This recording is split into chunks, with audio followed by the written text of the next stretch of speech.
It's the Tonya bird, so don't you know? Like and share, let's make it glow. Flint City News, we bring the heat. When we fight, we beat defeat. I won't give up, I won't stand down. The city's heart will never drown. Together we rise, we've got the power. In unity we find the hour. The residents deserve much more. Let's break these chains, open the door. The fight is ours, victory inside. Flint City strong, we'll make it right.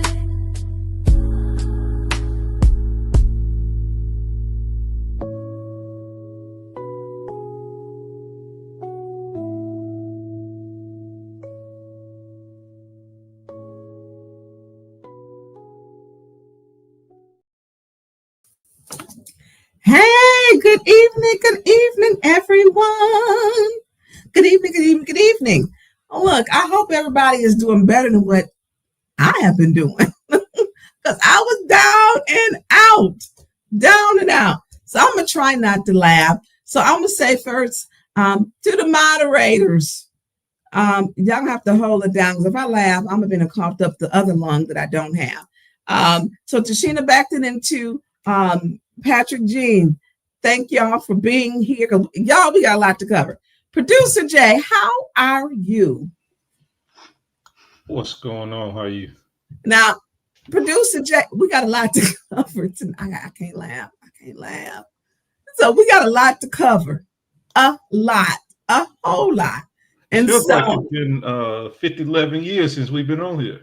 I know, it feels that way. But listen, your girl was out. You know, my relatives they're not really nice all the time. So it wasn't that I just looked bad and sick. You look real bad and sick is what they told me. So I'm like, they didn't care. So I don't know what I had, but look, y'all go get tested. I did go get tested for strep, COVID, and flu, and it came back negative, but I could have carried that and didn't know it. But I went and when I went there, they gave me a shot, and they give you a shot in not a very nice place. And then they put me on steroids, antibiotics. I feel like a pharmacy, let's just say that. But look, y'all, I'm so glad to be back here. So to everybody, Producer Jay, can you put the names up there? Because I can't follow. I did say I was going to stay out of the clack. Lord, hey, clack. So I'm going to go back up into the chat. So, because I want to say I missed y'all. I did. I truly did. I did. And I need to go get my nails done, but I didn't want to be in the little nail lady face, and I didn't. I cannot do the chat on there. It is not gonna let me, y'all, because it is. Look, y'all, to be fair, click like, share, and subscribe if you are in here. Click like, share, and subscribe. And that's what ain't gonna let me in like I need to be in there either. Okay, let me get on my game. So it's been a lot going on. There has been a lot. And I'm trying to find out to bring up everything, y'all. So this internet is slow. Pony Express might be quicker to get something received. But I want to say to all of the ones who did join the Tonya Burns Show and subscribe, if y'all could click like, share, and subscribe while I'm trying to figure this stuff out. So I got to go all the way back, y'all. So I want to say thank you, Jessica. Thank you, Auntie M. Avis Hopkins. Thank you, Joseph Williams.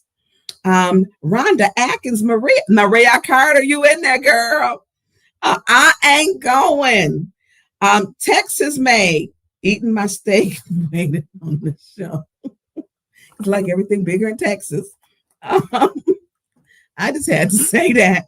But the Texas ain't gonna win no Super Bowl, and them Dallas Cowboys ain't either. I'm just going to say that. Diane Thornton and Debbie, I think they were both sick. I hope y'all feeling better. Gunnar Black, how you doing? Tanaya Walker, girl, how you doing? JP6, Angela Lynette, Tasha Lynn, Shantae, sending hearts back to you. Clack, I seen your post. What kind of person literally plagiarize, steal someone else's post, and then don't show up to the event he stole? What kind of person is that? You call him a plagiarism pirate, is what I've been calling him. Jeremiah Jackson, how you doing? Kathleen Trouser, how you doing? T&T Squad from Memphis, hey. Marcia Tober, how you doing? She writes real. If she came here to visit us, she did. Granny G, good evening from is that from Grand Rapids? We will be in Grand Rapids soon. Tasha Lynn, Yvette Bailey, Leah McNeely, I did say Avis Hopkins, Drulina, R. Murphy, Michael Conyers, Sean Pinnaker. I'm messing that. We're gonna say Sean. Living with hey, I thought I was on Facebook. I thought you was over at Prime, Angie. And look, if I didn't call y'all name, y'all charge it to my mind and not my heart. Please don't charge it to my heart. So listen, we're gonna get into it. So even though I was laid up like I should have been, I was on the sick and shut in list. Literally. I mean, it was awful. But only because I love Jerry Winfrey Carter, because I love her, I didn't come to counsel. I didn't want to make her sick or anybody else. So I try to be responsible, and I'm negative for everything. So JWC, because I love you, I want to make you sick. I did not. My conscience wouldn't allow me to do that. So first day back on Facebook, actually doing anything. So we're going to get into a couple of things. So the fire at St. Mark's, we're going to start with that. But y'all do me a favor, click like, share, and subscribe, and share this out. We're going to get into a lot of stuff. You know, are these things connected? Are these fires and are these churches in Flint being attacked? You know, where is this coming from? We're going to get into some things. And we're going to talk about some things. I got to do this down. Demetria Cola Payton, hey, how you doing? And so listen, Producer Jay, we ain't going to be on here all night. Now, we may make this a 2 and 2. A 2 and 2 show. So we may do that. So Mark 76, what's happening? So let's get started. We're going to start with the video with Pat. And let me set this up. So literally, I didn't think I was realistic. I never go to bed early. And so maybe I don't know. Went to bed early. Because y'all know I'll be up like the Night Stalker. And I literally, you from Fraser. I literally went to bed early. I get a call. I cut my ringer off. I never cut my ringer off. Very rarely that I do. And I cut my ringer off. And so I heard a call, but the vibration was on. And it was between 2 and 3. And it was Pastor Thompson of St. Mark's Church. That week, we had some good things that did happen because Pastor Thompson did finally get the $25,000, which would go from the food bank. And then he had been blessed. The church had been blessed with some other things. So it was really good. It was really good week until that call. And Pastor Thompson says, hey, I hate to wake you up, but the church is on fire. You know, immediately you wake up. And I'm like, what do you mean? He says, you know, the fire trucks are here. Church is on fire back at the church. And he had literally just like everything was deflated out of him in his voice. So Elder Napier, I call her Mother Napier because I am scared of that lady. If you ever volunteer up to St. Mark, don't play with her. She's not the one. I'm just saying, I'm scared of her. She does not play big heart and just, you know, loyal to the church. And so she was, they were in the car and he was like, I said, well, I'm going to come down there. And they said, no, don't come. And I'm like, I really was not feeling really well. I mean, but I thought I was just worn out and tired. The stress will get upon you and will wear you out. So I laid in the bed for about another 2 hours, and I talked to Pastor Thompson and Mother Napier a couple more times. And I'm like, okay, I can't sit in here. It was driving me crazy. It's driving me nuts. So I got up, got dressed, and went. I texted someone and told them, hey, the church was, on fire and had been on fire, so they'll know where my location, where I was going. And so person came and it was like, everybody has these hypotheses or these guesses or who they think, what's going on. And pretty much everyone's at about the same thing, to be honest. So I get to the church and I talked to Pastor Ty. I said, well, you can't get boards. Home Depot doesn't open up until 6:00. And so they went to get the boards, and I'm like, y'all, I'm 5'4", maybe really 5'3", but pushing 5'4". Like I'm growing, like I'm grow this way, but I'm growing out that way now. And so I asked, so when he came back, and Pastor Thompson and continued to pray for the church and the congregation, continue to pray for them. And so I'm like, who gonna put the boards up? Because I'm like, the window was still like over my head, but it was, kind of street level. And so as we're looking, and he's like, I don't want to, him and Deacon Davis, we don't want to, put anything on Facebook or send a shout out. I'm looking at who we got there. Everybody was over 50. I'm just saying. And some of them was probably over 70. Some were definitely over 60. But I knew I wasn't gonna be able to put them up. Now your girl do have a drill and got some little skills. I'm gonna say that, because we ain't gonna talk about the little sippy people and they couldn't put the little drill bit in. But he on camera. But I do want to say, when they decide, I said, hey, we need help.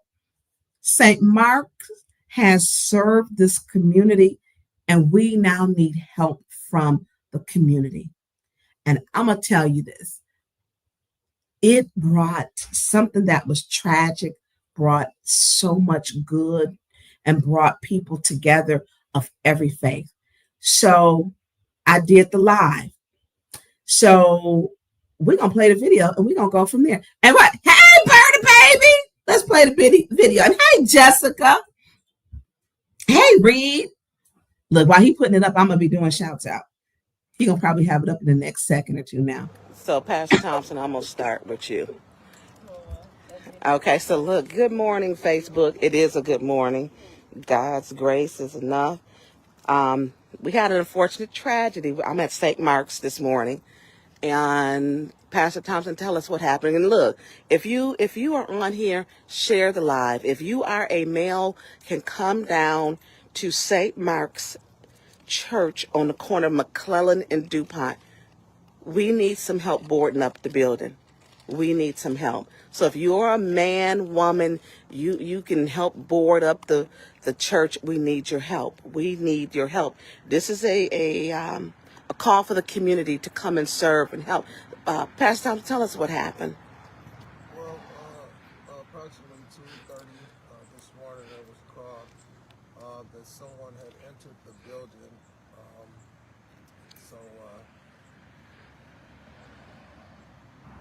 Church has been set on fire, the community center, and it's damaged real bad, and and we need some help. We just need someone to come out and hold the boards. We have plywood. I think we have plywood here, and someone to just help us be able to secure the building.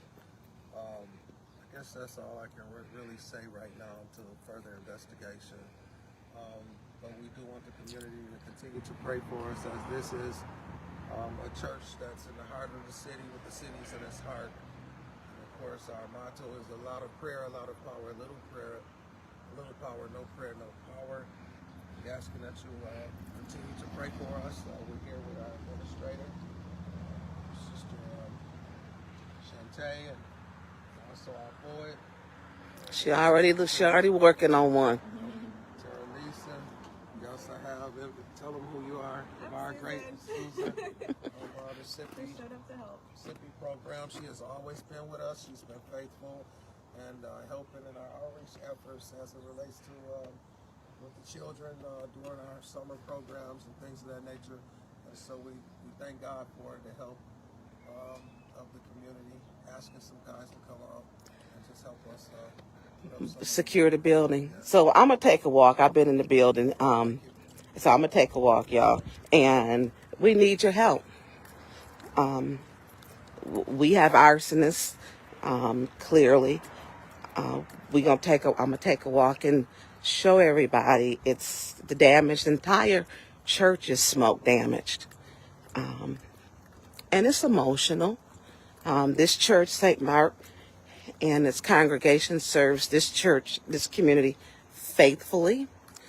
And in the middle of the night, somebody decided to burn the church up. So we need help. We need help if you to board it up. If you are a man, a woman, you can come out. We need your help. The damage was pretty much contained. I know it looks like I can do it all by myself. Yeah, but you can't.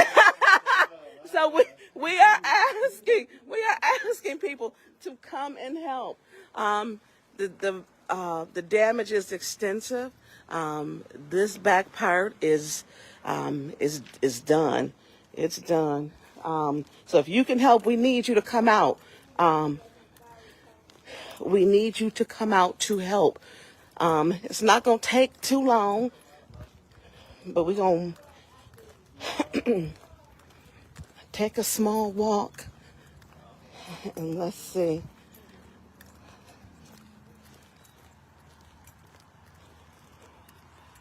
So this is St. Mark, corner McClellan and DuPont. If you can come and help. We just need a couple of men, women, who can come in and help.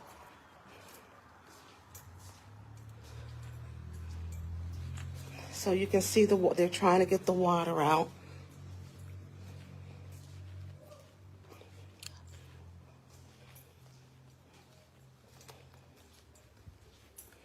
And it's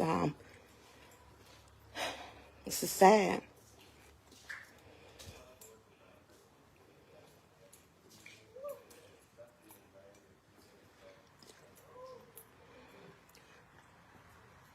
Entire church was filled with smoke. You can see at the top where the cinder block did serve as a barrier, but the smoke did fill the church. So we're asking for your help. We need to just board it up. It's the weekend and ain't a regular business day. And church is asking, the church is serving the community, and now the church needs the community to help them. So if you are available, and they need your help.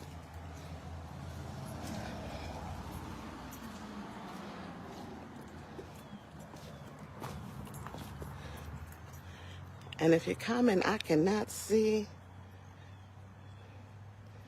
So if it's anyone that is out there, you can see the smoke damage went all the way to the sanctuary. So it was, it's middle of the night when they did this, literally. So if you got a drill, you can come help. Place the wood. They came in through the back.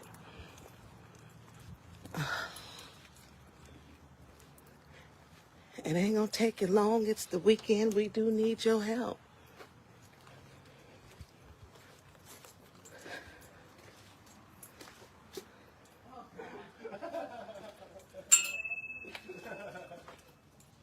So if you are available, and look, do me a favor, share this live. Share this live so we can get this out. Good morning.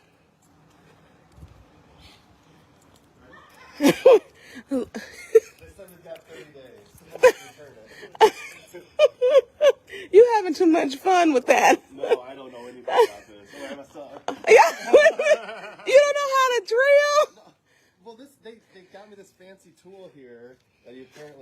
the screw in, so it's easier to insert it. Yeah. So I know how to drill. I just Listen, y'all, we need some people who know how to use a drill. Y'all, you see what we're working with? we, look, we need your help. The damage is extensive, as everyone can see. So we just need to get it secured and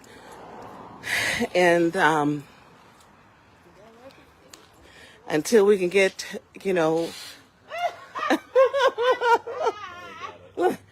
look, y'all, we need a basic tool class too. Susan's got it. Susan's got it covered. Look, she's got her gloves in her back pocket. She's ready. So listen, if you can come out, we just need a few extra hands. I don't know, we need a ladder too. And then if it's affixing to the, that's brick. You got to have a masonry bit. You got to have a masonry bit because the back of this is brick.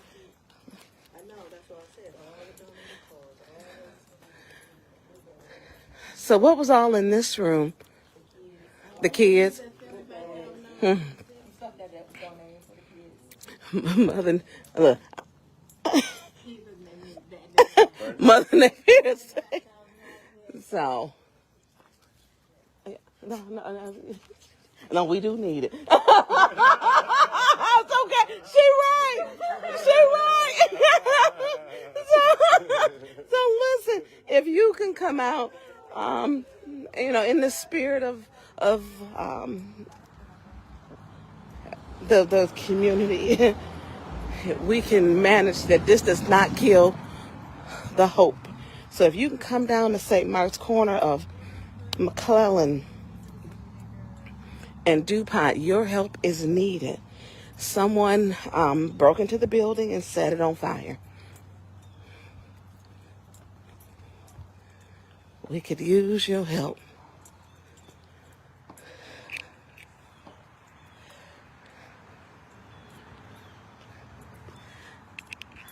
Okay. All right, y'all, I'm going to disconnect because, look, my hands are needed, but you can help me by sharing this out, or you can help by showing up. Either way, we need some help. Help is needed. This church, St. Mark, feeds hundreds of people a month, and we're asking for the community to help St. Mark now. So I'm a log off. This is a tragedy. It's sad, and this is personal. This set was personal. So I'm a dislog. Do me a favor. You can't disconnect. Share this. I am going to disconnect. But this is a personal vendetta someone did. This is personal to the church. It's personal. And this is a sad day when this is what people resort to. This is a sad day. So, look, everybody have a blessed day. Corner of McClellan and DuPont, if you can help, we would greatly appreciate it. Thanks.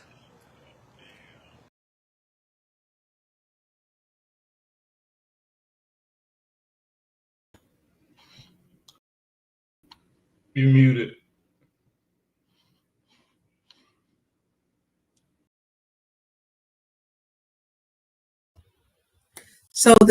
Thank you. So the damage was extensive, and I want to say thank you to everyone who showed up, because smoke damage can be just as bad as actual fire damage, and there was both. So where there wasn't fire damage, there was smoke damage throughout the entire church, to the front of the church, in the sanctuary, where there was smoke damage that was there. There was smoke damage. It smells like a fire. Smells just like it was a fire. And so they had to, the whole church had to air out for hours, and before any parts of the church, and let me say this. That day, And I'm not, and I don't know where the disconnect is, because I have seen fire investigations. What I have never seen is a fire investigation done like this. I have never in my life. So they were told to call back once the fire department, once the smoke had cleared, and they would come back out just to make sure everything was okay. And there are some things which are courtesies. Number one, it's a felony. If you burn or firebomb, and the church was firebombed, each felony is a 40-year. I'm disgusted with the leadership with the Flint Fire Department. I'm thoroughly disgusted. There is a process, and it was not followed. So there were gasoline cans that were left. They said to leave them there, but I'm gonna get to that part. But I want to get to, so I want to say again, thank you to the community, because what happened was the community showed up. And I can't even keep track of how many people. It was so much going on. There had to be over 150, probably 200 people that came out. And it was Black people, white people. It was Baptist, Apostolic. It was Episcopalian. It was Catholic. It was every non-denominational. People showed up. Flint came together for something that was made for bad. God made for good. And as people questioned and people were upset, people were tearful, the one thing that I know that it did was bring people in this community, some who had not been talking, they came together. They came together and embraced and prayed together and supported. And everyone couldn't work and fix things, but they just wanted to be there, to be a part of saying, you're not bringing this community down. We are coming together. So in the last people that left, we had people come from St. Paul's Church too. Birch Run reached out, people from Birch Run, Saginaw, Grand, from everywhere. You don't hear of churches being set on fire. So I was pleased to know that the ATF is doing the investigation. I'm pleased for that. So there was the article. I mean, the community, thank y'all, because the community came with, Minister Mary Haney came with her hammer and her gloves, and you had Pastor, oh God, I forget his name because he comes to council with the cowboy hat. He got in there, was cleaning and sweeping, and he lives in the 3rd Ward. And I apologize because I can't call his name right now. He brought his family. You had Pastor, I call him Pastor Action Jackson, you know, my mother's pastor, Refuge Church. He was there. You had Pastor Timmons with Calvary Church. He was there. You had Pastor Blake Strozier was there. You had Pastor Ford, Pastor McIntosh was there. Oh my God, it was so many pastors and people. And Michael Freeman called with the land bank and said, hey, do you need me to send over a crew to help the church? I mean, it was just so many things that people said, we coming together. We're coming together. And the community came together. Something that was meant for bad, God turned into something that was good. It was good to fellowship and to talk with each other. It was good. And so when we look at what is going on with our community, and people came, that was a beautiful part. That was. And so I want to say thank you to the community. As the call went out, the community showed up. St. Mark serves this community. And on that day, that devastating day, the community served St. Mark. They set up a tent. They set up and showed refreshments. They had refreshments. And the community, it was a good feeling for something that was sad. The community came together. So, yep, Pastor Powell, Pastor Reed was there. Looked like Pastor Reed had just left the barbershop though. He was all groomed up. And so, I mean, it was just so, I mean, people came together. And so the ATF will be investigating, thank God. And I'm going to tell you why. So the call, Pastor Thompson's sister was the Deputy Fire Chief, Carrie. And Carrie is a very smart young lady. Carrie should have been the fire chief for the city of Flint. And I'm going to say that. And so he was going through a lot. And she said, hey, just put Tonya on the phone. You know, and her and I were talking, we going through things. She's like, I said, what's going on? And so I'm trying to tell her what's going on. And it was so much that was wrong. The fire department said that 4 calls that they were told to stand down, and that they could not come back. So there were 3 gasoline cans that were left there at the scene. It's kind of like leaving the gun at the scene. And they said, now the fire happened on Friday, late Friday at 2 a.m. going into Saturday. They said, leave the gas cans there until Tuesday. Leave there till Tuesday. There were 2 that were in the dumpster and there was still gas in there. So I'm saying to myself, this is not protocol. And saying to myself, because I know better. I know better. And so when we're looking, I mean, it was just, then they said, well, pour the, we'll to get them to take finally the gas can. We'll take 1, but we're not going to take all 3. We're not, hey, I'll put a pin in this. Leader, producer, can you come on the line for a minute? Yes. So is Doug in the comments? I was not here, but I'll go back and look. Okay, so can you block him?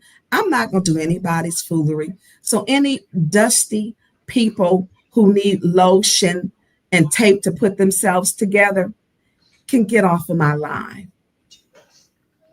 Thank you, Patrick. Yeah, Thank you, Shane. I'll go okay. back. Okay. So hey, I'm not going to, yeah. So how far was it? Was it up farther or down? I don't know. They said they deleted them or stopped them, whatever they did. Thank y'all. Okay, I'll go back. So yeah, because I'm not doing mentally ill people today. Sorry, I have my own mental health to worry about. And if someone is waiting that long for me to come on to say negative things, may you rest in hell with gasoline draws on. So I want to finish this part. So when we were looking at the scenes and the trash cans, one of the guys looked in the dumpster. So one of the things is when you have a fire, a church being bombed, Black churches being bombed, you don't hear about that in the South, normally in the South. And so that's why the Department of Justice investigates these. They investigate them because they want to make sure it's done right. And so I couldn't fathom the fact that they were saying, leave the gasoline cans here. The investigation, getting it done by the fire department was like, he was like, time, we can't come back. We were told by Chief Wiggins to stand down. I said, okay, what are we supposed to do? You can't just leave gasoline cans on the scene. That's not how that goes. Not 1, not 2, but 3. 3. And so when you're leaving these on to what? Come back, finish the job. And so we call back and we tried to talk. We'll pour the gas out. Okay. Well, you can't contaminate the environment with pouring gasoline into the soil. You can't do that either. So y'all, I'm just telling you, I've never I've never in my entire life seen an investigation who said, leave the stuff there till Tuesday. Not ever. And so when we talk about, what is the proper process, that it should be done, it wasn't that. And it was like pulling hair for like hours, it felt like. So finally, I did call Chief Green and I told him, I said, hey, we got some problems here. This is, there is no investigator at the scene. And he said, I said, and this gasoline can in the field, they're saying to leave it till Tuesday. And full disclosure, y'all know I told Chief Green, I told the city clerk I was subpoenaing him. I did meet with him that Friday. So that may be why he took my call that Saturday. And so he says, well, I don't have an investigator. I said, no. What are we supposed to do? I said, they said to leave the gas cans here. He went off. He said some expletives, and as he should have. And he sent 3 of them back. But the part that when you have a church, I don't care who you are, this is a federal offense. This is Department of Justice. They don't know that. So when you're doing a scene for safety and security, there are some things that have to be done. So 1, to conduct a fire investigation, you must follow the scientific method. Arrive at the scene, ensure the safety, secure the area, conduct a systematic examination from exterior to interior, noting damage, patterns, collect evidence, collect, not leave, collect, COLLECT, collect the evidence, photograph samples, control samples, interview witnesses, analyze the data gathered, and finally develop and test hypotheses to determine the origin of the fire. They said to leave the evidence. They wouldn't allow the fire department to come back. And it went all up to Chief Wiggins. See, this is when we talk about it. You don't split the community. You don't do that. And so when we talk about, let's go on to something. One thing, you want to ensure safety, secure the scene, collect the evidence, recognize and collect, identify, preserve, and collect physical evidence such as debris, potential accelerants. Last time I checked, gasoline is an accelerant. Okay, let me read this again because some people just don't understand this. Collecting the evidence, recognize and collect, identify, preserve, and collect physical evidence such as debris, potential accelerants, and any devices that may have started the fire. Place evidence in appropriate containers like arson cans for suspected accelerant, and maintain a detailed chain of evidence. Flint Fire Department did not, they wanted to leave it there. I have never in my life. So I'm on the phone with former deputy chief, which they fired her, but she ended up resigning and went to someplace better that appreciates her skill set. How you get a order back down to leave the accelerant? And here's the equivalent. If I shoot somebody, or you go to a scene and there's the gun, 3 guns there for the shooting, 1 in the field, 2 in the building, or 2 in the trash can outside, dumpster. Do you leave the gun with bullets in them? And say, okay, we'll leave it there till Tuesday, it's the holiday. Because that's what happened. That is what happened. I've had so many professional firefighters, fire marshals, okay, inspectors, and I know a lot of them who have said, what in the entire hell? You don't leave. What were they thinking? That's the equivalent to leaving a gun at the scene. Leave it there till Tuesday. Everybody went to bed on Friday night. Everybody was woke up. Building was on fire 2, 3 a.m. between 2 and 3. And they said to leave the stuff there. And literally, y'all, it was fighting teeth. The officer was fighting me and Rue, but I guess she got me all in her report. I don't understand, and you have to, and training. And I talked to Chief Green about training. Somebody needs to talk to Chief Wiggins, because with you being the chief, the fire chief, how dare you leave an accelerant there? How dare you not secure that scene? How dare you not allow the people who work for the city, the fire department, to make sure that that scene was not contaminated? How dare you take it for granted? Oh, he don't matter. St. Mark's. We don't, St. Mark's, it came back with the feeling of we don't care.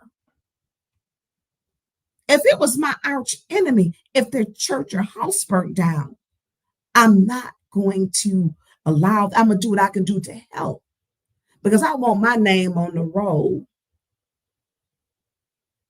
to get into heaven. The evilness of some of these people who wear these crosses, who wear these names as pastors, preachers, some as deacons.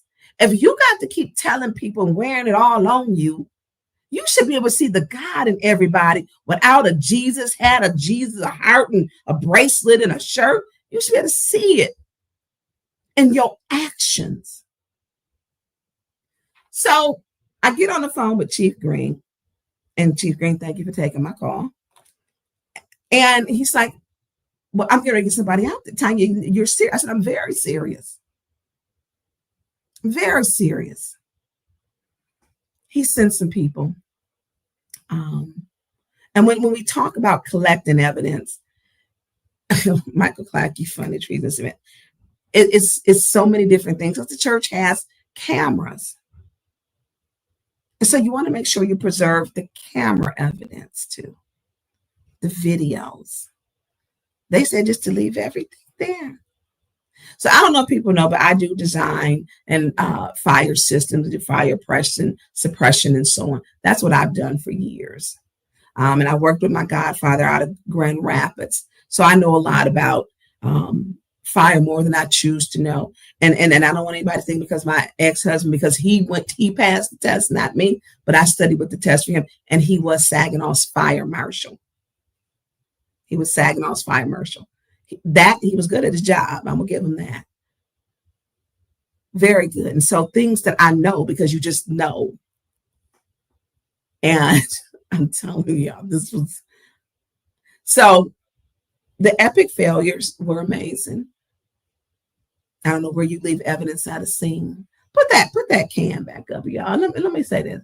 So in the scene, what the fire department, they said leave everything till Tuesday. This was in a field which was on the back of like Iroquois. So there had to be someone, because I can't imagine who's gonna walk down the street with three gas cans. And look, there goes the rag over it. I'm just saying. And this is like hours, everybody, literally hours, trying to get somebody to come out and do their damn job. And this is where we have to say that when it comes to having proper leadership and being governed by people who know what they're doing, we do not have a mayor who knows what he's doing, because there should be someone who knows firefighter 1, 2, and 3. It should be also all your continued education, and you need to be qualified. This showed the level of not being qualified to maintain the scene. And Chief Wiggins should have been on that scene. Now, he was on the scene at the building on the corner of Berkeley and Ballinger, when literally I was woke up out of my bed. My neighbor was honking his horn. And I'm like, oh, my God. And Al was screaming. And it was about 3 a.m. and it was cold, y'all. And they're like, he said, and I looked out the window and I'm like, oh my God. And I had just went to bed maybe 45 minutes before, and the building was rolling. And I threw on my clothes because, you know, I'm old school. Your girl keep a jogging suit ready in case I have an emergency. And I get out there, and then the police come and they're knocking on the doors, telling everyone 6 houses down that you had both sides to evacuate because the wind was blowing, and the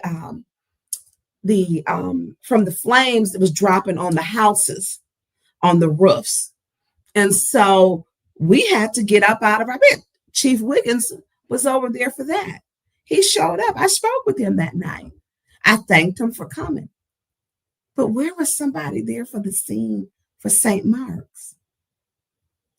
Where was the person for St. Mark's? So in times of problems and issues, in times of destruction, we look for leadership to lead. Flint made an epic fail on this. They did. Chief Green did get some people back out there, but thank God, because the ATF will be taking this over, because it is a church bombing. Anytime that a church is firebombed, set on fire, it automatically goes to the Department of Justice. And I'm going to tell you, I was relieved. So they had 6, 7 trucks out there looking at burn patterns, getting the accelerant, so things that they're going to test. The gasoline that's in the cans, where they got the cans from. They're going to go back through all of the images who's buying. They were all new cans, 3 cans. Someone had home trash bags that they put the one in. And so they're going to look at all these things. Where did it burn the most at? And so, but there is video. There is clear video. And the guy smiled up in the camera. He did. There's video. There's video. And to Reverend Hoke Smith, you stayed the course, and you've been going through a lot. As it is believed that this is the same person that has been terrorizing him. So there's an attack on our churches, but where is the leadership? Where's the mayor for this? Where is the mayor? Well, he's busy calling people treasonous acts or whatever. So I do want to say, and I don't know if Pastor Thompson is on here. You know, y'all, he's October the 13th is for the community to come out. It's on a Monday, and he's going to be sending some things out. And he wants the city to come out and fellowship with him, you know, so that we can come together. And so it's going to be October the 13th, and it's going to be some save the dates for everybody. So that is coming. That is going to be coming October the 13th at 6:00, I believe. And it's going to be a good thing. So right here, they will be able to trace a little bit of gasoline in those cans.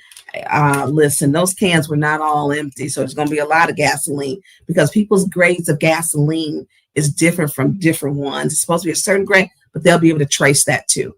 And so, yes, I'm thankful that the ATF is doing this investigation, because Flint Fire Department told me that they couldn't come back. They couldn't come back, and to wait till Tuesday. Just leave it there till Tuesday. Leave it there till Tuesday. Leave that in the field. Leave that gas in the field with the rag around it to burn up another church. Oh no, leave the ones in the dumpster. Leave them in there too. You know, with some gasoline in them. Not ever. And I'm gonna tell you something. If it was me, I'd fire him. I would. There's no friendship. That every single protocol was failed, wasn't followed. It wasn't followed. Wasn't followed. You know, and it's the nastiness of it. It's the nastiness of it. So thanks to the ATF, Department of Justice, who will be making sure. And I appreciate Chief Green taking my call to make sure he got somebody back out to collect the evidence that should have been collected 4, 5, 6 hours, or no more than that, y'all. Look, I have to count 8 hours earlier. I'm just saying. I Okay, so we're gonna go on to the next thing. So what was our mayor doing instead of and I do want to say he did call Pastor Thompson. He did to extend what he could do. It was disrespectful because he said Kevin, and then said Pastor Tom. Did the same thing as like Liddell did. It's just embarrassing to me. It's embarrassing. You know that his church was set up. He's a pastor. Mayor Neely is Mayor Neely. He loves to be called by his title. Pastors should do the same, whether you are indifferent with them or not. And people have to start holding these people accountable. You have to. You have to. You've got to start holding these people accountable. Pastor Thompson and his congregation and also the volunteers show up and they feed this community. It's an outreach. They have children there, mental health services. They have so much that's there for this community. So much that they do. And I'm gonna continue to rally around. I hope y'all do too, because I will say, can you put that up? Because I'm gonna read that out of because you wrestle with when we ask God, why do these things happen? God, why you let that church? God, why couldn't you prevent this?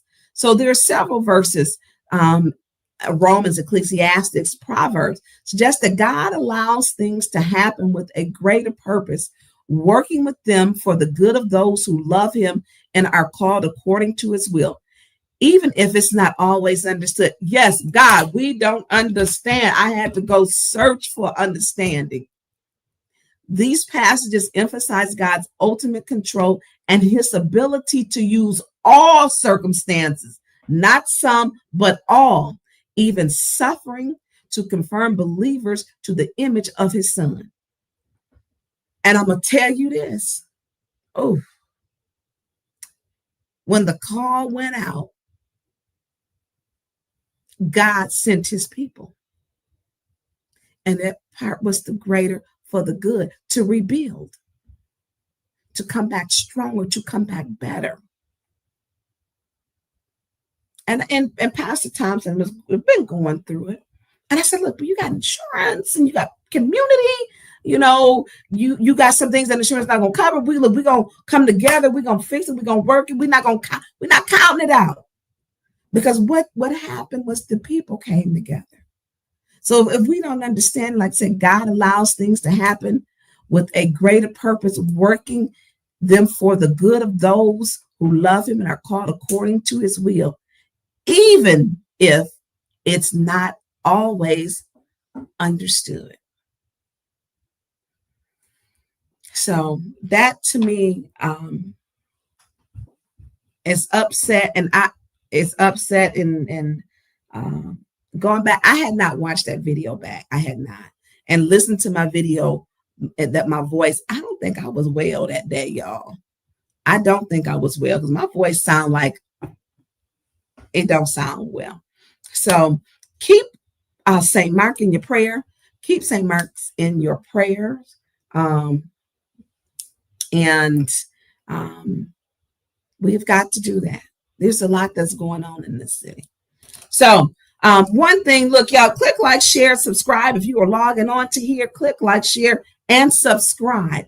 Also, if you could please, and thank you, donate to, because I don't do this by myself. This takes a lot of work. I have a team. I have 2 moderators. We have producer Jay, and there's some things that we're changing and formatting. So if you could donate to Cash App, $ producer J 1987. It is at the bottom of the scroll. It is at the bottom of the scroll. And I do want to state this because you will get people who tell lies that, people profit. I take $0 for this. I don't take the money because I can't afford to pay to do this, to pay a producer, which that's what a producer should do. And this goes down, this goes to make sure I have a producer to do certain things. So I have never received one dime, not one penny, period. So when Mayor Neely alludes to that, it is yet another lie. And I want that to be clear. You can put it on the roll of the lies that this continues to tell. I have never not received a dime. Nothing. Doesn't go to my bank account. It does not even go to me. I have not received anything. This is to make sure that I have a producer to produce shows, to make sure that I can bring the truth to each and every one of you. Because some people, the truth ain't within them. It's just not. So if you donate $, Cash App, Producer J, 1987, it's at the bottom of the scroll. Okay, so we're gonna go to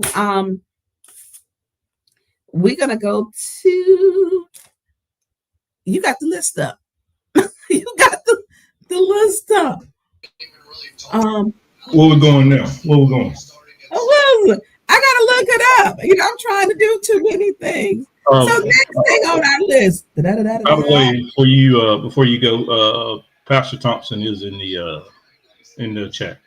Yeah, he called me. I ain't shoot him to voicemail, but I was calling to see how he was doing today because I did not talk with him today. So I wanted to make sure that he was okay. And he in the chat, which lets me know he is good. So y'all say a prayer for him. He needs held up and lifted up in prayer. When he has on October the 13th, his program, it would be wonderful if people can show up so that we can fellowship together. There will be a meal that will be catered. And it's going to be good. This is bringing the community together. Bishop Trotter going to be here. The last time Bishop Trotter was here, Dink said Tonya was praising the Lord like she was in the club. Yeah, Dink, Art told me that. Or did you say that? No, Dink, you said it. And so that I was praising the Lord like I was in the club. Look, if I can, and y'all know I don't have the boots on the ground though. Now, if I can dance outside someplace else, I can show praise to the Lord, okay? And I'm gonna always do that. So Dink Sosa with the Roadhouse, and he will be opening up a new business. And he also owns Vibes, and he's got Level Up, which will be downtown, a sports bar for 30 and up. 30 and up. And I want to say shout out to Beverly. It was so many people, y'all. I can't even call everybody, the women, the men. Beverly was there. She made it was just so Beverly Lewis with Hasselbrink was. It was so many people. Debbie, Diane, the Color of Law, men and women. Stanley Wood was there. You had Tonya. It was so many. Tonya Jones, Debbie, Diane. You had, and then some of y'all.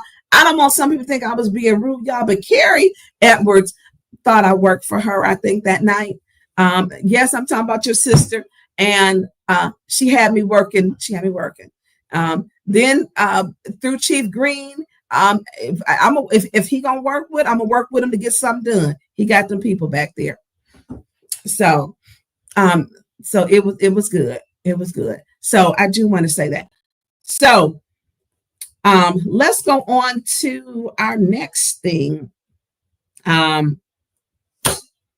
going to talk about why we had to ask Chief Green. Chief Green sent the deputy police chief up there because the contract, and then also for the 20. He didn't know he had 23 sergeants, but he's a deputy police chief. He didn't know that. I had to let him know. He said he was there to answer questions about the training grant, which we had questions for Chief Green about the training grant, and it was and that's a whole nother thing. So let's get started so we can get on to this. So can we play the video, please? You sprung one on me right there. Let me find it. Oh, okay. I thought you had that one. So that was with the deputy chief. Yeah. I was looking at your run show. I was looking at the run show, and I don't see the video. But if you give me a second, it should be in there. It's 810 Flint, and it has his. You'll see his. I can send it right back to you. Okay, I was looking. I was halfway up top, so I might have strolled by. I can send it back.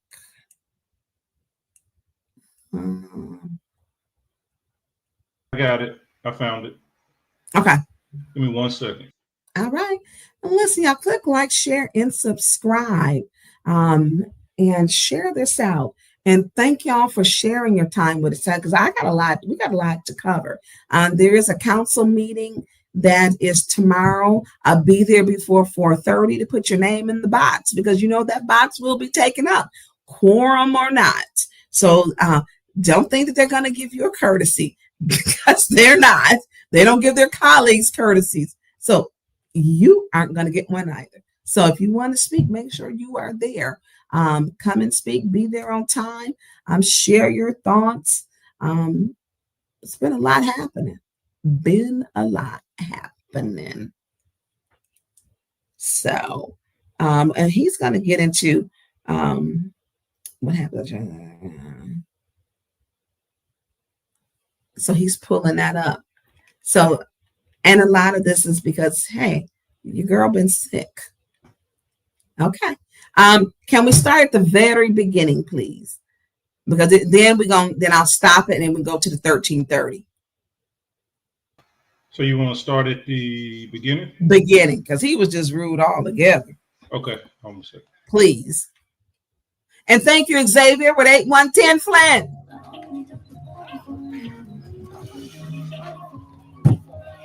Some questions, and I'm assuming that through you two, I'm going to assume it's the deputy chief. Antcliffe. It's the deputy police chief. I call him the whisperer, the dog whisperer. Chief Antcliffe. Antcliffe. Deputy Chief Antcliffe.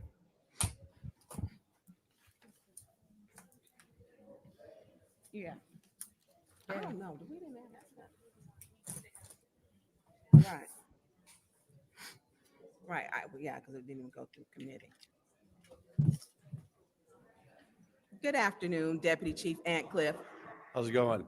Good. How are you? All right. So, this collective bargaining affects 23. I think we have 23 sergeants. Is that correct? I don't know off the top of my head. Okay. Madam Chair. So, and I think, when did you find that you had to come here? A little while ago. Okay. So I have questions, and I did request to have Chief Green here, and he's not here, and it's not fair to ask you questions that it's his responsibility and falls underneath his job description. Well, it's my, but I didn't know this. I thought this was going to be with the continuing education questions. Okay, I did not hear you. I thought we were going to be answering questions about the continuing education. Well, I had questions for him about that too, Okay, and he's not here. correct. So I'm not voting on it. When Chief Green wants to take it serious, that when I ask for him to come, then he needs to come. I was very clear. I'm sorry. I was very clear because he doesn't answer my emails. He doesn't answer phone calls. He doesn't answer texts. I'm able to get in contact with, and I'm gonna say this to you. I got a call to prevent a shooting. The same little girl that I was called about was shot in the back on Susan Street. I sent 3 emails and texts. And this was, I asked for Chief Green before then, other issues that were going on. I'm not, and I know you know, it's like you're up to go to council. And I'm not going to belabor this because he's the police chief. That's his job. That's his title. He's well aware of that. Well, then yep. And you know what? I agree that he's well aware, and I hope that wasn't for you to be snarky with me, because I'm gonna be nice right now. I'm not, and I am, because one thing I've always done before when I got in the seat, so you know, y'all didn't get the money for the COVID pay. When your sergeants didn't get their money, they called me to find out what was wrong. How come they hadn't gotten it in over a year? And so when I called Chief Green and say, I need you, sir, respectfully to come, time after time after time after time after time, and he doesn't show, You got 5 people here. I don't care if the resolutions die. Let that be clear. So when Chief Green comes, then we'll have a conversation. But I appreciate you coming, sir. Thank you. Alrighty. Anybody else in the first round of Okay, you got discussion? it. Go to the 1330, please. Now, he was just so disrespectful. I mean, and it's consistent with that. Chief Green has got to get control of his police department. There is no way I would allow a person who is on my staff representing me to speak like that. Absolutely would not do it. Absolutely would not. Now, I heard Judy said she liked the way he talked to me. Judy, go wash your feet. They look like the color of asphalt. Don't play with me. When he comes to that podium, you're coming because we have a right to ask you a question. You're not above us. It's supposed to be a partnership. But the disrespect is embarrassing to Chief Green. This is your deputy chief. And your staff want to know what the hell does he ever do? Why is he hired? Let's put that on the floor.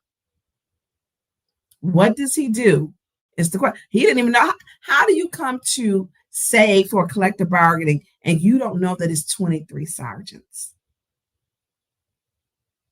I'm just saying, you're deputy chief. Everything Chief Green knows, he should know. He'll never know nothing every single time. He never knows nothing. Nothing. So let's go to the 1330, because one thing about I've advocated for police that in order that you to keep our city safe, August 1st, 2nd, and 3rd, we had a total of 22 shootings. We have a gun violence problem in the epidemic. I did email Chief Green. I also emailed 2 other people. And the lady was, unfortunately, the young girl who was 14, was shot. So let's play the 13. Thank you. Let's play this one. Madam Chair. Councilwoman in the 6th Ward. So part of the, I get what you're saying, but I'm in disagreement because number one, I said during budget hearing, the pay, the morale, the training, these are issues that Deputy Chief Antcliffe. Imagine being able to build an app with your name on it, just by thinking about it. Meet Base 44, a complete AI. I don't remember if you were here for this. And so my request for him, one, I know how much they get paid. I have been advocating for your pay, your morale, which is tough, running from crime scene to crime scene, not able to do a proper investigation from gunshots or shootings. And so my issue is, just as it is supposed to be important to us on the council, it should be important to Chief Green. He should be here. He should be here. It is nothing. I don't care if he don't like me. I don't like it. It's not personal. It's not personal. In the city charter, it tells page 28. Quarterly, he's supposed to tell us. I've been asking for him to come. So if he can't answer questions, then who do I go to? It's embarrassing. I have to go over to the county. It's embarrassing. Because one thing it has always been is that when you were elected, whatever municipality, that policing agency deals with the elected officials, except for Flint since 2020. It has changed. This is not the way it is, and it's sloppy, it's disrespectful. And so as he talks to his officers, do you know how many of your officers call me? How do I know of the problems? You know how many prior chiefs, captains, lieutenants, and sergeants call me because of the issues that they see. And if I can't have these conversations privately, then he's forced me to have them publicly. It's not my choice. I'm not calling for tea and crumpets. I can tell you how much you get paid. What these officers are going to get now, the sergeants are still underpaid. Patrol officers with the University of Michigan still get paid more than they get paid. University of Michigan patrol officers top out wage is $43.20. You know why? I care. Michigan State Police, their top out wage, this is just patrol. This isn't even command staff. Top out wage, Michigan State Police, $40.27. Macomb County top out wage, $36.24. And so I can keep going on and on. You know why? Because I care. Well, if you care, pass it on.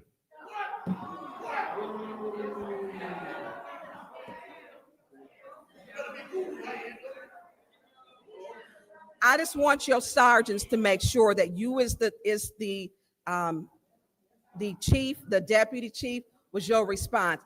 I'm requesting the chief here because you never got any answers anyways. Well, I said if you care, pass it on. Thank you. Is there anyone else in the first round of discussion? Excuse me, in the second round of discussion. Cut it. So I have never seen, I'm gonna be honest. So on Mayor Neely's show, and we're gonna watch that shortly. So the things I spoke about, one, your pay. Two, you had to pay that this was patrol. Our pay for the contract for them is lower than patrol for other municipalities. These are sergeants. Patrol is making more in other municipalities. These aren't even sergeants. So this is the wage comparison.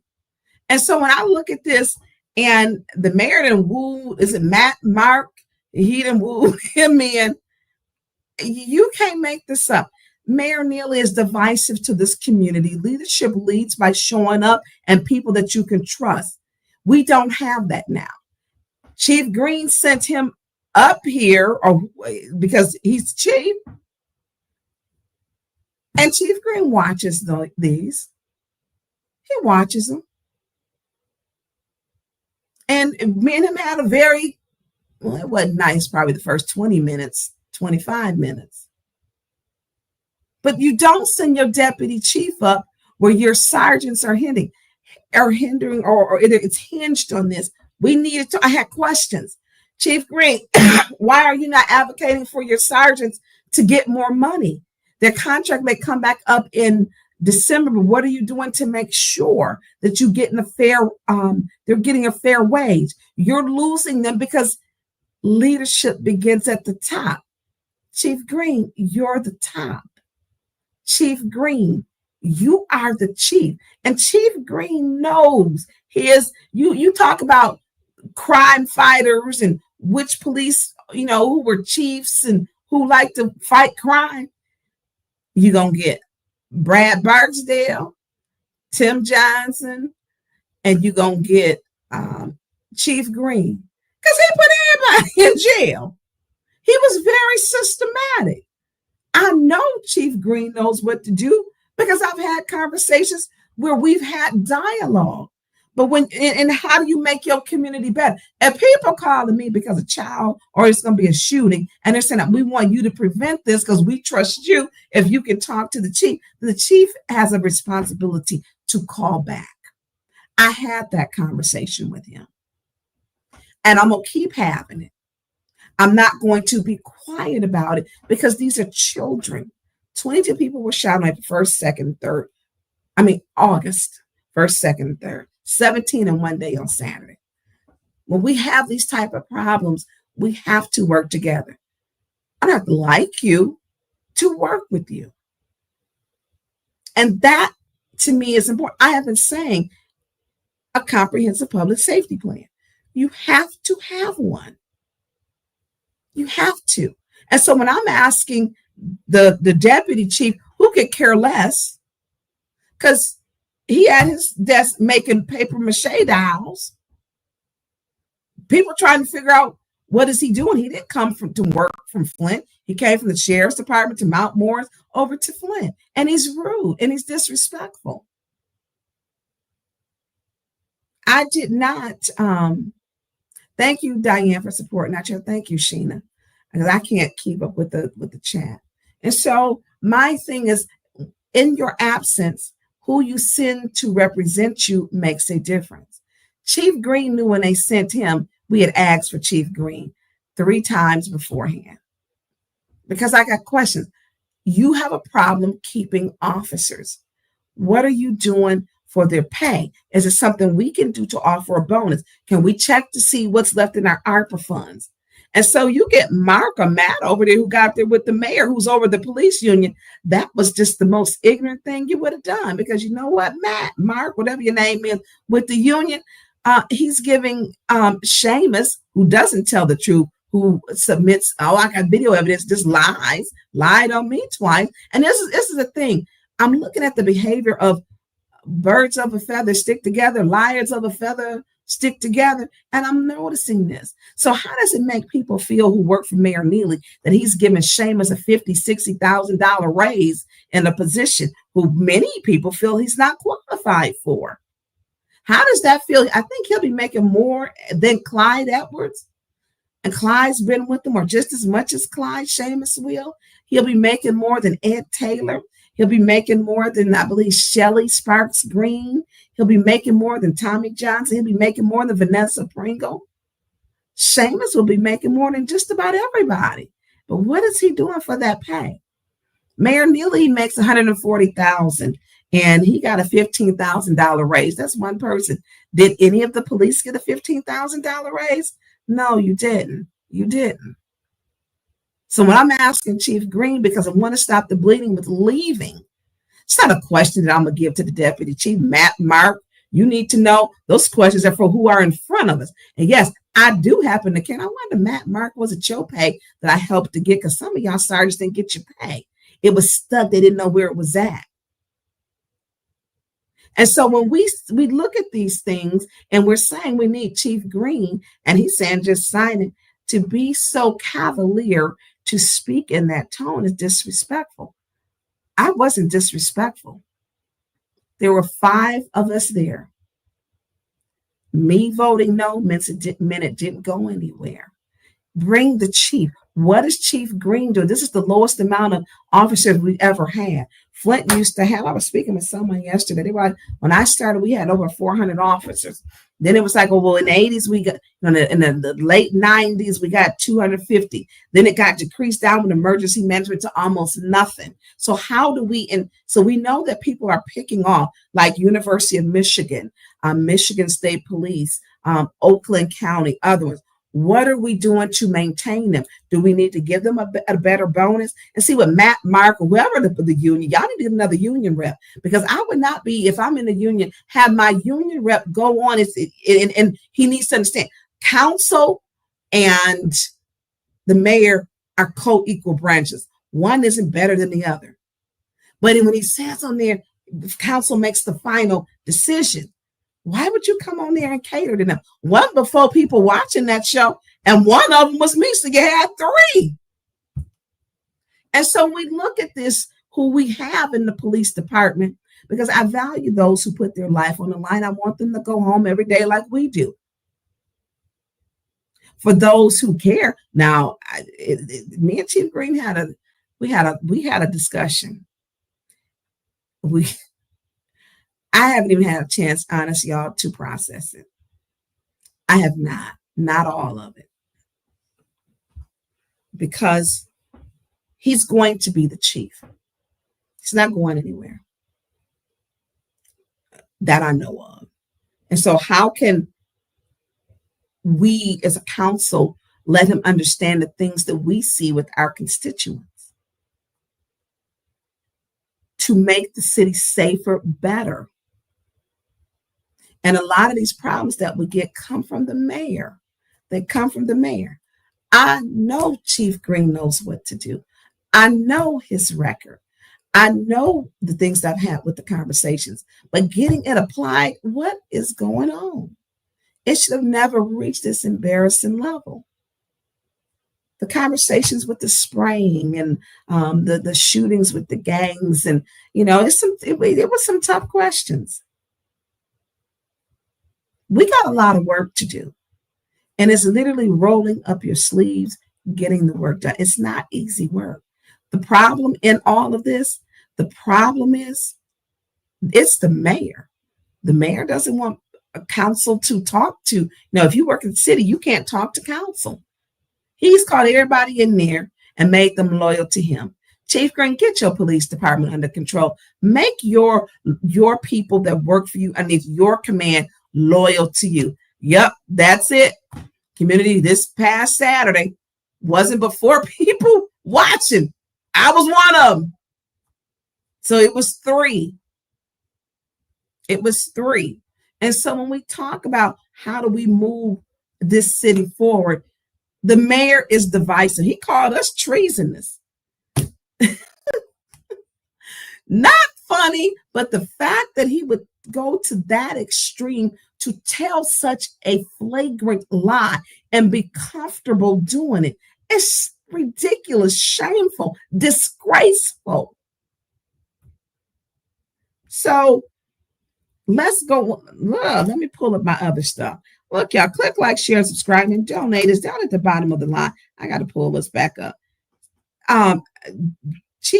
Deputy Chief Ed Cliff, I call him the dog whisperer because he's good with his canine.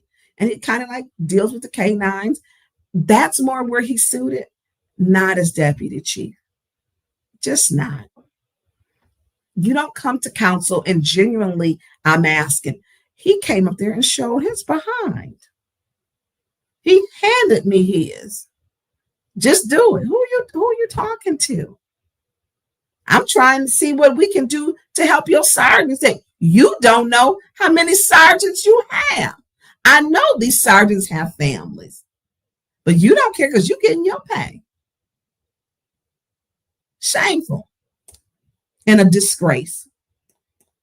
So Mayor Neely invited the police to come up there. I love to have them come up there because I want to know what's going on. We can relax the rules. We can talk about it like it should be done. Talk about the issues. Why, when I'm calling people to stop and prevent homicides and shootings, nobody calls me back. Period. Why, when we have a most deadly gunfire weekend, August 1st, 2nd, and 3rd, it's blown underneath the rug. You haven't heard them say how many shootings we've had, but you did at the spraying of the mace. We did. You heard it then. 17 bodies dropped at events like this. 17 bodies. And that was out of anger because, one, these officers are seeing so many shootings. They need to pull them in mandatory to give them some type of counseling. You're not going to attend 17 shootings and be okay. You're not going to deal with a total of 22 in a 3-day span and be okay. You're just not. So, I'm sorry, y'all. So let's play where the mayor was on his radio show, just lying. So I want y'all to hear, because one, where I stated, I talked about the pay. And this conversation should have been with Chief Green. But Matt, Mark, whoever's with you, y'all, don't y'all let him negotiate y'all stuff. And why would you negotiate your pay with the mayor? And he said, oh, what the city can afford. He gonna make sure he can pay him and Seamus. He gonna make sure of that. So I'm just saying, and you got some. So let's play this. Some city council people may not like the administration, or they may want to support something else, or they want to just use their positioning for profit, which is unacceptable.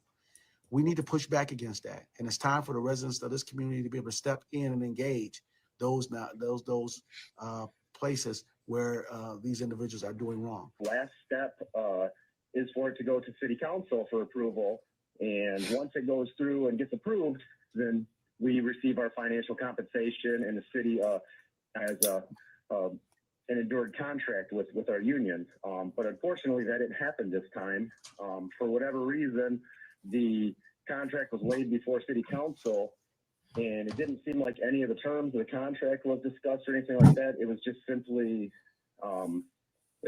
spoken that we're not going to ratify this contract until certain things happen.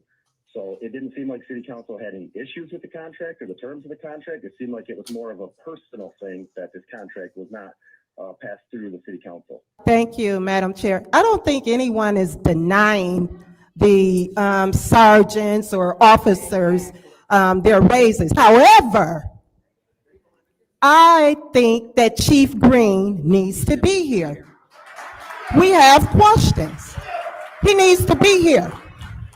Right, and I want to make sure that we illuminate that particular factor there, right? It's that, and not a majority of the members of the council rejected this, is that many members of the city council are not in attendance, and that's been one of the things that's plagued this community moving forward as we try to move forward. You know, absenteeism, political pondering, gamesmanships, they play it, you know, and I use this word, and I don't use this word very lightly. I believe that at least a couple members of council have treasonous intent about what we do and how we move forward, but we ask the public to pay attention to what's going on.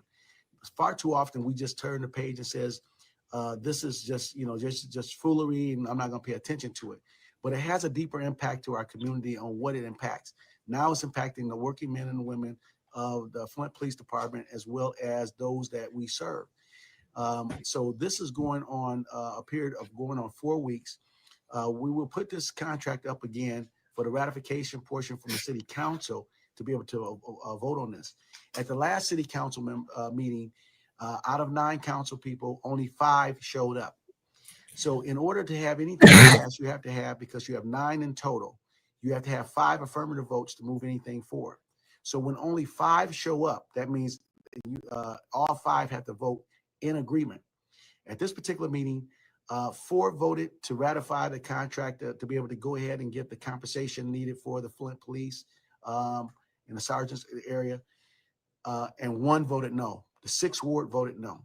So I have questions, and I did request to have Chief Green here, and he's not here, and it's not fair to ask you questions that it's his responsibility and falls underneath his job description. Well, it's my responsibility also, but I didn't know this. I thought this was going to be with the continuing education questions. Okay, I did not hear you.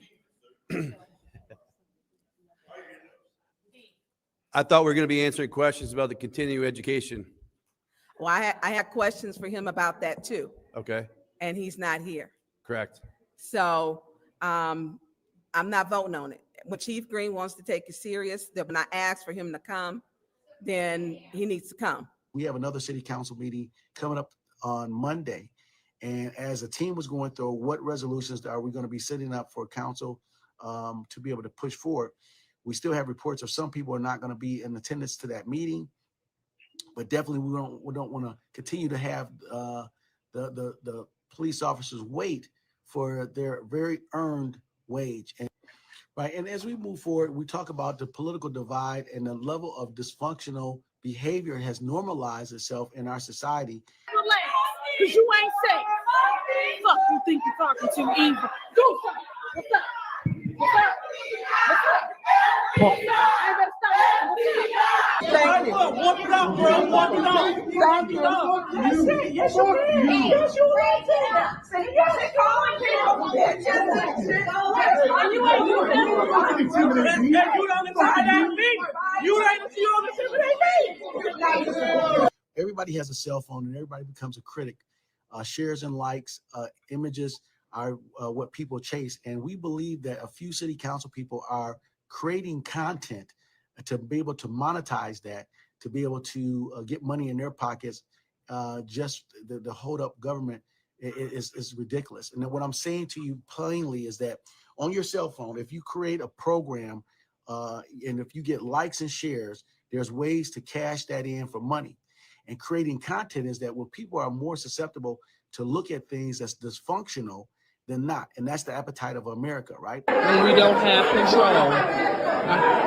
This lady is harassing Candace, cussing her out, running up to her in an aggressive way.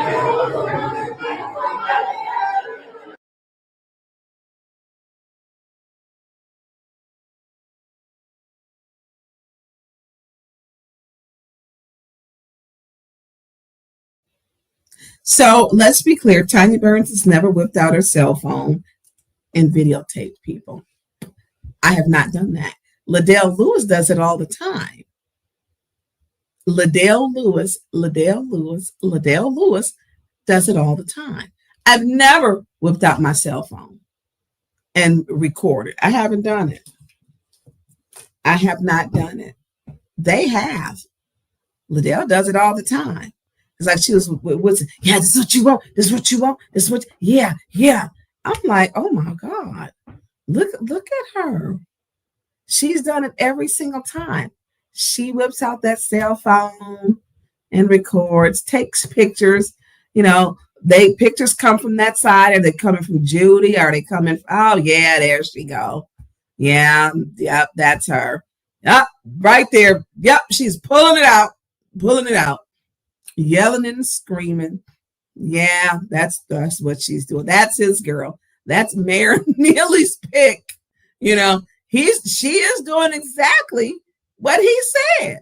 He should have put Liddell's name to it. Liddell whips that phone out and records. Whips out, yeah, this is what goes into this really crazy tirade. It's really weird, really, really weird. I'm just saying, so he's correct. So what he's doing on his show is what you call projection theory. All of the negative things that he says, he's projecting them onto other people, when in fact, those are the things that he believes of himself and of the people that he deals with. It is projection theory. He's projecting it out on everybody else, when in fact, it's him. The dysfunctional, the lying, the pulling out the cameras. I ain't pulled out my camera and recorded nothing. It's not my job to do that. But Liddell Lewis has. She's a gaslighter. Oh, yeah. Eva used to record me every single meeting, y'all. Every meeting. She would record me every meeting. It was weird. Really, really weird, her obsession with me. Yeah, she did on that post with Liddell. She said I was disgusting. She's disgusting. Look, okay. You can have your opinion and I'll let everyone else eat you up. So this is projection theory. Liddell does pull out her phone. Liddell does create content with her cell phone. I do not get anything from any of my podcasts.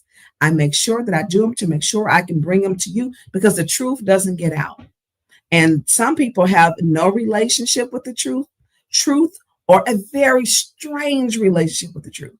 So yeah, there she is right there, y'all. Right there. That's who's pulling out that phone, pulling it out, making content. Yeah, that's who's doing it, not me. I have time for that. I'm not there for that. Not at all. So as he projects his lies on the ethical four, the unethical four are the ones that are actually doing it. So we're going to move on. So did we get to the part that we call us treasonous? Yeah, we got there, but hold on, back up 1 second. Go ahead. He said something in that video about that there was 5 people that was there and the other people didn't show up. Did he not look and see who wasn't there? His crew wasn't there. That part. And so they have been missing. I mean, and we go that part. But see, it's the projection theory. He says Ward 6. I'm sorry, I wasn't going to be there and I was sick. I'm not going to get my colleagues sick. I'm not going to do that. I'm not going to do that. I'm not. And I was sick. I'm not trying. I want nobody to go through what I went through. That's not what I'm there for. I sit next to Councilwoman Jerry Winfrey Carter, and I don't want her to have this. And that's why I made specifically, I'm like, let me make sure I go to the doctor, get tested, just kind of bring everything down. And I did.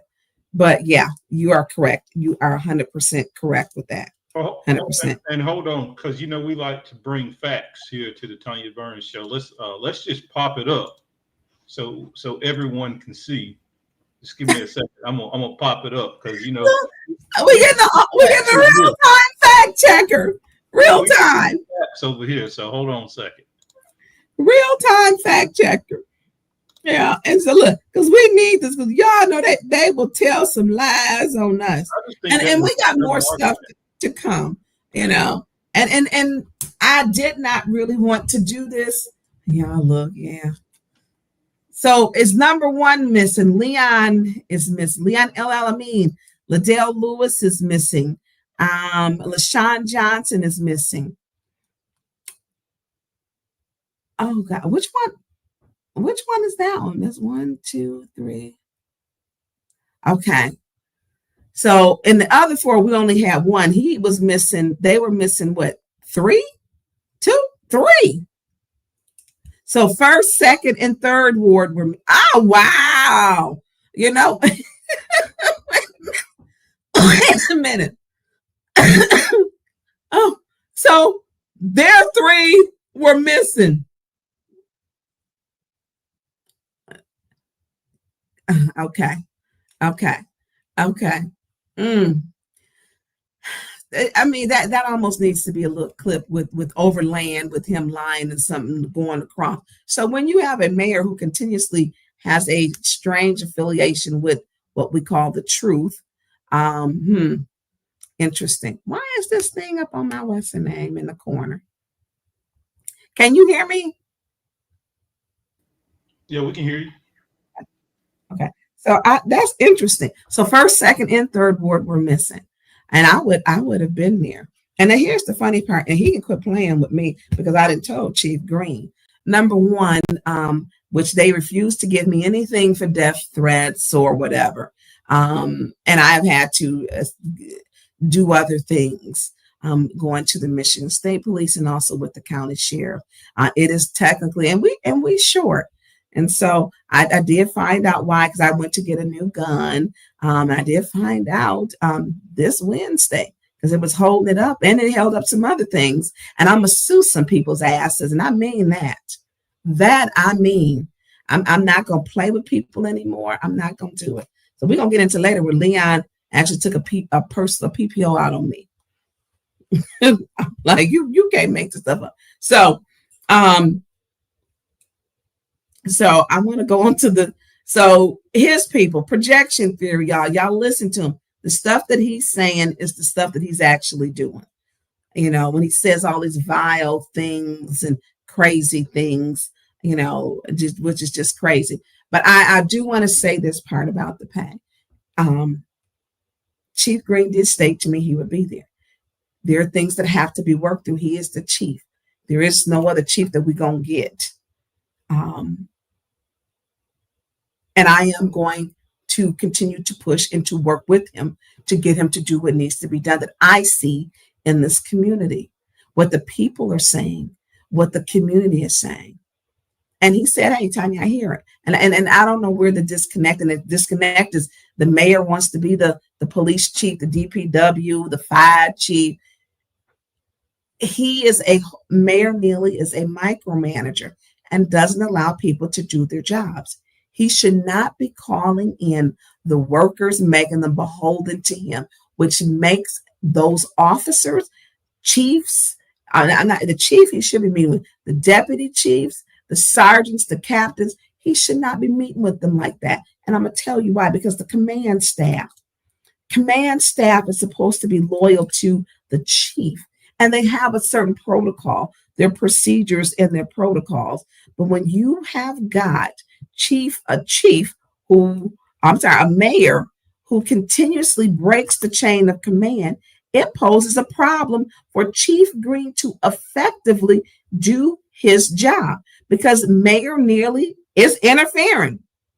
He's interfering. He is a problem. He is a problem. He didn't call everybody down in every department. If you're in planning and development, whatever department you're in, he done called you down to his office, make you beholden to him to let you know, that job, make sure you keep your job, because he always got some tricks. If you're on here from the city, you owe him anything. You work for the city, you're beholden to the people. He lets people know that he can affect your job.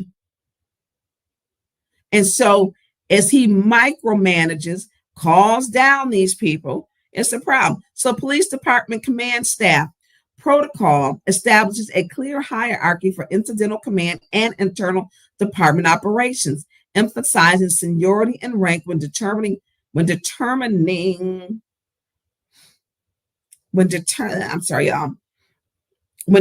who was in charge. They're supposed to know that Chief Green is in charge, not the mayor. Mayor Neely is not in charge of the police department. There's protocol. He's calling them down. They taking commands from him. It's crazy. So why do we have crime and ineffective policing? Mayor Neely is the problem. Emphasizing rank and seniority, determining who was in charge, ensuring a single point of control, which would be with Chief Green, which is what he is certified to do and takes continued education. Chief Green, not the mayor. Thank you for keeping that up. And it is setting rules how officers report to and address superiors. They should not be meeting with the mayor. He ain't went to nobody's MCO's class. He took past nothing. That's not his job. Let Chief Green chief. Let his chief in chief. The problem is Mayor Neely interfering in the protocol and the process. This protocol provides framework for effective decision-making and efficient use of resources by establishing accountability and a predictable chain of command for both routine and emergent situations. Key elements of command staff, chain of command, a defined hierarchy from the chief of police down. From where? Chief of police. Nothing to do with the mayor. Mayor Neely is making our police department ineffective. A defined hierarchy from the police chief down to support subordinate officers, ensuring that each person reports only one supervisor for unit of command, incident command at any incident, and it goes down. And so when we talk about the accountability, everything is going to fall underneath Chief Green. All members are expected to strictly obey the law and lawful order from a superior. And so when we talk about this, when you got the mayor interfering, you have standard operating procedures. The mayor is not in those. I've never seen a mayor get involved and have the officers come to his office, and he's called them all. He's called everybody down. I mean, I didn't talk to so many people who quit, said I quit because I can't work with the mayor. So he's taking away our talent in the city and leaving the city as a carcass because people can't work with him. You don't want it held over your head. So Flint has an image problem because of Mayor Neely. Because when we talk about effective policing and keeping our community safe, what you do, one thing is you properly staff. And when you properly staff, you allow your staff to do their job. You do. Mayor Neely wants to be all heads of every department, and he's a very poor leader. And it shows by the numerous amount of people who have quit in very key positions. It shows that we can't keep anybody in any department. I don't care what department it is. I haven't had time to make the list of the people who have quit and have said it's not, I'll come back if he is not the mayor. I'm telling y'all, and that list is long if he's gone. So the quality of your life and our lives are affected in the city of Flint because we have a mayor on there saying we have people committing treasonous acts. Mayor Neely, spell treason. First of all, spell it. So Chief Green, I'm going to work with him. And I had a long talk with him, and it wasn't a fun one. I know it wasn't for him, and it wasn't for, he had some little get back at me too, because I hold him accountable. And I'm okay with that. I don't have thin skin, not at all.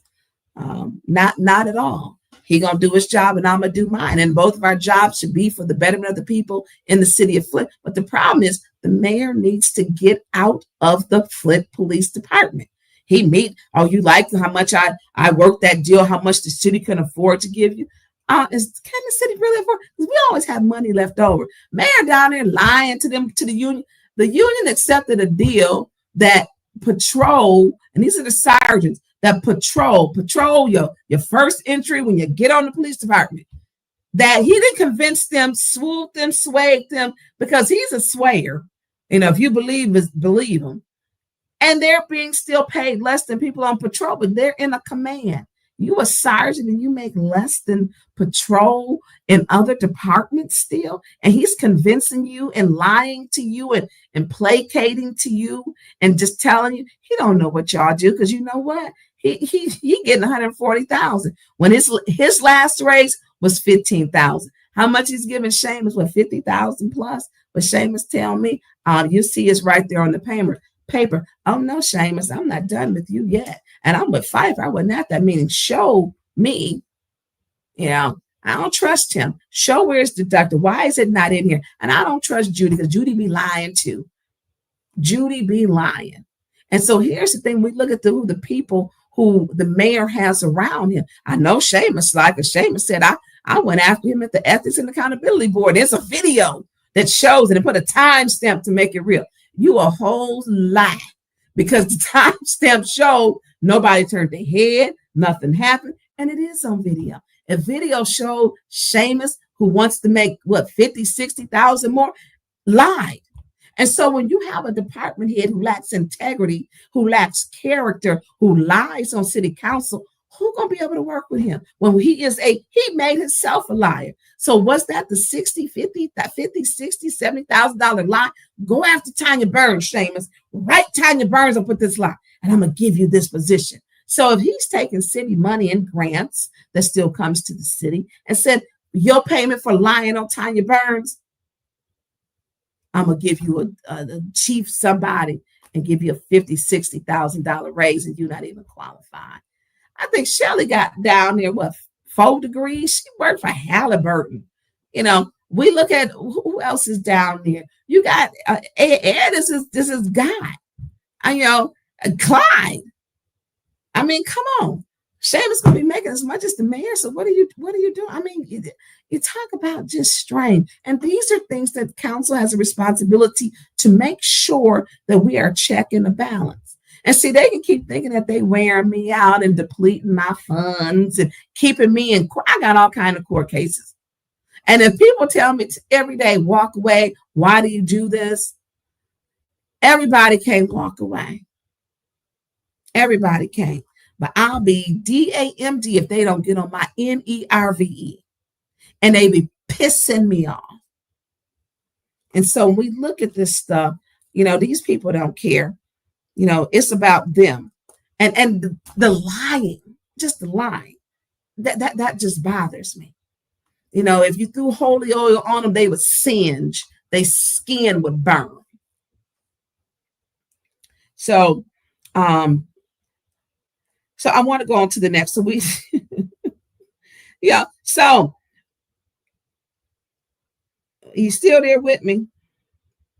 Oh, put up the article with the mayor's pay, because I want us to put. Can we put up with the mayor's pay? What his pay is? Yeah, 1 second. So the mayor makes sure he's getting paid, and then he done wooed and told these officers they got a contract coming up in December, and there's some things I want to know. Have you fixed the ladies' bathroom also that has not been done? Because there's some things that they're gonna make a priority, and those are questions Chief Green has to answer.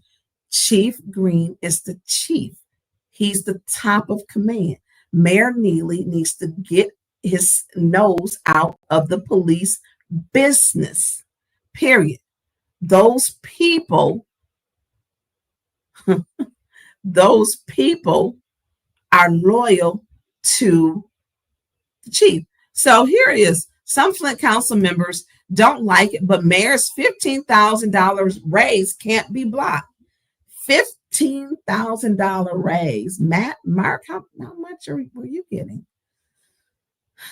Ray Johnson, thank you for the super sticker. Thank you.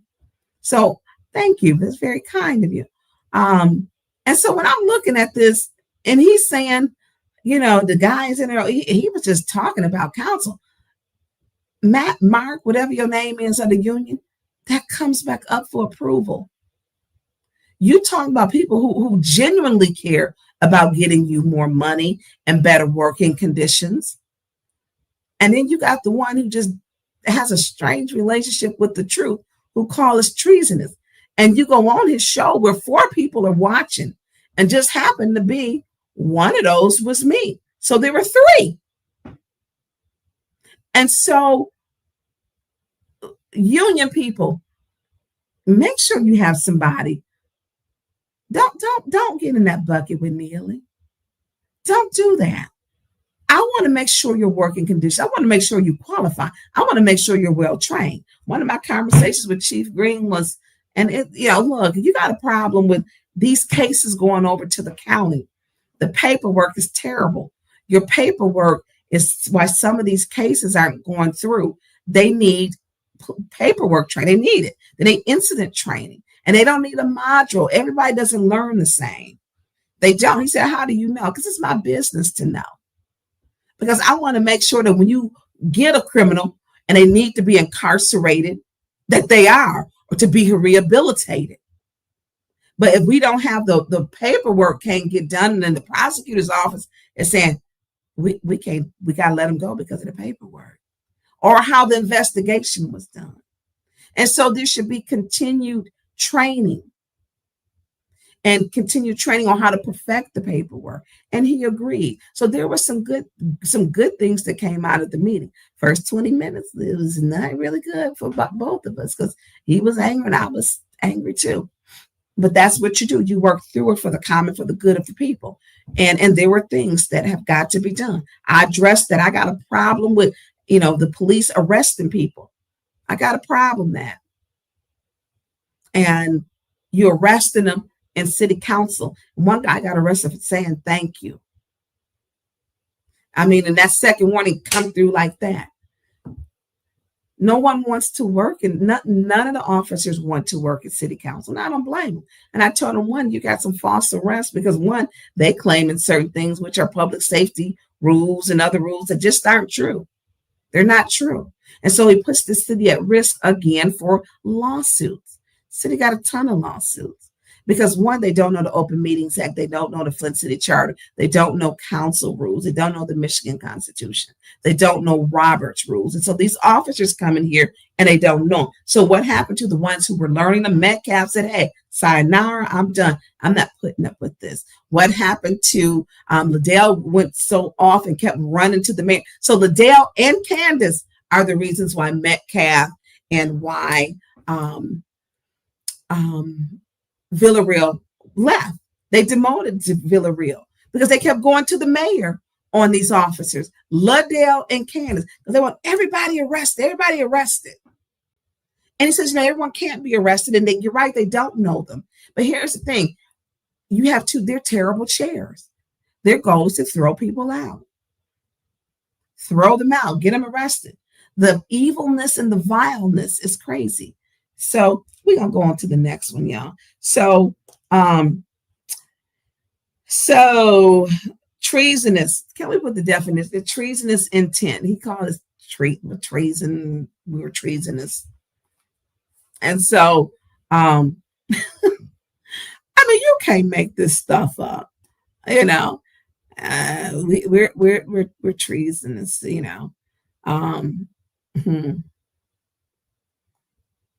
So, producer Jay, look, you ain't gonna sleep on me, did you? Yeah, he got a lot of stuff that he's got to do. Okay, thank you. So treasonous intent. He said that several of them, what he thought, a few of them, several, whoever, more than one, had treasonous intent. So what is treasonous intent? Because it doesn't even apply. So he's using words and not able to use them in the right context, which is a problem. So he's using words to come out to attack people, and he's using them to at the strongest form that he can, and they don't even apply. Terrible leadership, because you should be bringing this community together. You had a major fire at a church that's been a pillar. That church has been there for 100 years. And you want to talk about treasonous? You should be bringing people together. But instead, you take your time and make up lies that I need to correct you on your lies. So treasonous intent, or specific intent to betray the United States. So I guess we're betraying the United States. I'm just saying, y'all, this is the definition. So we're he's saying some of the people are, want to betray the United States. in the mental state required to prove the crime treason. To secure a treason conviction, prosecutors must prove the accused committed a concrete overact, such as levying war. Okay, we levying war on who? Or giving aid to an enemy. Yeah, see, these are words that are not applicable, but he's pulling them out to try to apply them in a situation that they're not applicable. And so there again, we have ineffective leadership. He's taking words out of the dictionary because it sounds good. You know, we're not going against our country. We're going against you lying. We're going against you not telling the truth. Why those officers and sergeants not getting paid? Going against why are you defying the authority of your police chief? Why can't you open your mouth to say on August 1st, 2nd, and 3rd, you had 22 shootings in your city and you're not saying anything? And so when he's using these words, he don't even understand what they mean. This specific intent or means to must be proven alongside the overt through two witnesses. This is that we ain't anybody doing this. We're not overthrowing the country. It doesn't even apply. And so when you get someone who wants to be smart and says big words, but doesn't know how to apply them, this is a problem. You know, I am thoroughly disgusted in the fact that he tries to say that, because one thing, I love my country and I love my city even more. I show up for my city every day that the Lord wills and gives me the strength to. But this guy, he's dangerous for Flint's future. Mayor Neely is dangerous for Flint's future. His focus should be, number one, building our community, making sure that we're continuing to bring in economic development, making sure that we have community policing and have a comprehensive public safety plan. And in that comprehensive public safety plan, you should have an opioid plan. We're still getting opioid dollars. We need an opioid plan so that we know, because we have a drug problem, dealing with our homelessness. How do we bring in new business? Well, if you up there calling, you the mayor, telling people that you got council people that committed treasonous acts, do you think they're going to want to come here when you lying? When you're lying. When you're lying, Mayor Neely, they're not going to want to come here. And then he says, well, I extend to go for people to come to my office. You just said again, treasonous acts. And then you got, what's her face? Vanessa Pringle. I'm going to do full disclosure. She sent me to ask for Mayor Neely. I had to, I rescheduled and I couldn't go. Now, when they get on this little show, and these are all Christians because they love the Lord. And some of these people just like saying that they love the Lord because they don't. You go in there, and let me be clear, I'm not intimidated by the mayor. It don't even bother me. Last time I went, it was Whittigan was in there. He don't intimidate me because I'm going to talk to him just like I'm talking now. Last time he was like, he said something. He said, hey, Tonya. I said, hey, Sheldon, when you start calling me Sheldon, when did you stop calling me Councilwoman Burns? I'm elected just like you. We're co-equal. You are no better than me. Understand that. Now, if you want to go on a first name basis because it makes you feel better, then we'll both sit up here with titles. But y'all know me. Look, just call me Tonya. But he can't, because he makes everything so personal. Treasonous acts. I mean, this is just, it doesn't even apply. But he likes saying it to blow it up. And then he get people in there one-on-one. And y'all who fall for the one-on-one in his office, stop it. Because he playing y'all. He playing y'all like a deck of cards that's already rigged. He playing you like some loaded dice. I'm telling you. And so when we talk about what it takes to bring Flint back, you got to take the people with you to bring Flint back. He's divisive. And so the guy who, yes, Carol, the mayor played the guy, Matt Mark, in there like a fiddle. He played him like a fiddle. He had him come in there and he did all of this talking and I'm helping you. And it's council who's not wanting to pay you. Council doesn't like you. He played him like an old beat up banjo. It's council. It's me and you against council. Now, and I'm going to tell you, I done saw Mayor Neely just take down people pay because Matt, Mark, whatever your name is, I worked for him, got fired every day, y'all. I told you, every day he threatened to fire me because if you don't fall underneath the premise of kissing his ass, and I'm not good at that, do your job, I'm going to do mine. Let's work for the people. I don't mind working hard. I don't mind doing 70 hours. They got to put like, well, we don't want you to write down your hour. No. I need you to see for this week that this is the amount of time that I put in. It was 65 hours. I understood what my job was, but he played him like a fiddle. And then had him saying, council wasn't interested. We were interested. Now, your unprepared deputy police chief doesn't know what he's doing. He never comes there and understands what he's doing. Never got any answers.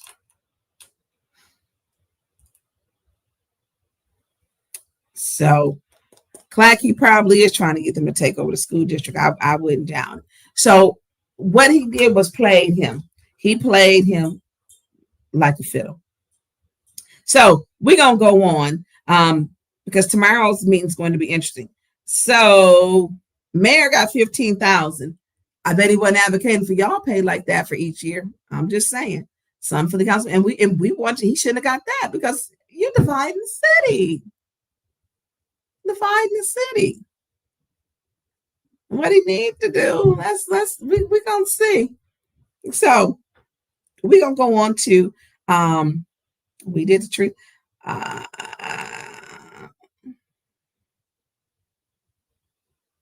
So we had a post that was made. Liddell Lewis, council member Liddell Lewis of the 2nd Ward, made a post. Now, this was interesting, y'all. The post was made the same time St. Mark's was on fire.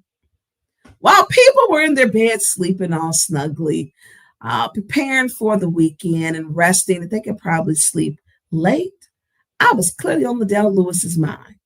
So 2-3 o'clock in the morning, she was making a post about me. So she says, food for thought.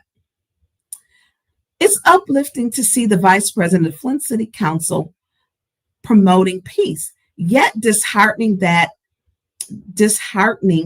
a colleague in the 6th Ward made a declaration against peace. It's time to hold those responsible for hindering our city's progress. We owe it to our employees, residents, and to the oath that we took as council members to strive for unity.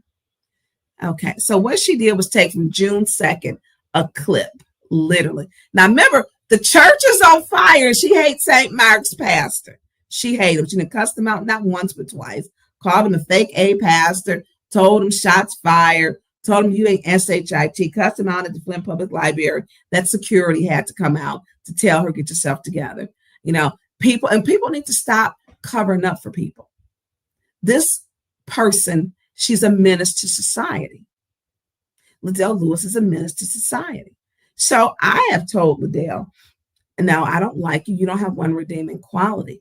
Doesn't mean I'm not going to work on the project, because I'm actually working on the project with her now, with the city attorney, dealing with the kids. So this is how people lie. She's a habitual liar, gaslighter. So she took from June 2nd her clip, but didn't play the whole clip. Now this one just came out, but she took it from a June 2nd clip. Now what happened? June 1st was the peaceful protest. The peaceful protest where they arrested people and towed cars. And so when I talked about that, yeah, at that point, and I said, but let's play hers, please. And then we're going to play what was in the real excerpt of it, because she gaslights this community. I do believe I sent you that one. I'll keep talking till I'll stop when you pop it up. What are we playing? I want to play, she has a little clip like 32 seconds. And then I want to play the June 2nd one of ours. I think I sent you the timestamp of that too. All right, let me find that one. Yeah. So June 2nd was after June 1st is when we had the peaceful protest where they were doing the second run of the casket. Uh, the casket. They were taken to the park where it was canceled by Rose Morrow, is what Maurice Davis stated. And so that day they towed two cars, Beverly's, Biggs, Levy, and John's. They towed two vehicles. And I said, you saw Miss Walford be detained, handcuffed. Officer told her, "Now tell me, thank you for getting your keys." Who the hell are you talking to? And that's the disrespect where I'm saying for Chief Green, which I told, get control over your police department. They're out of order. They're out of order. And so when we look at that day, June 1st, and to watch it in Terrence Levy be thrown down to the ground, to be dragged. The car was not in park. It hit another vehicles, and it caused $7,000 worth of damage to the car. And we look at that, and he's a senior citizen. Yeah, right now we're not looking for peace. It's not going to be peace. And this was right after that. And so she takes things out of context because she is a liar. And she likes to lie and gaslight this community. And so, and I should send out a copy of we're actually with the new city attorney, Danielle Darrow, because Liddell wanted to work on one also. And they were like, well, can you work with her? Not my choice, not at all. But it's about the kids and the gangs and the schools. And so my problem or issue with her is, as St. Mark's is on fire, literally 3 cans of gasoline, an arsonist. And we have this issue that she's posting about me 2, 3 o'clock in the morning. Really strange, really, really weird. Really weird. I got it. Okay, let's play that, please. So how do we make peace at this point? I mean, how do you get order? How do you move along? As long as Liddell and Candace are chairing those meetings, we will have a problem. So how do we make peace? I'm not trying to make peace at this point. I mean, how do you get order? How do you move along? As long as Liddell and Candace are chairing those meetings, we will have a problem. So let's play the one, our actual June 2nd. That sends you the timestamp too. And so we know what happens in those meetings. Look how Candace just talked to Councilwoman Murphy Carter. Look how she talked to Dennis about him having 2 strokes. Look how they talk to Jonathan. They want peace, but they bring you all kind of disruption and hell. Literally 3 o'clock in the morning, she's up posting about me. Weird, just weird. So when I'm saying about peace, because I love a plan, let's do things decent and in order. Something is wrong with her. And we know that because they removed her in Maryland. She got 6,000 votes. The winner got 50,000. She was the incumbent, and they told her, we're not putting up with you. Something is wrong with you. They got rid of her, and they got rid of her because of the same problems. They got rid of her because she's disrupted. She doesn't get it. She doesn't know what she's doing. So thank you. Look, y'all, tip the producer down at the bottom. Producer J, Cash App, $. Producer J, 1987.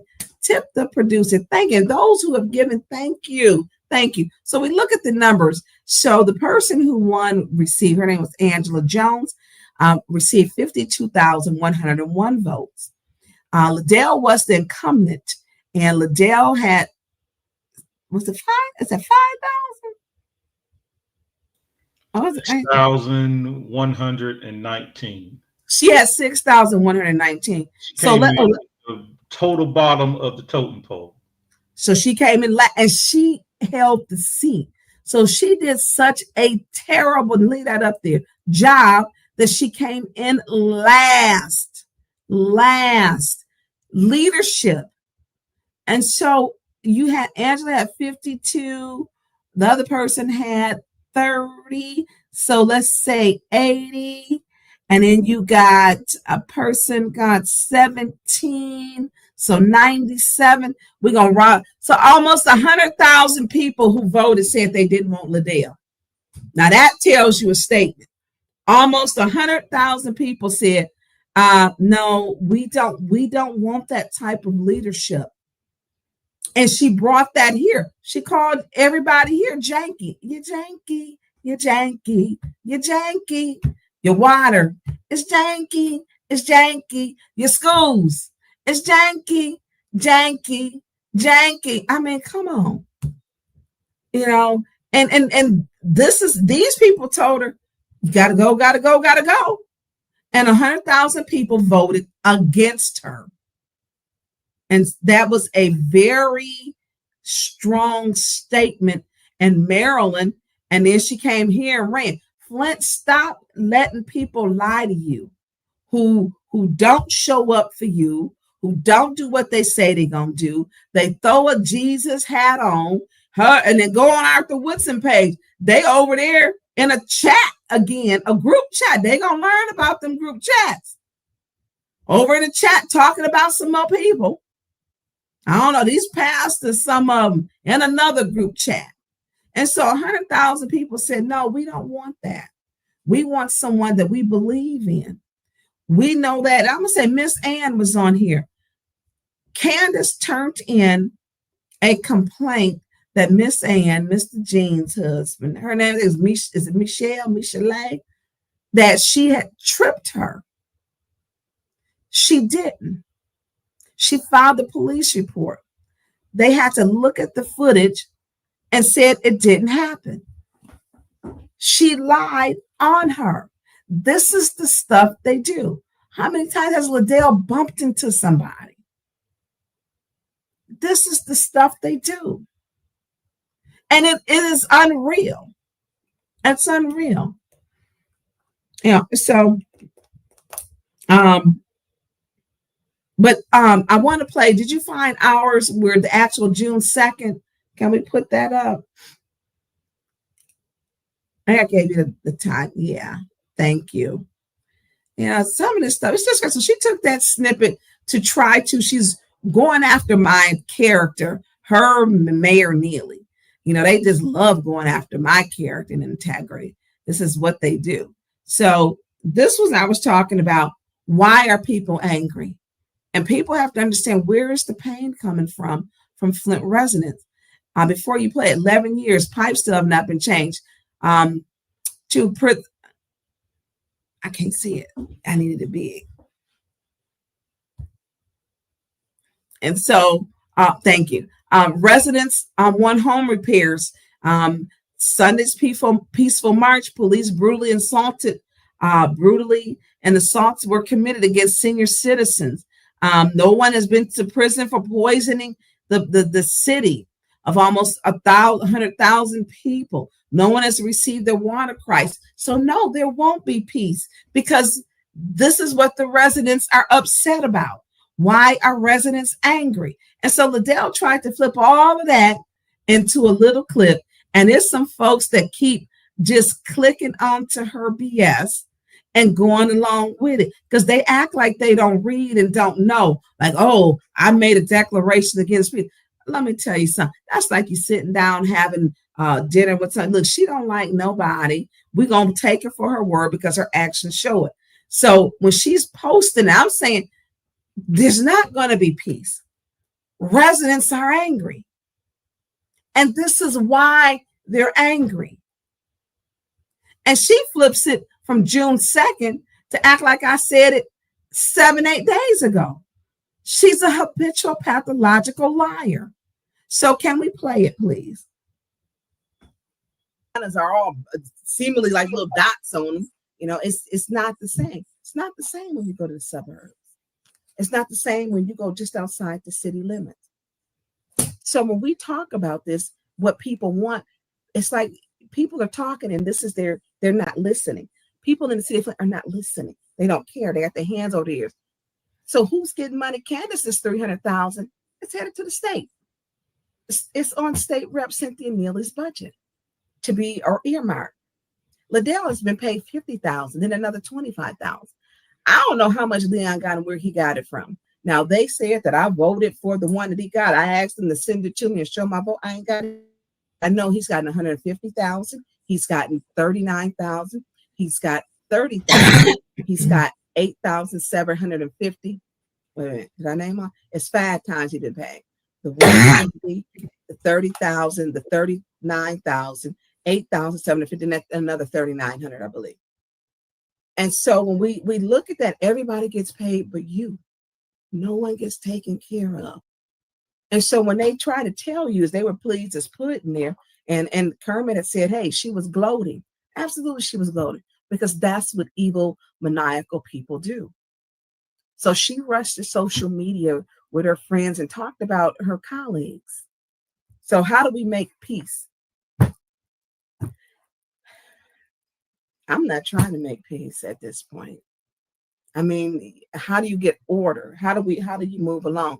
As long as Liddell and Candace are chairing those meetings, we will have a problem. Mike Clack said Candace lied to the police to get them there like that, saying residents were trying to run up on her. But before that, when Judy did it, a resident came over and told me, Judy told Attorney Cups. And I looked at Attorney Cups, he was pleased as pie. And so the resident was telling me this. Judy did the calling, but here's the thing. The officers, they were like, look, we were able to talk. They didn't let me talk. So they rushed in and took over. Totally disrespectful. So why are people mad? You're not getting home repairs, very few or little. But there is a motion or a resolution where they want to give, where the mayor was at my 6th ward meeting. I couldn't make it because when I saw the number of people who showed up, I called Joanne, who's the president of the Mount Park Association, and I said, hey, I'm not going to be able to make it.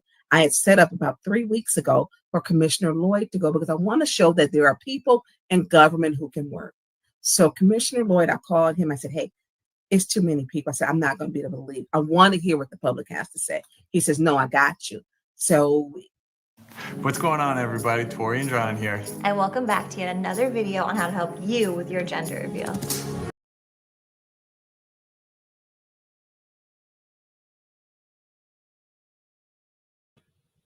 So Commissioner Lloyd went over. The mayor took shots at him the whole meeting over there, y'all, the entire meeting. And he continued to handle business and to be professional. The mayor made digs the entire time at the meeting. And I wasn't there. Commissioner Lloyd called me. I got on my seat to go speak with him, I think twice. I did. But literally, he was taking shots at him because that's what he does. He takes cheap shots. So this is so her little clip she made. Shame on those people who clicked on it and gave it hearts. And some of y'all, I be seeing some of these people, this name begin with an S. You be on there hearting them pages. I be watching that. I didn't seen that. People didn't sent it. And then you're on my page. Be a seeker of the truth. You over there co-signing on that mess. God is not going to bless your lies in your mess. He's not. God is not going to bless your lies in your mess. So she took something like I just said with Candace's thing, put it together to deceive the people. She deceived. She's a deceiver. She's a liar. She literally took that on there at 3 o'clock in the morning when St. Mark's is on fire. She over there literally making lies up. Y'all play it in this full. That was June 2nd. This girl, something is wrong with her. Say her name in the 2nd ward. What's her name? Liddell Lewis. You's a nasty black lady. Oh, God. She is not a nice person. She is not at all. So I just want to say this. So we are going we're gonna go on to the next one. Um so A10 Flint. It was Mushat, the one with Winfrey Carter and Mushat. Y'all, I'm like, maybe I missed these people, ladies are just so can I put on the video of A10 Flint? Yep, and before I do it, I got a question. Yes. Real quick about this. I'm staying on topic. What does point of order mean? Point of order means that all ceasing must stop, that a rule has been broken. Okay. That means that we've gotten all that you've done something that violates Robert's rules. Okay, so so setting up this video, and I promise I'm gonna stop talking. Just setting up this video when this argument. Oh, I don't even say it's an argument. When this disrespect happened, JWC said point of order. Who was supposed to stop talking? Who was supposed to stop talking when she said point of order? So here's the thing, too. Jerry already had the floor. Exactly. And I want to, right, she already had the floor. Candace never said point of order. No, JWC said point of order. JWC said point of order. And Candace was supposed to stop talking, correct? She shouldn't have been talking, period, because you can't steal the floor. Right. And so she stole the floor, and she has this thing now where it's a power thing for her. That I'm just going to sit here and not do anything because I'm the chair. I'm the chair. I'm the chair. And she does this, and she wastes time. And so it was to let you know I'm in control. I hold the power. And she's done this several times now. And it's crazy. So let's listen to this. But you can't steal from the floor. And we're gonna get into it. But you're right. Jerry said point of order. Candace never said point of order. Candace said she can take the floor when she wants to because she's the chair. Being the chair doesn't give you that right. It does not. But let's go ahead and play this, please.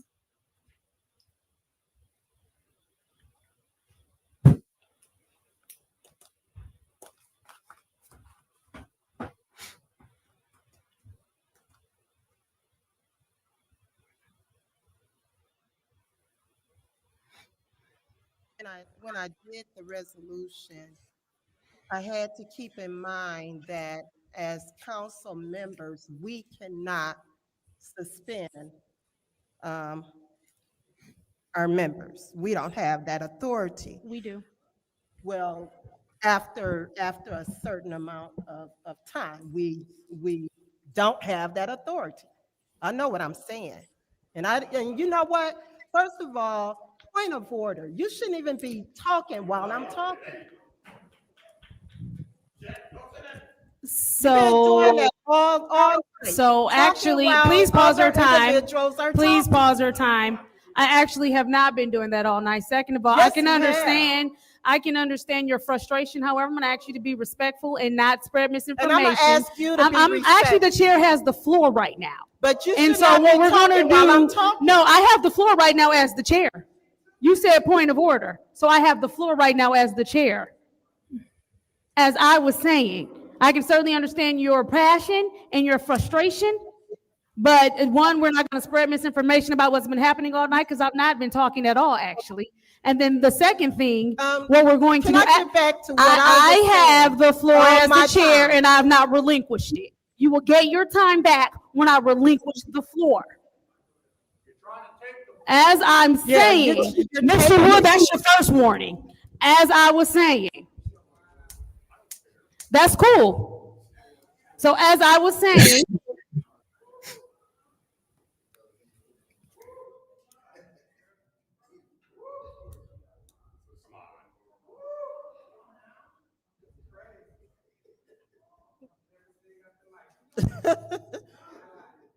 Yeah, an abuse of power. Right. Sure. No, what it is that there's a constant disrespect that comes from you when you get too passionate. And there's it's a constant disrespect that comes from you. Yeah, well, I didn't disrespect Now, you though. let's All get I back simply to did it. was tell you because you stated something incorrect. Yeah, but is that you're we talking do while have I'm the talking, power. and you shouldn't be We talking do. while I'm Actually, talking. I'm the chair. So And what we can does do that that mean? again. That What does means that mean? I can step in and say if you said something incorrectly that No, you that stated does- something that's not what incorrectly. that means. Yes, it does. And you That's not stated what that something means. incorrectly. The bottom line is you stated you couldn't remove him or you couldn't introduce something when that's not true. You can. No, you So can't. it doesn't matter. He's not elected to any position ever in life. But listen to so this. as I was so saying, let me get back to saying what I was when saying. I get done,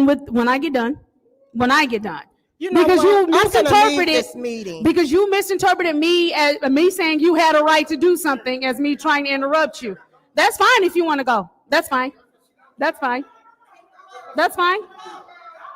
That's fine. That's fine. Actually, you do, because how are you upset at me by telling you you did have the power to do something? I was simply letting you know you did have the power to do it. You're mad because I let you know that you are incorrect and you have the power to do it at any point in time? So let me know.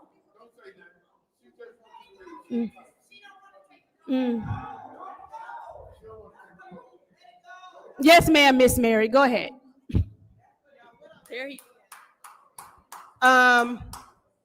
When I wrote the resolution,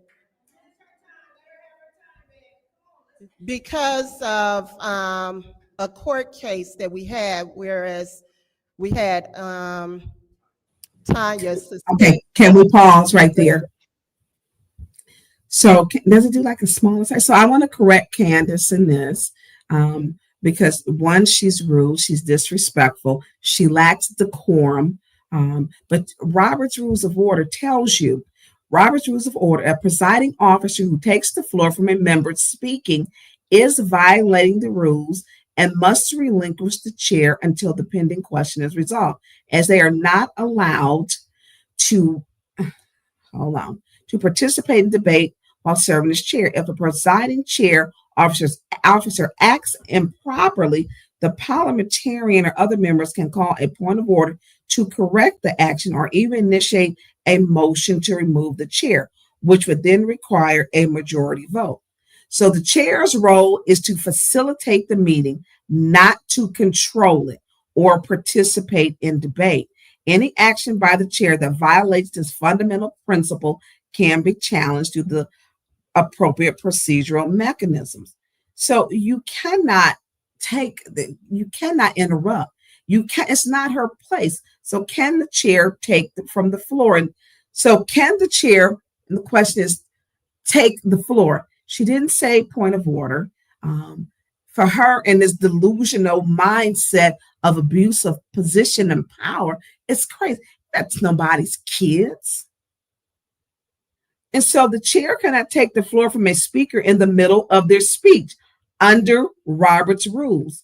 Its members cannot be interrupted when they have the floor, except in very limited circumstances like point of order. She didn't say point of order. The chair must, but then she has to tell a rule that she's breaking. It cannot be her opinion. And she needs to cite the rule as the chair. And she didn't do any of that.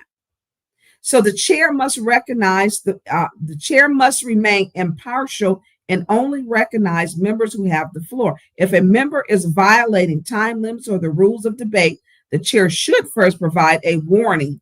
And if the violation continues, can impose restrictions on the floor. But getting back, she can't take the floor. And when you take the floor, you got to ask you can't just impose, no, I'm right. No, what rule is in broke? She never said point of order. She never provided a rule that was broken. She took the floor illegally. Then she decided, because she felt she had the power, that she was just going to be quiet. So here's the thing, because this shit ain't working for me. The disrespect she has chairing.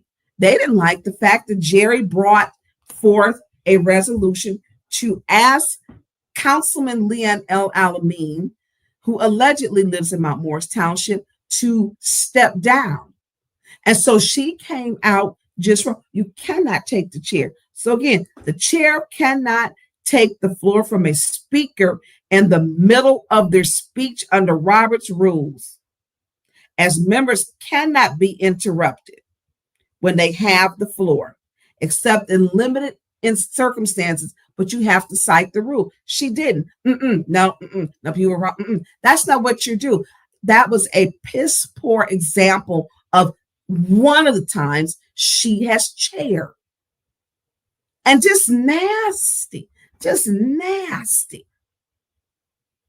So this is a problem, because how do you come there to do your job? It's warfare.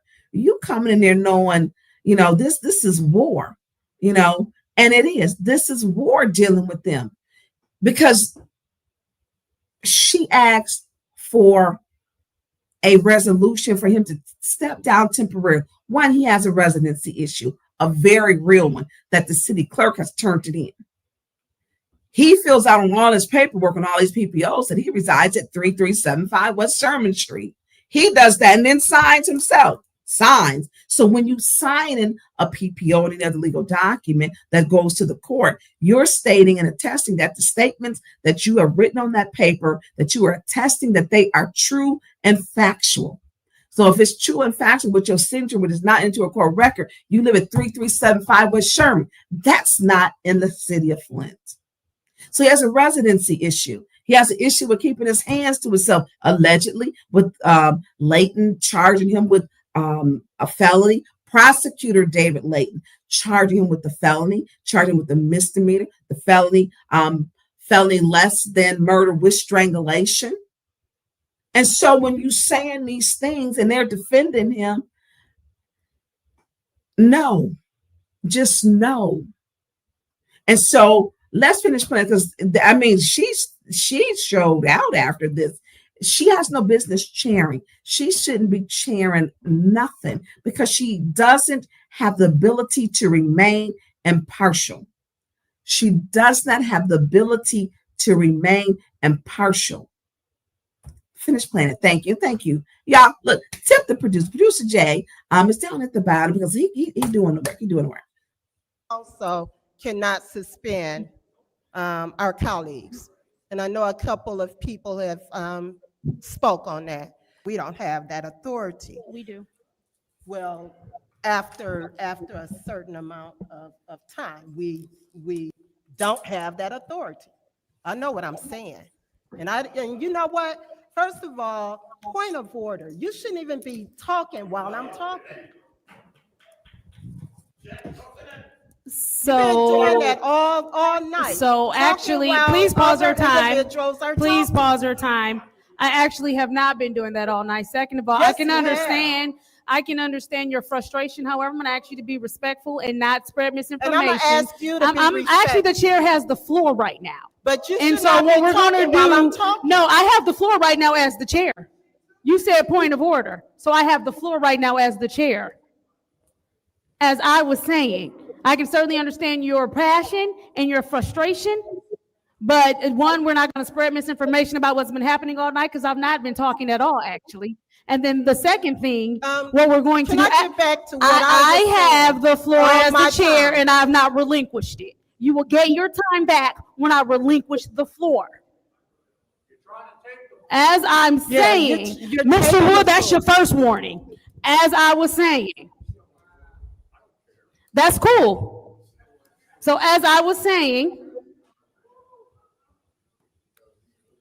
I dare you to let. Can you finish playing the rest of it, because it gets into the other part, I believe. Because they was up there fighting with their lives. And so, was that the end of it?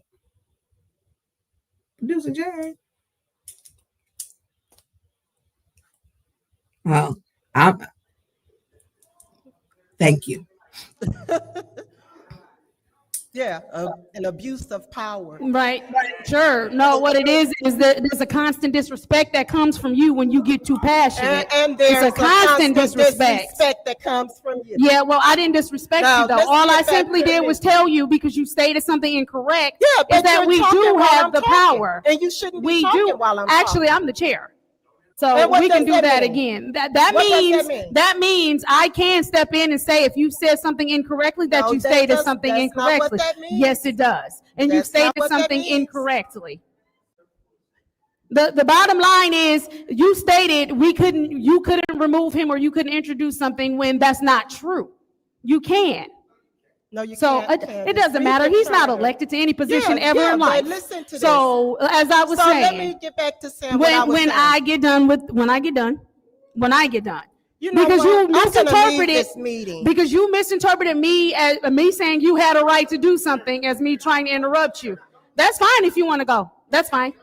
That's fine. That's fine. That's fine. That's fine. Actually, you do, because how are you upset at me by telling you you did have the power to do something? I was simply letting you know you did have the power to do it. You're mad because I let you know that you are incorrect and you have the power to do it at any point in time? So let me know. Mm. Mm. Yes, ma'am, Miss Mary. Go ahead.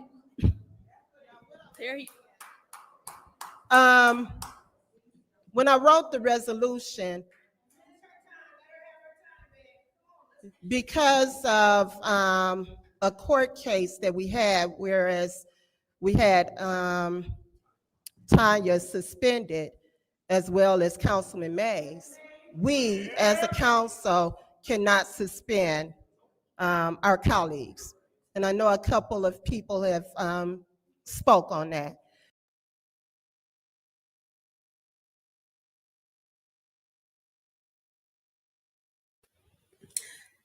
That was really hard to watch because she illegally took the floor. She's out of control. She's unhinged. Candace was unhinged that day. She was completely unhinged. You still can't say we do and just burst out and say it, because that's what she did. When Jerry says we can't do, no, we do. I mean, she was correct. You can't just say because you're the chair, I get to run amok. That's not how Robert's rules work. Robert rules means that everyone is respectful and you're having respectful debate and dialogue. Candace does not give people respect. And so when it comes back at them and people say, well, you know what? People shouldn't be so harsh on her. She's harsh on people. She's harsh. She's disrespectful. She's very disrespectful. And so that whole thing. So they did not want to remove him or remove him. And so I don't know, producer Jay, did I send you one where the dialogue where they went into the part with they went to discussing Dennis having a stroke, and he had to explain. They went into attendance. Do we got the attendance one? Did I send you that one? Because some of this stuff, I mean, y'all, it is unbelievable. And I'm like, they've got to be kidding me. And then they want to defend. So here's the thing: when they're saying, we just want you to just step down and just step down and do it for the people, and just respecting to protect the integrity of the city and of the council, because these are very serious charges. One is a felony, one is a misdemeanor. He's had felonies before. He's been to prison. He had the clean slate. He had his stuff expunged. He was at a door at Nakia's on video with the Draco. 2 little boys were in that house.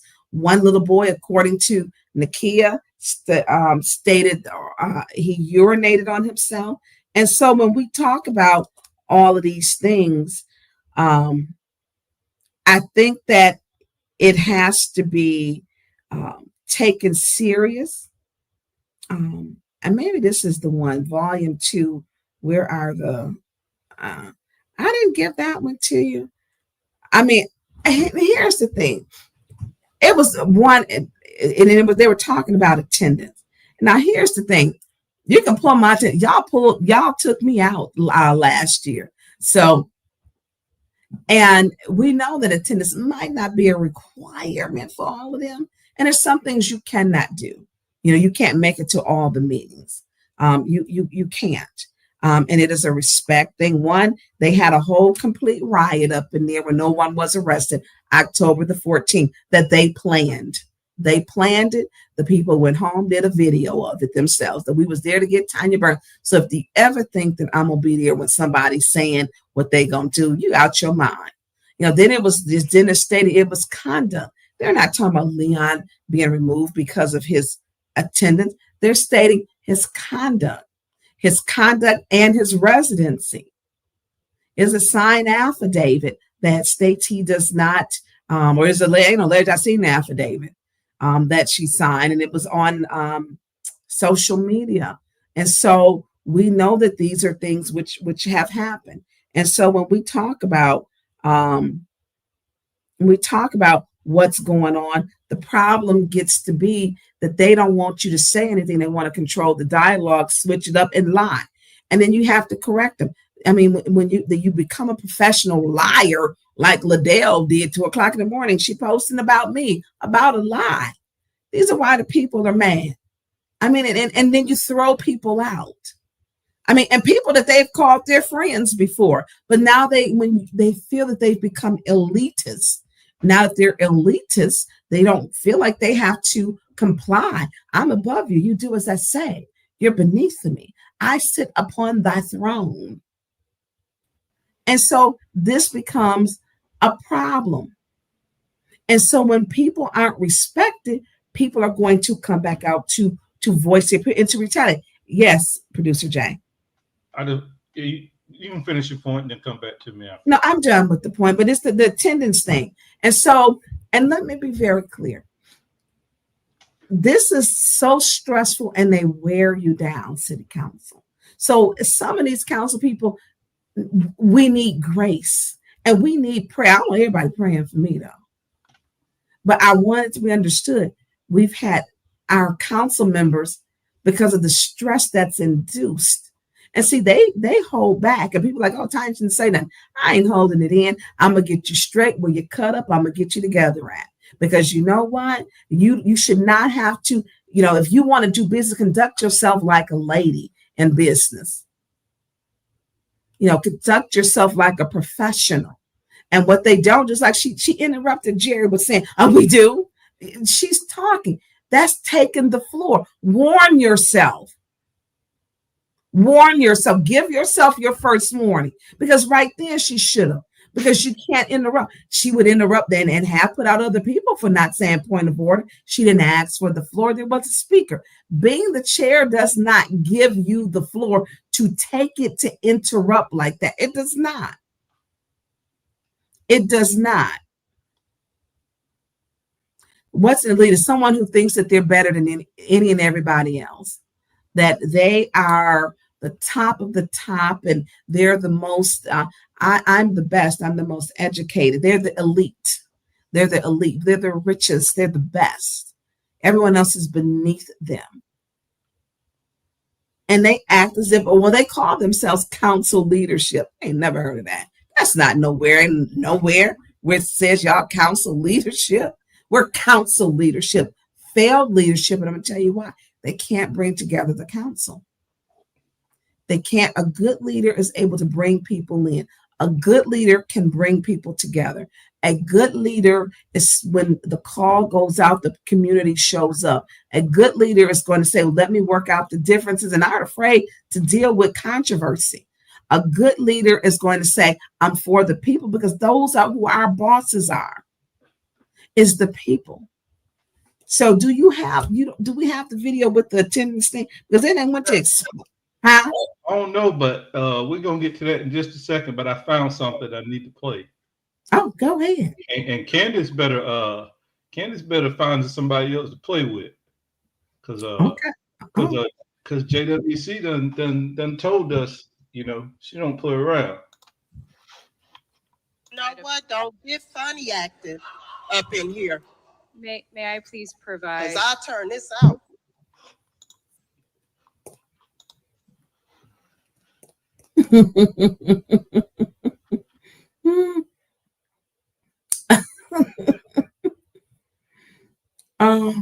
I wouldn't say no. They think they're better. They really think that they exude class. And there is some cockiness, but it's like to exude class. We are better than everybody else. They're peasants compared. And that is how they act.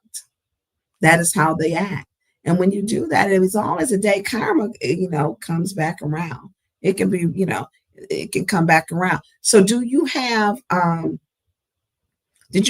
Because when Dennis is saying, and Judy is saying, well, you know, a year ago or 2 years ago, you weren't really here.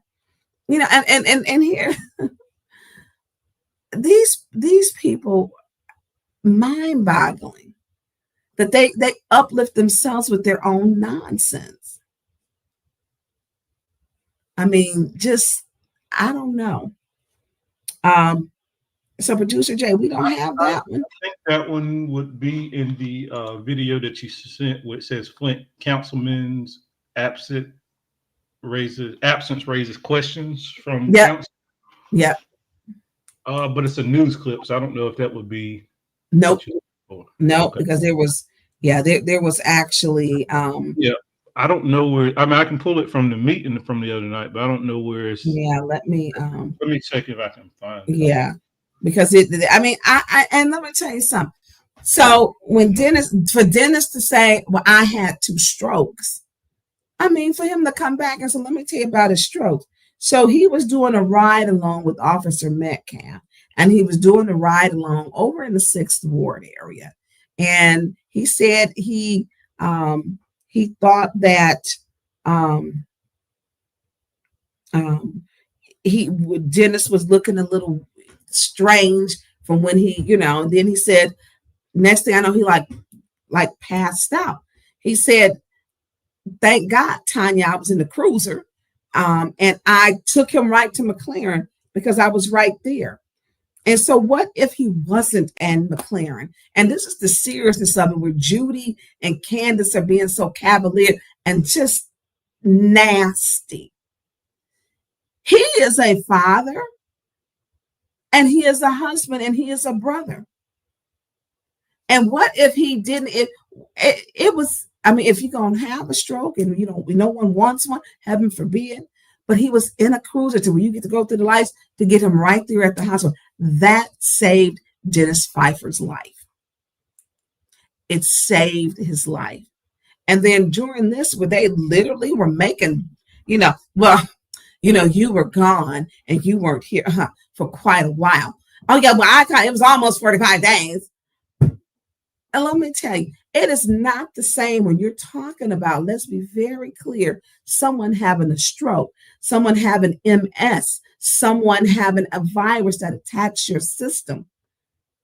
It's not the same when you allegedly put your hands on people in domestic violence, and when the prosecutor charges you with a felony and a misdemeanor. It's not the same. That is not the same if you are charged with domestic violence, a felony, charged. That's the Genesee County prosecutor. How are you going to compare somebody off from work who had a stroke, somebody off because they have MS and shared that story with the city privately? How are you going to say, when we know that another council person was sick and had a virus that attacked his body? How can you say that's the same when somebody, according to the Genesee County prosecutor, stated with the charges, filed a felony for domestic violence, where he says strangulation? That's in the paperwork. It's not the same. How dare they compare somebody's illness to being someone whooping somebody's behind? It's not the same. The charges that the Genesee County prosecutor made and them having very real illnesses and being sick and still coming back to serve is the real dedication. They ain't whooped nobody's ass. So let's play this, because this was disgusting of them. But Thank you. Anybody else during council response? Madam Chair. Councilman in the 8th Ward, you have the floor. So let me speak to these $20,000. I'm gonna say. Okay, I think. Imagine being able to build an app. Why? So I think it's the wrong spot. Let me get to So- what was it?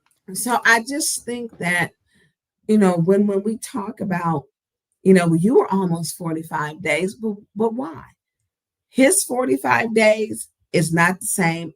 Dennis's 45 days is not the same as Leon's. And Dennis didn't have 45 days. And when Dennis was gone, what I told the clerk, as I've told when Councilman Mays passed, that, and even I said with Councilman Murphy, you can send the calls to me.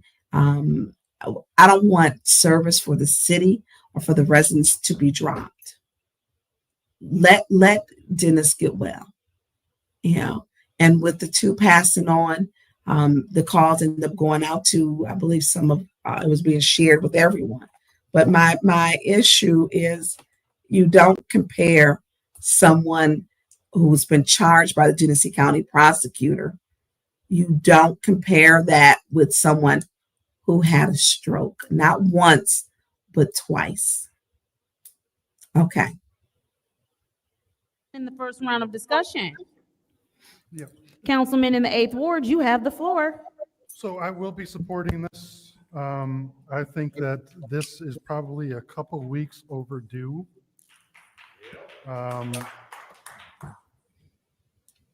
And I just want to tell my colleagues that this isn't forcing him to resign or anything else.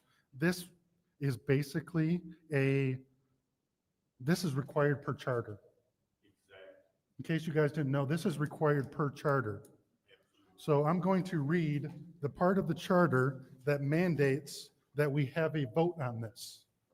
Section 2-410, vacancy in the office of council member.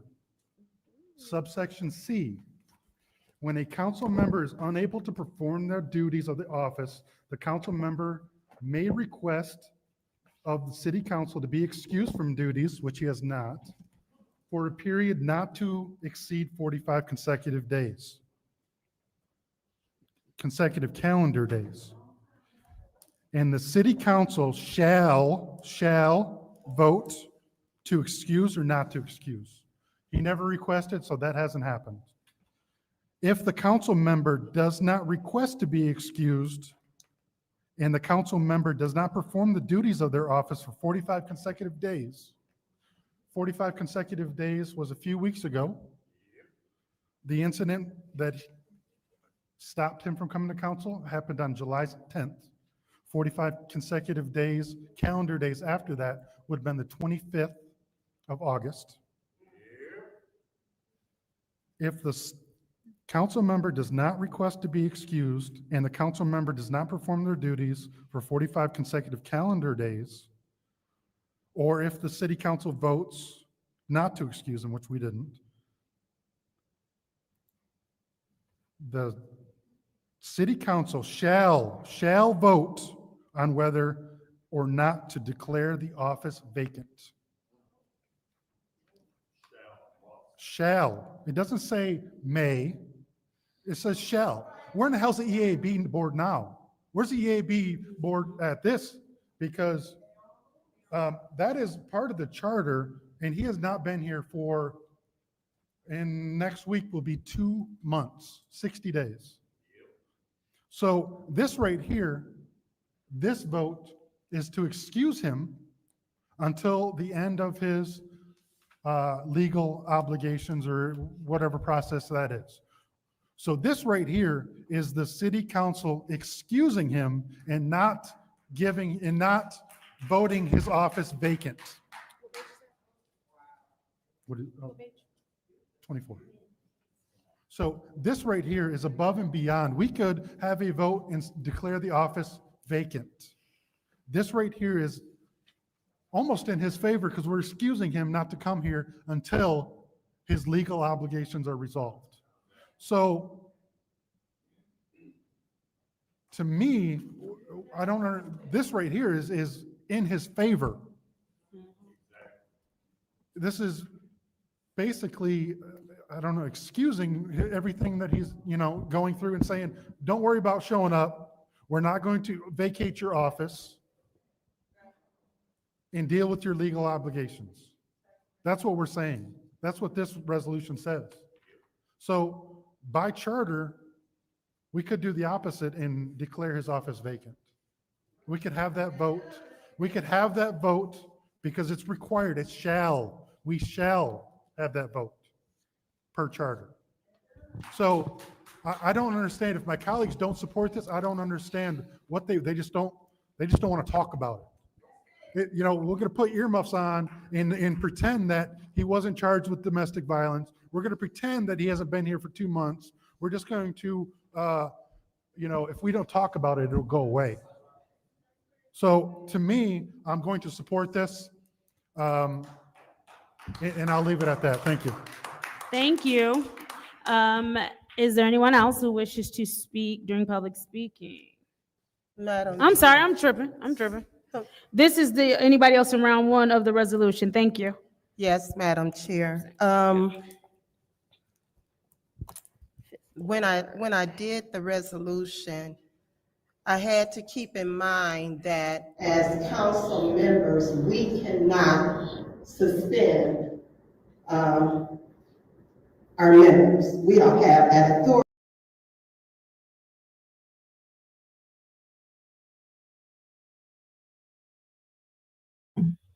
Okay, so let's just go on to the one, and maybe we can find that because that, I don't know who, look, why my phone keep telling me sleepy time?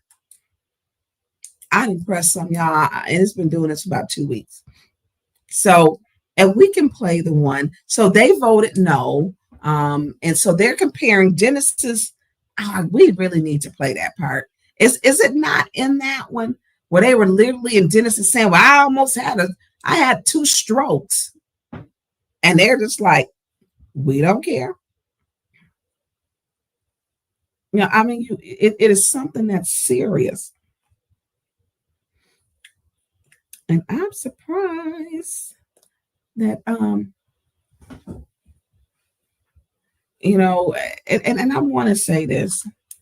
You are held to a higher standard as an elected official. Okay, you got it. Let's do it. Councilwoman in the 4th Ward. So we're in the charter. Does it say what our duties and roles specifically are? Has he been doing constituent work? Absolutely. Has he been attending council meetings? No. But he has been doing the duties of his work. Oh my God. Quit with that bullshit. Quit bullshit. Yelling out. He has an opportunity to speak without you yelling out as well. What's your request? So, through you to the council member in the 4th Ward. So are you saying that these meetings are voluntary? I can just answer phone calls and never show up? Right. Go ahead. You were off quite a while last year when you were ill, or the year before, so. Yeah, was it 45 days? No, it wasn't. But I had 2 strokes and I was back before 45 days. there are oftentimes, many people on this council have missed multiple times. It's not consecutive. Get out of here. And Get out of here. That's bullshit. fact of the matter is That he has been able to do duties of his job. So I think that this is inappropriate at this time. And as I said before, if he is convicted, I will vote to remove him.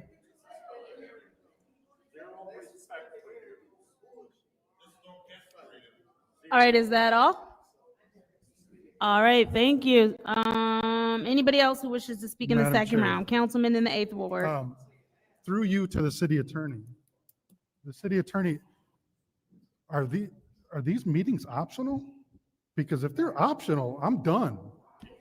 If they're optional, I mean, why am I wasting my Wednesdays and Mondays, to your point, of the aggravation of being in these seats? Is this optional? Is it part of our duties? The charter as a whole, particularly Article 3, speaking about the legislative branch, it does not specifically delineate all of the responsibilities and obligations of city council. So being at the required meetings, the first Wednesday, the first and third Wednesday, second and fourth Mondays, that is optional. So once you get elected, you never have to show up to vote.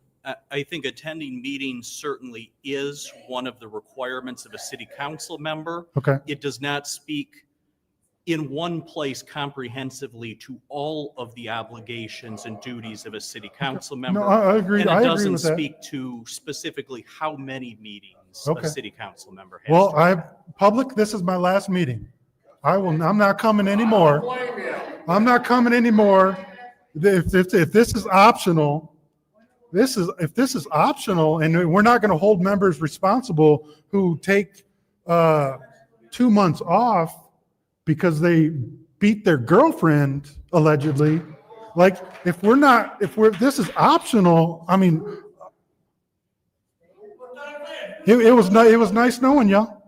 I'm going to go back and collect a free paycheck and say that I answered a phone call from a constituent once a month.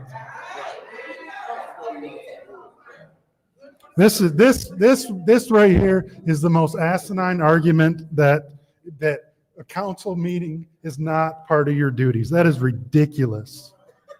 Ridiculous. But they don't care. If this allegation was on me, this vote would have been 2 months ago. This would have been the day after. This would have been the day after.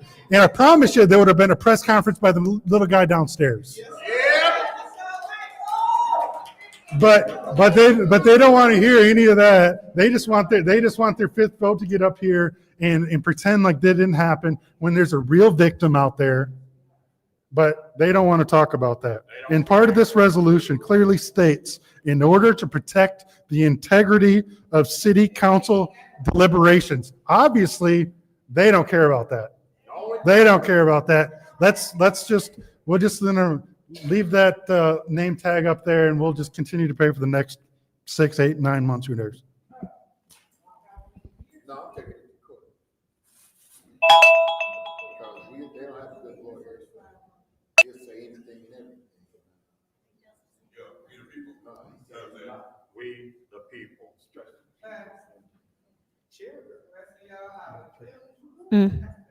Oh, all right. Thank you. Give me a minute. All right. I think I'm the last person to 1, 2, 3, 4. Yep. Speak during this time. So I will say this.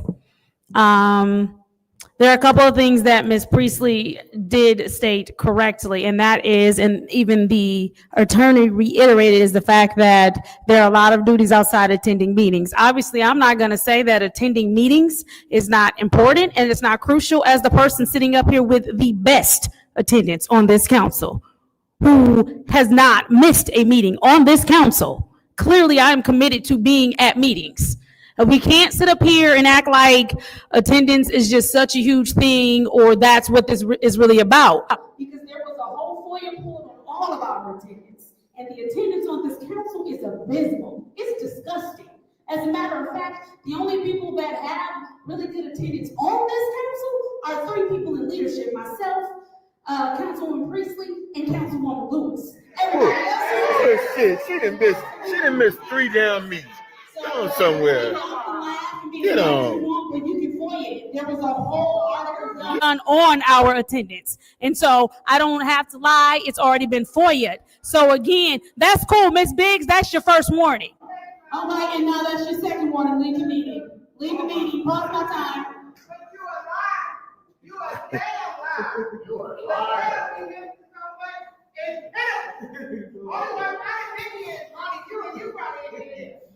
Only you, I thought I knew what therapy was until I found the right therapist. And let me tell you, game changer. You see,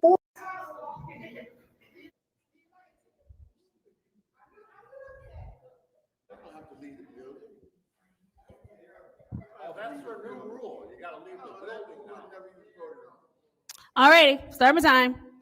As I stated, again, if attendance was something that we were really appalled about, then the next people in line with the worst attendance next to his would show up to meetings. Another thing, and I don't know what the circumstances were for my colleague in the 8th Ward, but you missed quite a few meetings while I've been sitting here. You were actually almost at your 45-day mark. And so, no, you have. It was pulled. It was pulled. I promise you, I'm not making it up. Well, then you might want to tell the clerk to take better attendance because the record was pulled. The record was pulled. And so another thing is, so if this is really about attendance, then like I stated, again, and there was a whole article done, there was a FOIA given, the clerk gave records. So if this is about attendance, a whole lot of y'all are about to get suspended too. The second thing, we want to act like all of a sudden people care about the charter and what the charter says. When we had council members openly state, please pause the time. Are you aware that this is based on his conduct, not on his attendance? No. The attendance was brought up for I'm going through the door you opened. So let's go. As I was saying, if all of a sudden we care about the charter, when we had council members state on records and leave meetings that they wouldn't follow the charter and appoint when we needed to appoint. So if we're caring about the charter and people need to be suspended for not following the charter, we have grounds for suspension there. If it is about attendance, we have grounds for suspension there. I understand exactly what my colleague in the 4th Ward is saying. I understand exactly what the attorney is saying. I think that the issue that we're running into here is I don't believe in politicizing people's pain. I don't think for y'all it's about the young lady. I don't believe that it is. I think for members of the audience it is. For people up here, it's purely politics. This is the roll call vote for resolution 250285-T, which is the request for voluntary suspension, Flint City Council official duties, 1st Ward Councilman Leon Alameen. Mr. Alameen is absent. Dr. Lewis is absent. Ms. Johnson is absent. Ms. Priestley? No. Ms. Winfrey Carter? Yes. Ms. Burns? Bullshit! Ms. Burns is absent. Ms. Mashat? No. Mr. Pfeiffer? Yes. Mr. Jarrett? Yes. The vote is 3 yes, 2 no. The vote is 3 yes, 2 no. That resolution fails. Moving on to appointments 2. So you cannot, thank you, Producer Jay. No, tip the producer because we own that, and we got a few more things, so we're gonna tie this all in together. So Councilman Pfeiffer stated that allegedly it's not the same as his conduct. That is Leon L. Alameen's conduct. He stated that it's alleged that he had domestic violence, that he beat his girlfriend up. He is what he stated, and so it's not the same. And they're trying to divert and canvass all over the place. Shame on her as a woman. Shame on her not even recognizing in Judy too, recognizing domestic violence is serious and that you hold your colleagues to a higher standard. And so the part where they are overcome with being power drunk is what they are. And so governing, what message does that send to women? What message does that send to people and women who have been abused by domestic violence?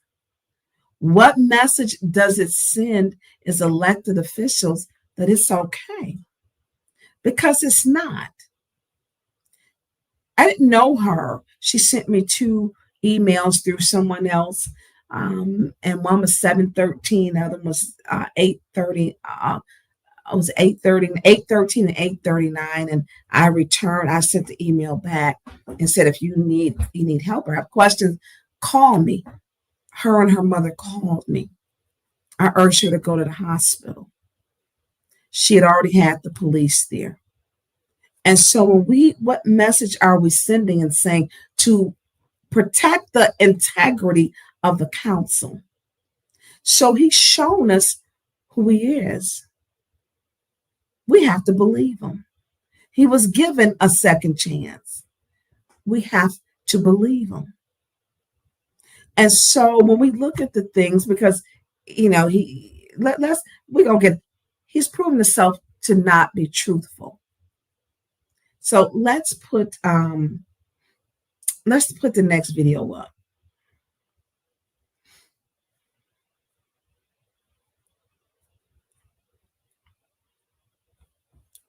So while he's getting that ready, let me tell you, domestic violence is serious. Only 34 to 35% of women go to the hospital who experience. Please don't turn your backs on domestic violence. If you need help, 1-800-723-7999. You do not have to stay in the situation. Start to plan. So this is what Dennis was talking about. And this is the prosecutor. This is the Genesee County prosecutor. Let's play it, please.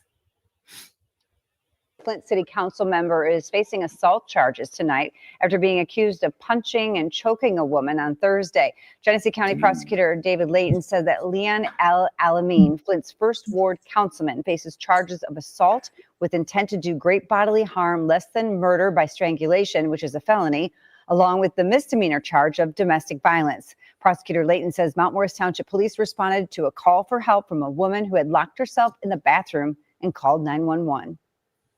She said that he had choked her. He said that she said he had hit her in the face, and she said that he had pulled her by the hair and pulled out some hair. So the police responded. They found some marks on her neck, bruising on her face, and brought the information to our office, and we have issued a 2-count warrant. El Alameen has not yet been arraigned. Stay with ABC 12 for the latest on this case. So those are serious charges. That's Genesee County prosecutor. He needs to step down. And it is the norm that when you have serious charges like this, people with integrity step down, they resign. That happens. Google it. I did. You can Google it. We're not going to put it up because we're running, But let's put up. So we talk about escalate to integrity. What is integrity? So they were going to have. There's 2 funders every year through Metropolitan Church and their members. They have a sickle cell walk. So the sickle cell walk, there was a flyer put out. Actually, I was supposed to be there. I had paid for my shirt. I had paid for to be there and to do the walk. I couldn't go because I did not feel well yesterday morning. And so I did not go. And so I called Beverly and I was on the phone with her. And I said, I'm gonna I said, can you just pick my, she's like, oh, they took the shirts over and, but I'll get your shirt for you, Ty. And literally while I was on the phone and someone had sent to me, I said, is Leon sponsoring this? Leon LLMA? She's like, what are you talking about? I said, I'll send it over to you because I had saw the real sponsors and the real sponsors were not him. So what he did was take the sponsors off the bottom of it and put his name on it, that it was sponsored by Leon L. Alameen of the First Ward. So can we put the prior one up? The other one that has the real people on it. So they have sponsors, and sponsorship and being a participant are 2 different things. Did I send you the other one? And so at the bottom of it, it states who the sponsors were. And so the real sponsors, and it's really not funny, but I mean, he turned into a plagiarism pirate. He turned into a content thief. I mean, he literally took off the bottom and put himself on there. So removing the funders who were actually on there and place. I'm sorry, I didn't get the ones. Oh, okay. So I'll grab that one. So lead that one back up because he did this too with the Main Center. So you see what it says, and it says at the top, Metropolitan Baptist Church, Baptist Tabernacle, annual sickle cell walk, Saturday, September 6th. And then down at the bottom, he has sponsored by, I'm sorry, y'all. You can't make this stuff up. And at the bottom, it states he got his picture. I mean, whoever hijacked it, pirated it. I mean, they did a good job of pirating it because that's what they did. And so it removed the actual funders that were there. And I'm going to send this to you now, which was not him. So, and if that's the case, I bought a t-shirt too. I'm a sponsor. I did too. I supported it. So that means I'm a sponsor too then. So the sponsors, the real sponsors are Landau, Hurley, the Church Metropolitan Baptist Tabernacle. One I can't see when I blow it up. Molina and Elga. And so you see there at the bottom, right along the bottom, those are the sponsors of it. So I actually have the sickle cell trait. And so I was like, I'm walking this year. I'm making the time, which I thought I was before this virus. And so I met the two people who are actually in the 6th ward to 2026. Liddell told them, no, she's their councilwoman. She's really a funny kind of gal. And so they sponsored this. And so, and they lost a son to sickle cell. And so we were talking, this was, so I paid for me to go in my membership, to walk in and shirt. And so you have on here the real sponsors at the bottom. So what does he do? Can we put back up the one? So disrespectfully, he takes it down, cuts them off, because some people become better thieves or alleged thieves or whatever. But no, he took it off. So sponsored by First Ward City Councilman Leon L. Adamine. It's not sponsored by him. It's not sponsored. He has no shame. And so when he keeps showing you who he is, and you have got Liddell defending them, Judy defending them, Candace defending them, it gets exhausting. He took over a whole event, plagiarism, pirate of the plagiarism ship. And he took it over. So Beverly Lewis of Hasselbrink, the director, I don't think he knew that it was Beverly's church. Beverly is what did she work with the children's choir, the dance troupe, sing in the choir, usher. She do it all, and she's close. That Metropolitan has been around. She has her family there, and so when we look at this, it's like how he is not a sponsor. Well, it says at the bottom he is, but this is the trickery, the foolery, the deception. It's the deception. Michael Clark, I saw that you were there. If I could have made it, your girl just was not. And so when we look at this is to deceive, to deliberately deceive. So Beverly, make that big for me, please. So Beverly, I'm gonna have to pull it up so I can read it. Because that's not gonna get, you got to take me off for me to read that.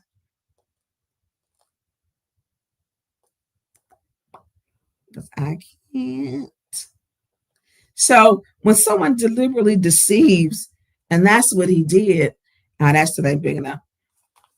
Is troubling and is disappointing, because here's an event that was started by people who said, there's a need, let's bring awareness.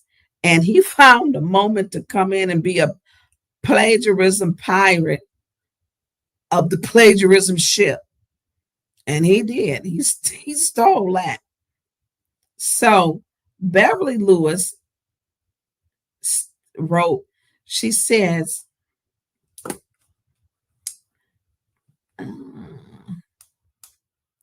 when will our leaders learn to operate with truth and integrity? I have been silent through all of that, all the mess that Leon has been doing, but this is absolutely not acceptable, and I will no longer remain silent. Who takes community organization flyers and try to fake ownership of or credit for their events? Who takes community organization flyers and tries to take ownership of or credit for their events? Hundreds of people have signed up to support our long-standing sickle cell walk. This is the first time Leon has ever inquired. Just signing up to walk and purchasing t-shirts does not make him a sponsor, and he knows this. Taking our flyer and adding his picture and sponsorship statement is not only false, but it is also copyright infringement. It is a whole ass lie. This is him showing unequivocally who he is. This is showing unequivocally who he is. Now, he done took the whole flyer, made it his, and did that. But he keeps showing us, and they keep defending. So how do you uphold the integrity of the First War? It's not. It's not. It's a plagiarism pirate. So when we talk about what is plagiarism, because maybe some people may not know what plagiarism is, and that's why I put it up on my page. In simple terms, plagiarism is taking someone else's words, ideas, work, and presenting them as your own without giving them proper credit. What is integrity? The true meaning of integrity is an unwavering commitment to strong moral and ethical principles, consistently demonstrated through honest and trustworthy actions, even when difficult or unobserved. Yeah, he took that flyer, y'all, and made it his. Thank you, thank you, thank you. Look at producers. Y'all tip the DJ, producer Janica, I'm the DJ. So listen, he keeps showing everybody who he is. Believe him. Believe him. So he showed us what we just looked at, what the prosecutor David Layton said, that he David Layton charged him, prosecutor David Layton charged him with a felony, charged him with a misdemeanor, said that her wounds were consistent with what they found, what the police got there, and what they put on paper, that it was consistent. And so when we look at these things, we have to pay. He keeps showing us. So being charged with domestic violence, he didn't hijack, pirated a whole flyer, but they still want to keep him there. Okay. So I don't know. I remember the time when we, when Judy was saying about the Trevor. And if you ever do this to me, Trevor, I will cut your. I'm like, did she say what I thought she said? I'm like, So that part is just mind-boggling. So I think we have that video too. So Judy wanted, now she would cut Trevor's off, but it's okay for a serious charge as a felony by the Tennessee County prosecutor and a misdemeanor. That is okay. That is okay. I remember looking at that, and me and Jerry looked at like, did she just say that? And y'all, she did. And I was like, oh my. Oh, let's play. Look at you. Y'all tip the producer, Jack. to my niece, and I will find you and I will cut your balls off. Anybody who does this to a wife and children needs to be shot. I am appalled by behavior of this man. Let's play that one more time. Let's play one more time.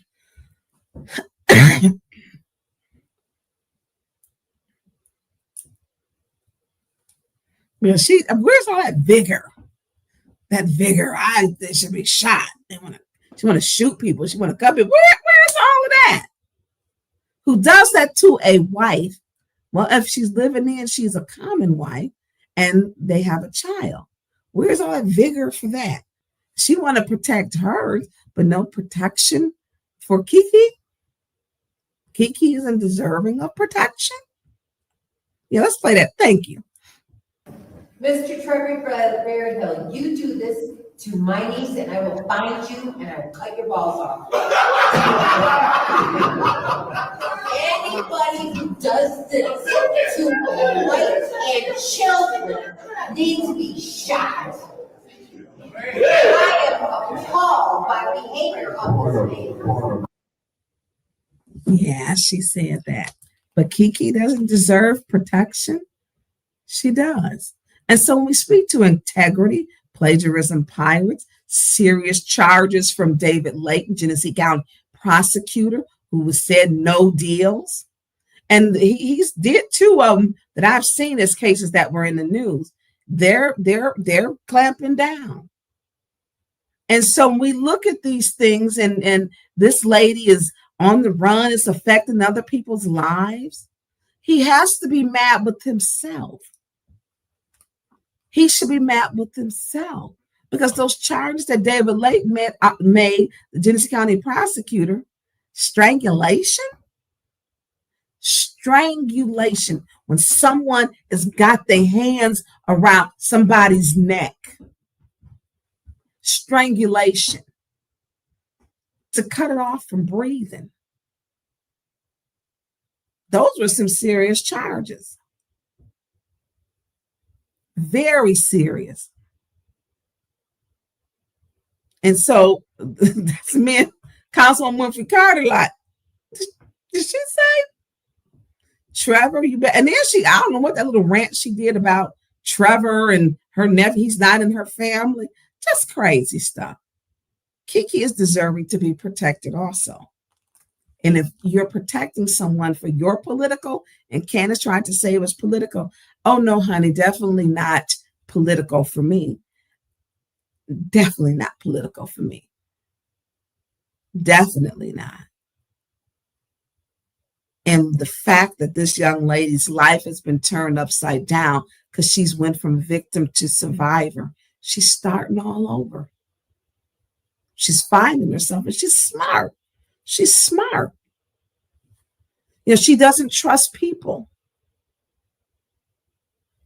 You know, she has got to find her way and rebuild. Where is the sympathy? I don't care if it was my brother that did that. I don't care. Not having it. And I'm going to let him know, because you don't protect people like this. Now, it's alleged, but the prosecutor charged him with what he charged him with are serious charges. They're serious. If you don't want people in your business, don't commit crimes. She would have never reached out to me if he had never allegedly put his hands on her. Kiki wouldn't have reached out to me if she wasn't strangled allegedly, and then now he's being charged by the prosecutor. Wouldn't have done it. And so you put the blame back to the person. To the person. Kiki is a mother.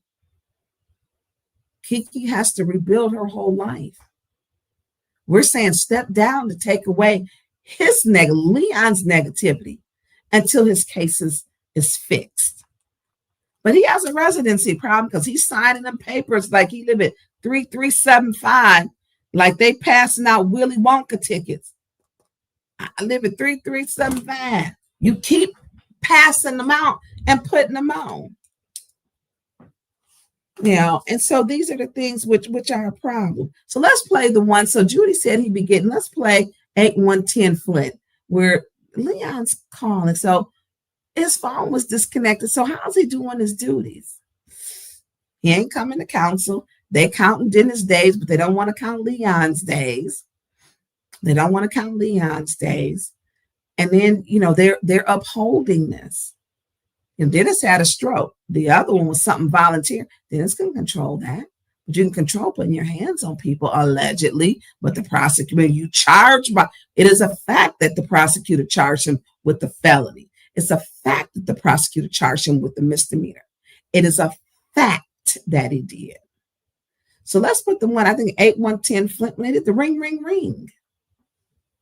And so people have to understand that he brought everybody in his business. Leon brought everybody in his business. He did this. He did it. Didn't nobody do that. She called 911. She called 911 and was scared. Okay, let's play this. So this is 810 Flint. Accounts, where in the charter does it say what our duties and roles specifically are? Has he been doing constituent work? Absolutely. Has he been attending council meetings? No. Has he been doing constituent work? Absolutely.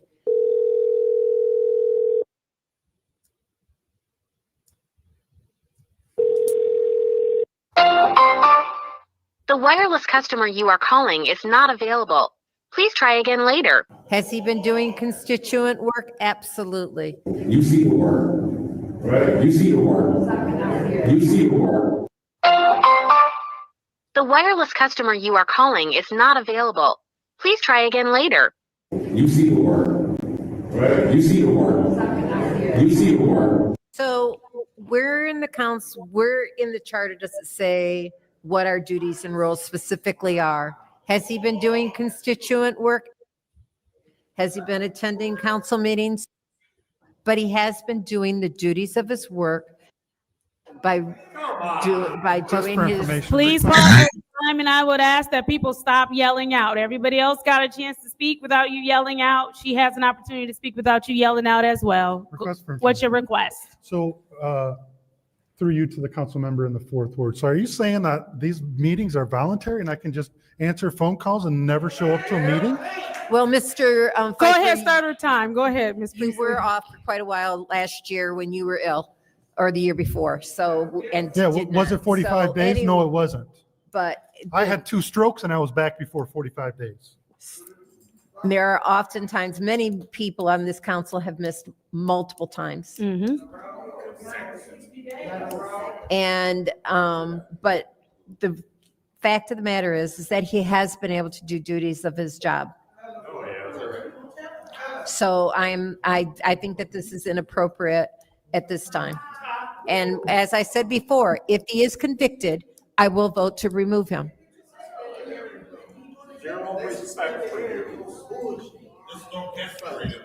All right, is that all? All right, thank you. Anybody else who wishes to speak in the Madam second Chair. round? Councilman in the 8th Ward. Through you to the city attorney. The city attorney, are these meetings optional? Because if they're optional, I'm done. If they're optional, I mean, why am I wasting my Wednesdays and Mondays, to your point of the aggravation of being in these seats? Is this optional? Is it part of our duties? The charter as a whole, particularly Article Let's 3. stop. Let's put on ABC 12, please. So Tonya Jordan is doing her job. Tonya, Mayor Neely has gotten several young Black women and other women fired from there. So Ronnie Dahl has been forced out of there. We have had Miriam, we've got Chloe. He went after Brianne, oh Jesus Lord, I got a list. Alexis, he goes after, if you don't do a favorable story, he will call the news agency. So this one is where she's going to, and Tonya does a good job.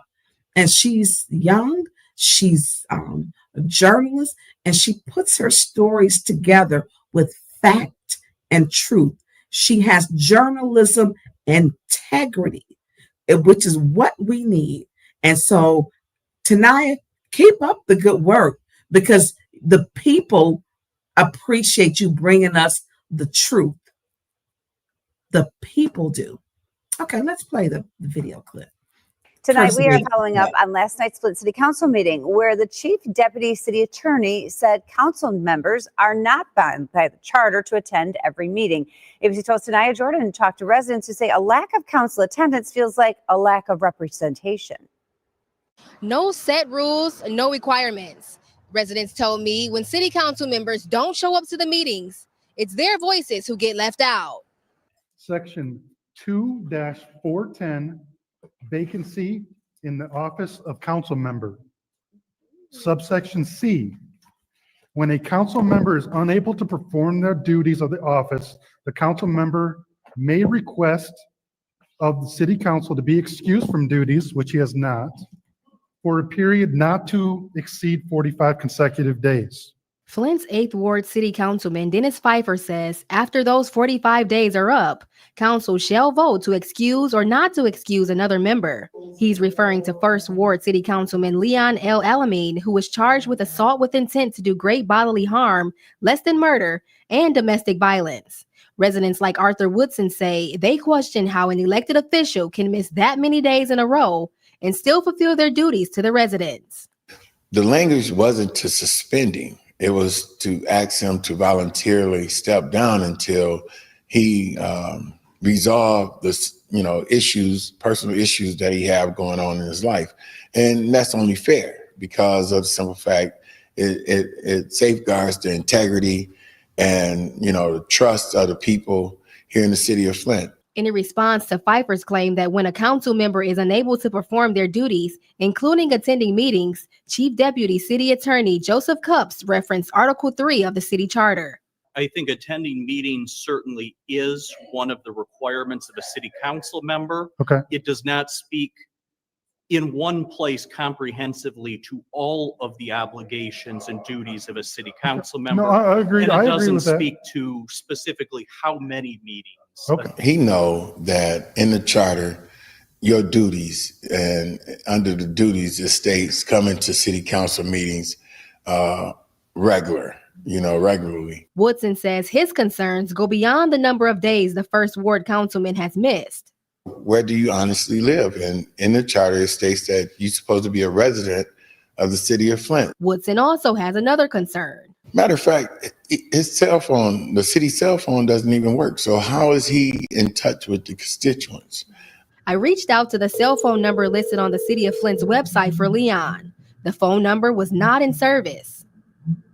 The wireless customer you are calling is not available. Please try again later. I called the city attorney this morning for clarification on council attendance. She told me she was unable to comment because she was in negotiations all day. In Flint, Tonya Jordan, ABC 12 News.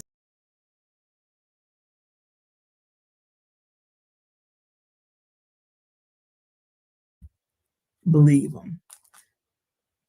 And this is what they're protecting.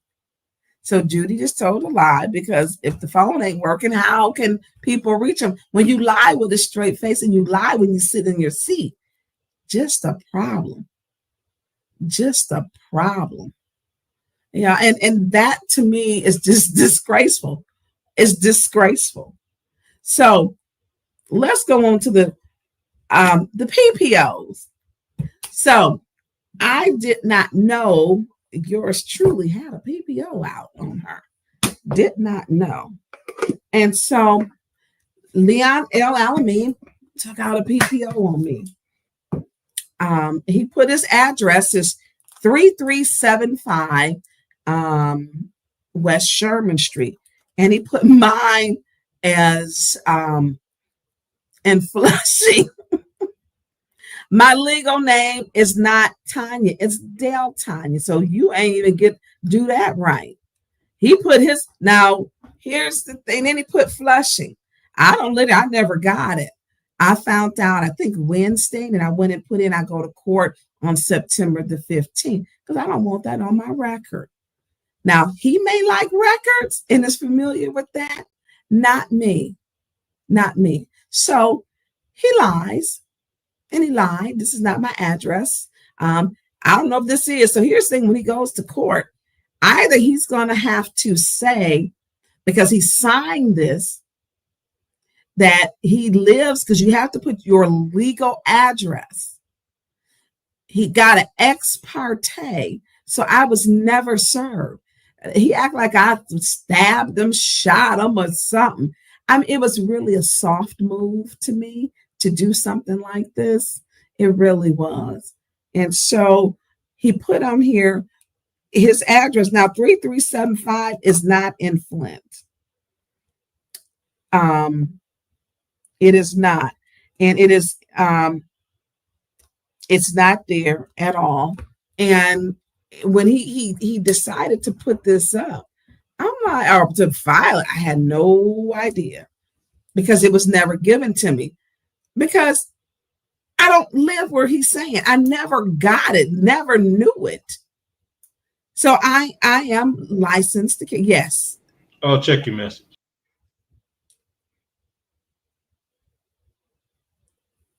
Oh, I don't care. Okay. Oh, which one? It's his explanation of why he wanted the PPO. It's not redacted. Okay, then don't put that one up. Okay. Right. Thanks. So he goes and gets this PPO, but this is a guy who goes into a house on video, gives with the Draco, states that the Draco gun, he was evicted. There was 2 little boys there. Took a Draco to do a whole eviction. Then he decided, so we find out the Draco is now in the possession of the police, because he says on the interview that it was registered. Come to find out, y'all, it wasn't. Surprise, another lie, right? Right. Who goes to do an eviction on Shawnetta? She goes by Nakia, and he takes a Draco. Then he says, hey, I was a person with the gun and a black hoodie, and so I went home to get my weapon. Y'all, he the person with the gun with the black hoodie. Literally. So this gun was not registered, so it's in the hands of the police. They're going to run ballistics on it. And so this is just what's going to happen. And so this guy does this, and I didn't know. So you put my wrong address. I guess he put his right address. So here's the thing. If he goes to court, he signed that was his address. So he's going to have to state, yes, this is my address legally, which is not in Flint, which means he has a residency problem, which means it's another felony because he doesn't live to where he's stating. He actually corroborates and proves the point on the statement that Kiki stated, that he didn't live at the other address on mine, because he's saying this is his address. Every document has got 3375. Come on, you can't do that. You have to live in the city. And what does that say? A true copy. And so on the bottom of it, he stated, I stalked him, I harassed him. First of all, let me be very clear. Ain't nobody's everything been put up no more than mine on social media. And back in 2021, Leon, you were stalking me because I found out that it had been in your damn computer, my house and my business. So you are a liar. You had my stuff in there. You had it. You was doing it for Neely. People ain't told. People have told because they know you wrong. Putting your hands on her have had people talking. People talking.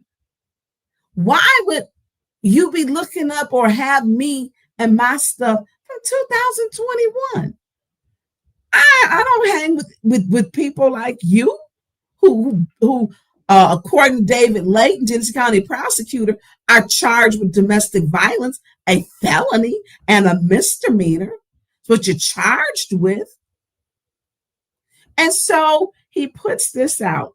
Really affected things that I've been able to do, which is a problem because I went to do some things and I didn't understand why these things were happening. So there was a loss for me. There is a loss. So he's able to go in. We both serve on the Flint City Council, both of us.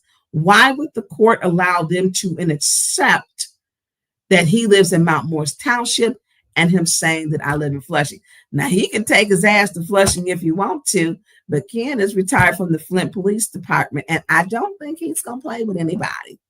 He's not. Across the street is another retired Flint police officer. They keep trying to say I live there if they want to. Y'all don't quit playing them games. And the chief of Montrose lives, I went to school with him, lives down on the corner. And a sheriff lives in the cul-de-sac. So you can go there if you want to. I can tell you, he's not going to play with you. He's not going to play with you, not going to entertain your nonsense, and ain't going to be no dialogue. So I never received it. Never received it. That's not my legal name. That is not my address. And that's not his address, his legal address either. You can't be a city council person and give an address in Mount Morris and serve and be paid wages, and you don't even live there. That means you owe the city back money. You owe the city money. And so he did this, and I'm like, oh, wow, okay. And so I look at the page. I'm like, well, how come I didn't get it? And so on this page, and one of the clerks was actually in my comments just coming at me. And I hope maybe I don't know who she is. I don't know her from a can of paint. But what she should have did, because when the judge did it, why is anybody asking if he's a Flint City councilman, is his address not in the city? And why is he saying I serve on the Flint City Council, but have me down as Flushing? Now, I live in a house with a little bitty closets that are this big. And then another thing, Pop, you can leave. Oh, yeah, that's what she put. You got to make that bigger. And she came in, and I think they said she erased it. But Monia, I don't know her. Monia D. The people don't play on here. They're serious about their government. And before, when you put this garbage up here, they had screenshot it. So she put on here, this is actually not how the process works. You might want to remove this post and post and accurate information. Judge Hannibal is a respectable judge and would not have any part in fraudulent filings. I don't know. I did meet Judge Hannibal when I went in there with Beverly and Kevin Tay. Now, why would they do mine as an ex parte and make sure I don't get served? Because it's trickery. Second of all, I'm like, you know what? I remember this, the judge who made all the Black women take their hats off when we were in the court that day. I have never been in a courtroom and a judge, and especially a Black judge, has asked the Black women to take their hats off. Some Black women hair is attached to the hats. He made them take their hats off. I never seen that. And so the women who were taking their hats off would tuck their hair. One lady had alopecia, and she had to take her hat off. And so this is a Black judge that did this. This is the judge, and you can put up there. So Monia, like I was supposed to know her, and I said, I stated Leon filed a fraudulent PPO. Why? Because that's not my legal name, and he knows that's not my address. Why? Because he's been stalking me for who he calls big time, the mayor, big time, and them text messages on them watches. Big time had him doing it. Mayor Neely had him doing his dirty work for him for big time. And so I tell her, I stated Leon filed the fraudulent PPO as information knowingly was incorrect. And there was no verification of any of the information. And yet he was able to abuse the system to obtain a PPO, a personal protection order, yet again. I posted the true copies that are certified with the courts. Wouldn't you say that was accurate? She came back and tried to get some clap back again. And I'm like, first of all, I'm not feeling well. I'm not trying to do all this with you, because maybe what you need to do is ask people for their driver's license, because there's clearly an issue. So if you can file court papers, not use your name and your address, then there is an error in the court, and the Genesee County courts need to correct it. So she come back and say, I'm not taking sides with either party, as you can see. Yes, you are, because you on my post making a statement when you should have been, telling where your job was. They need to fix this. Then again, paperwork that you know the process. And I know that was actually filed in the process for anyone to obtain the PPO. There were 3 different petitions filed. And yes, those are true copies of the various petitions pieced together to look like one. Well, you know what? They ain't pieced together. They come as one sheet of paper. Come on. 1, 2, let's count, boys and girls. 3, 4. You can only put up one at a time. Each paper is not a continuous one. And so she's on here being very disrespectful. I don't know you from a can of paint, as I told her. And I don't know her. And so for her to say that, and then the people made, comments. And so I told her, I said, first of all, it's not pieced together. And as you said, you worked in, those are true copies. As far as the process, it was not followed properly.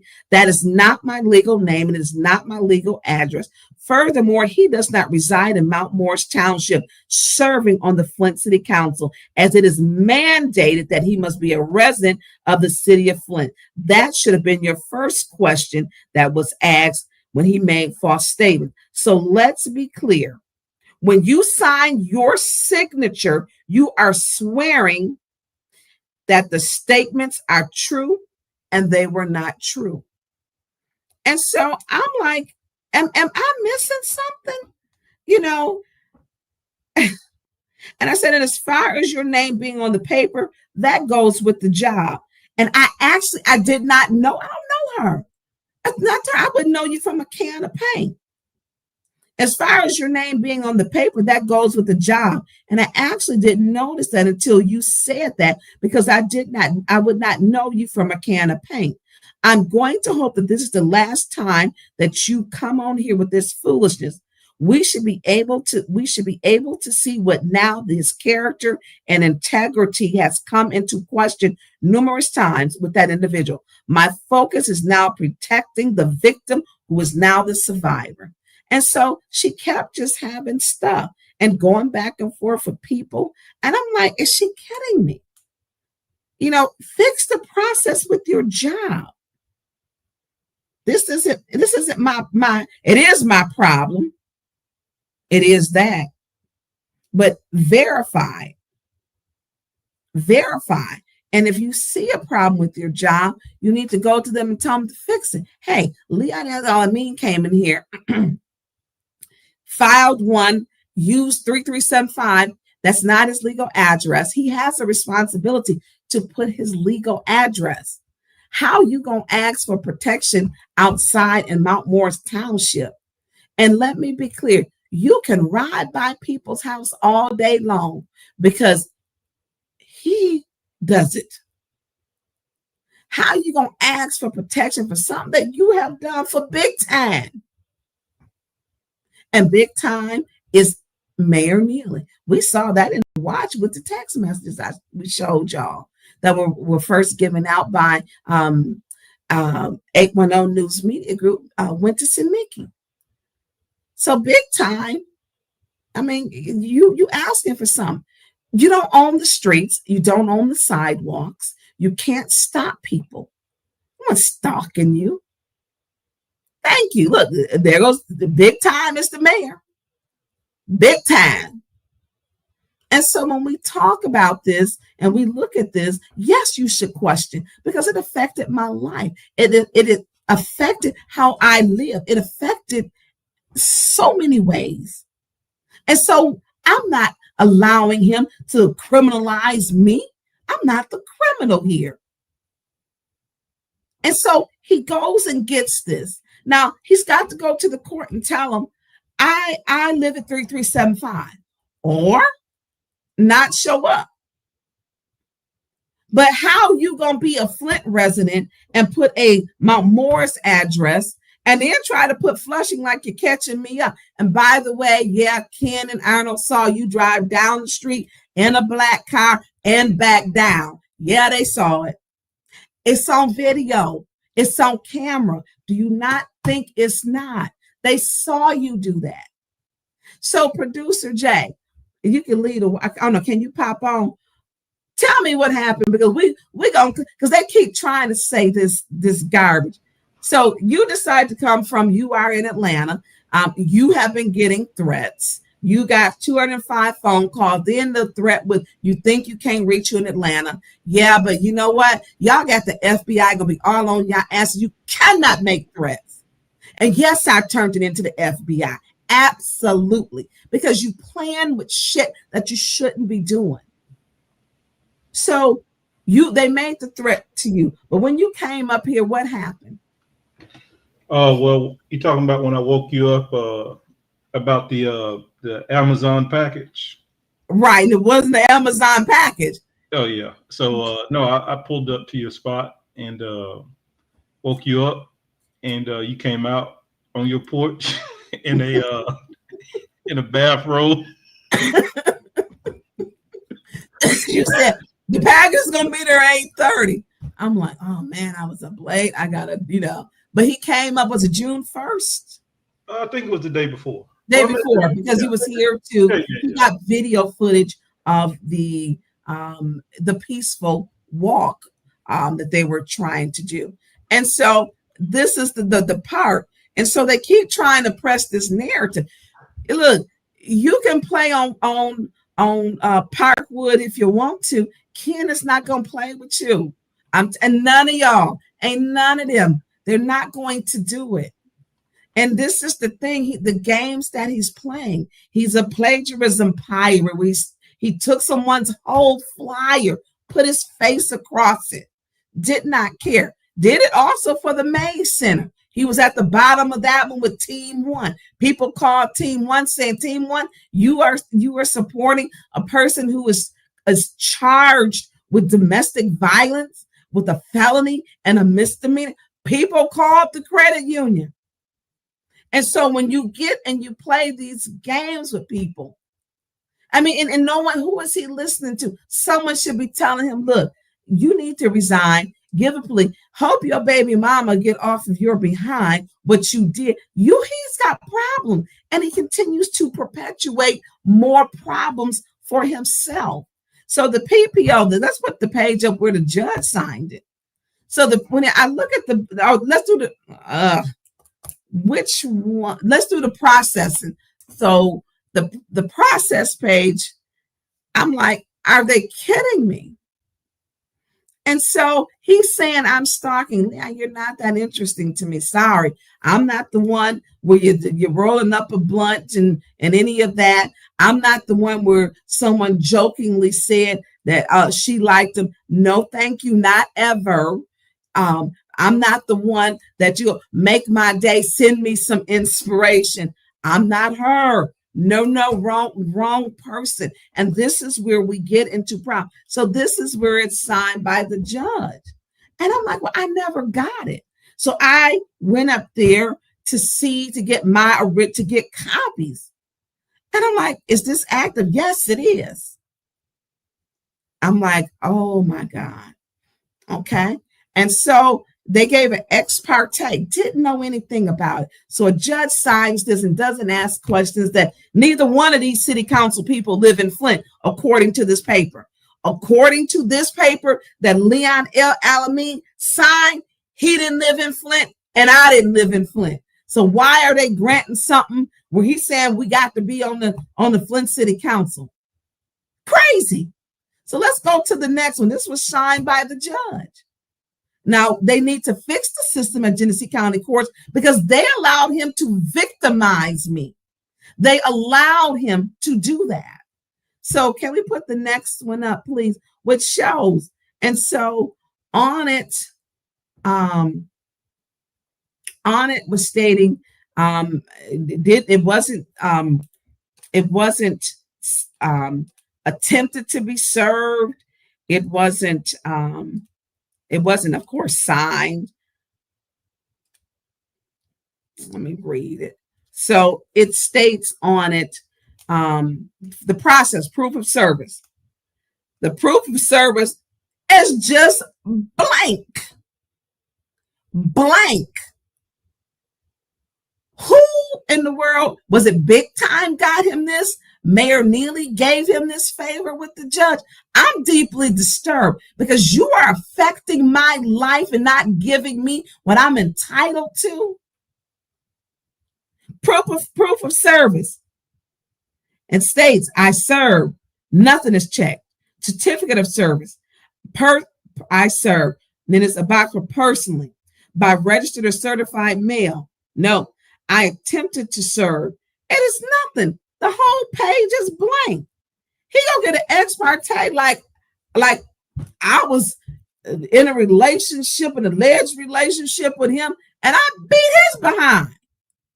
It was like, this is like, I done tore his limb off, did stuff to him. I ain't never met no man who go do a soft move like this. I ain't never met no man who does this type of garbage. I don't even know men like this. I do not. But let me tell you how many PPOs he's gotten, and the Genesee County courts keep allowing him to abuse the system. He got 2 on the Kia. He turned in paperwork that was forged allegedly to Judge, I think it was a Judge Crawford. And he got 2 PPOs on her. She moved. She didn't show up. He lies on the PPOs. He got 2 on her. He got 1 on Beverly Biggs. He got 1 on Kevin Tay. He got 1 on me. So 1, 2, he had 1 on Kiki before. After this ain't the first time he done jumped on her allegedly. Ain't the first time. He abuses the PPO system. Something that's meant for people who are seriously going through something. He abuses the system, and the courts allow him. They gave him a right to do something he didn't have no business doing. And who the hell are they talking about? Tonya, I'm Dale Tonya, and I don't live in Flushing.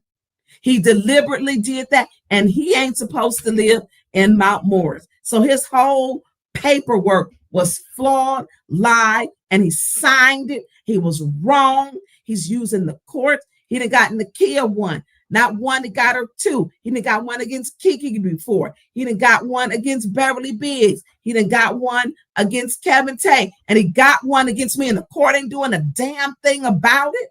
When people need them, they can't get them. And his ass is getting them like they Willy Wonka tickets. This is crazy. The court is protecting the person that has got a prior history of being a criminal. Felonies. He served prison time. What did he learn? I don't know. Because the mess he's doing now, is he rehabilitated? It's the question. This is crazy. And your people talking. Big Time had you looking for me. Checking me out when I ran in 21. Don't try to put that on. Run your ass up on Parkwood Court if you want to. I'm going to suggest you don't. Because the police retired one saw you when you back down the street. You're not going to play with people, and everyone's not going to play with you. You Leon, he needs to step down. Then have some decency about yourself. And here's the thing.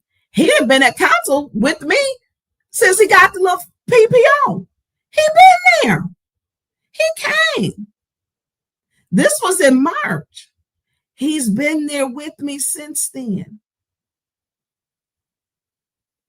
He's been there. And so my thing with him is everyone is not called to serve. and he's not serve on the city council. Let me say that. In my opinion, you can't do the things that you do. He's stating on these papers, and I didn't know every PPO he put his address was 3375. I didn't know that. I didn't know that. So disappointed in the judge signing that. Disappointed. Now the clerk came on here she said she was the clerk. I didn't put it together. No, girl, I've been sick. And she owes me an apology for coming on here being reckless. She owes me an apology. It's required by the Flint City Charter that we live within the city limit. They keep trying to say this, Tonya don't live in Flint. Tonya don't live in Flint. Yeah, she does. She does. Mayor immediately asked me to run against John Cherry then. I told him no. He's like, well, just use the address, even though y'all you're not there anymore. You're not there. Just use that address. He asked me to run against John Cherry. No, I'm not doing that. I live where I say I live. Period. I do. I live where I say I live. No apologies. It is what it is. But the thing is with this guy, he just doesn't stop. Yes, Producer Jay. I mean, he didn't tell a lie. He put where he lived at. Yeah, but he got to go in front of the judge and tell the judge. I know. I'm just saying. You're right. You're right. I mean, he literally just proved that how you gonna go in there? Oh, I put all the wrong addresses. And then he put this on, I think he filled out several PPOs to get from Beverly or whatever. I had never seen him. I just saw it this week and went up there. And so September 15th, we're going to court. And so my thing with this is he's a dangerous person, in my opinion. How he works around the system. He is given, and those are just the PPO. We need to put up all the PPOs that he's gotten, because clearly at the Genesee County courts, we need to look at the PPO system. He's using PPOs where he shouldn't be getting PPOs. And put up the video, because you can go by anybody's house. They protest in front of the governor's house. Can you put that one up, please? The next thing, if you can get that one ready. And so that is my thing. Which one? It is TV8, where they protested in front of the governor's house. You a public official. You can't, they can protest in front of your house. I told you with the casket. I didn't think the casket was tasteful. I would have went out and talked to Jedediah and the people. Because if someone's making a statement to bring a casket to your house, they clearly must have something to say. I didn't think it was tasteful. Tonya Burns was not there at all. But you have to deal with the constituents and with the community. And so when we look at how this abuse of the PPO, personal protection order system, is happening, it should not be happening. And he's doing it consistently and getting away with it. There should be repercussions for this. There should be repercussions, because there's no way he didn't even try to serve. They said it's an ex parte, and the judge believed him. How am I going to find out if y'all sending stuff to the wrong address? You can't do that. Marcia said they protest in front of Los Angeles Mayor Karen Bass' house daily in front of him. It's not against the law. So how is a judge going to say when you a public official? You can't. And how are you going to say social media? I'm on social media every meeting he decides to come to, because our meetings are cast on social media. They go out on social media, on YouTube. So I can't be in the picture with, I don't know what was going on in this judge or who favored what he did, but this was wrong. He made it about one person who was a habitual, pathological liar. non-truth teller. That's not my name. That's not my address. And he put it on the court paper and they signed.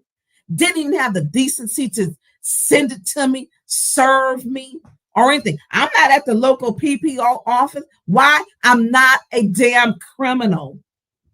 So here as it is, Jerry, you might want to check.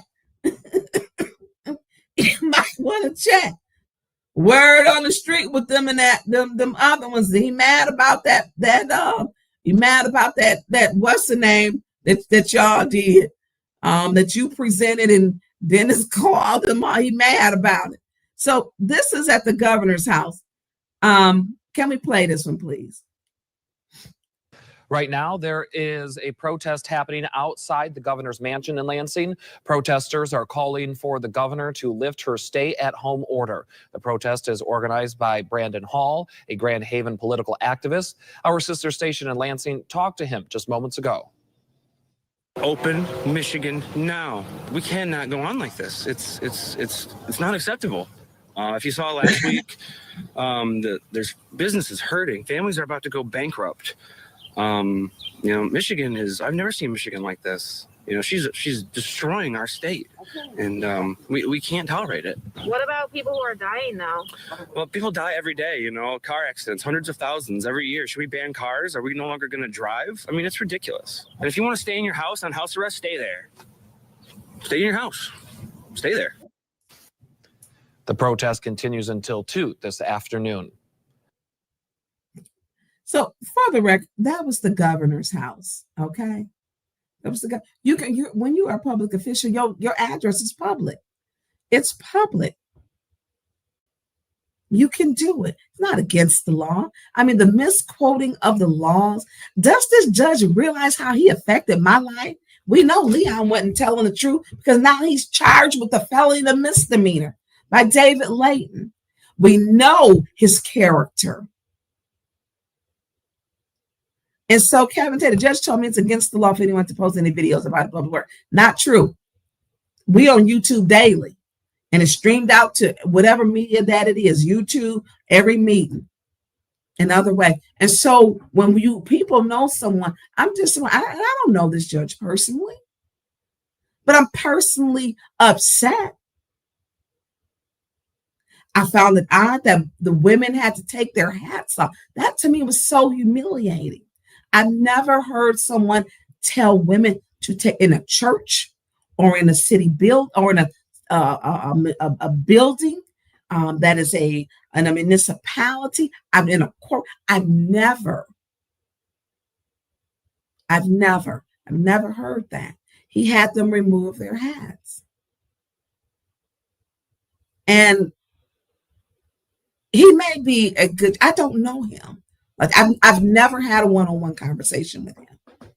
But when we start protecting the people who have a history, his history that he was a felon, his history was he was in a gang, his history was he was in them streets. That's not my history, that's his history. His history. Do we have the video? Can you play the video with him talking to Kiki? Do we got that video? And so when we look at a person's history, who are we protecting? Who are we protecting? I didn't know her. She called me or emailed me through some other name I didn't even know. And people in this community have surrounded her and given her support. And she needs it. Tomorrow is a meeting asking for people to wear purple tomorrow. Show support for Kiki. Show support. And she had a fucking man. I don't give a fuck with them because I'm not chasing them bitches. That's what you keep forgetting. I'm paying bills for your stinking ass, bitch. Nigga, I'm paying bills. fuck on, Kiki. Don't keep saying that before you get your mouth blew out. Before you get your mouth blew out. Leave me alone, Kiki. Leave me alone. How are you fucking paying bills? Leave me alone. How are you paying bills to me? Leave me alone, Kiki. How? I'm done with this shit. How? I'm done with this shit. How? I bet you is. Who was he upset for this one? Some stuff that he was, like, we've been, this Fake ass shit. I don't pay no bitch shit. Nigga, you was. How long ago was this one? I pay your water and your fucking, you pay the rest of the such and such. You want to stay in that? You want to stay in that toilet? You ain't buying no furniture? I ain't buying no bitch, no furniture or nothing, ho. I just sent you the text message. I ain't seen no text. You said I ain't buying no bitches shit. Buying no bitches shit. Yes, you did. You admitted she gave it to her son.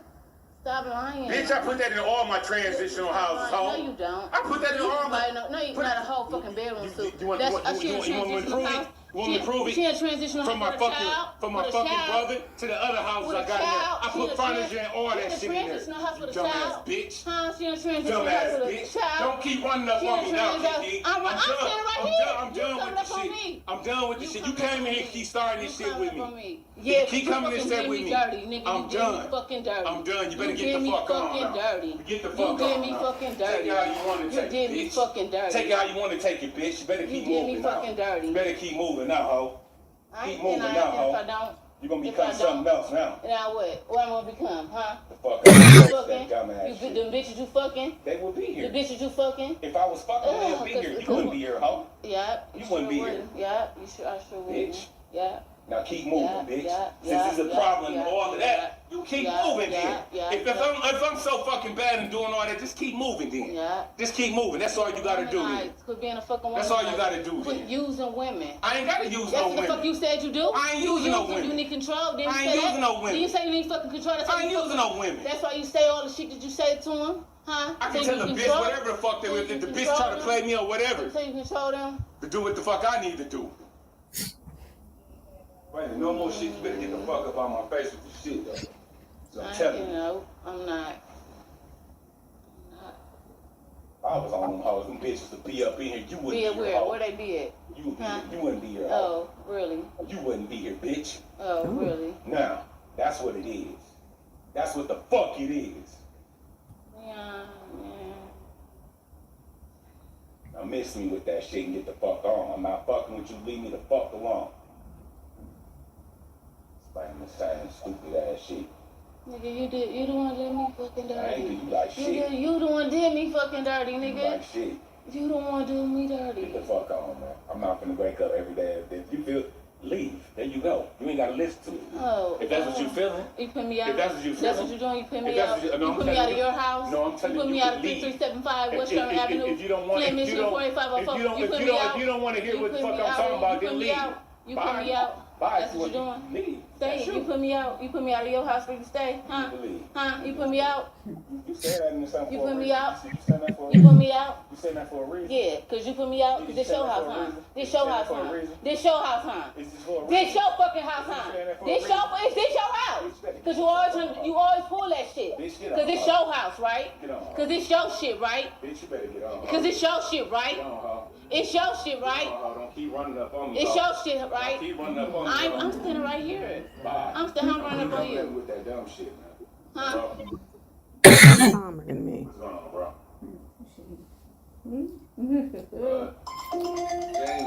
Okay, we can cut it off. So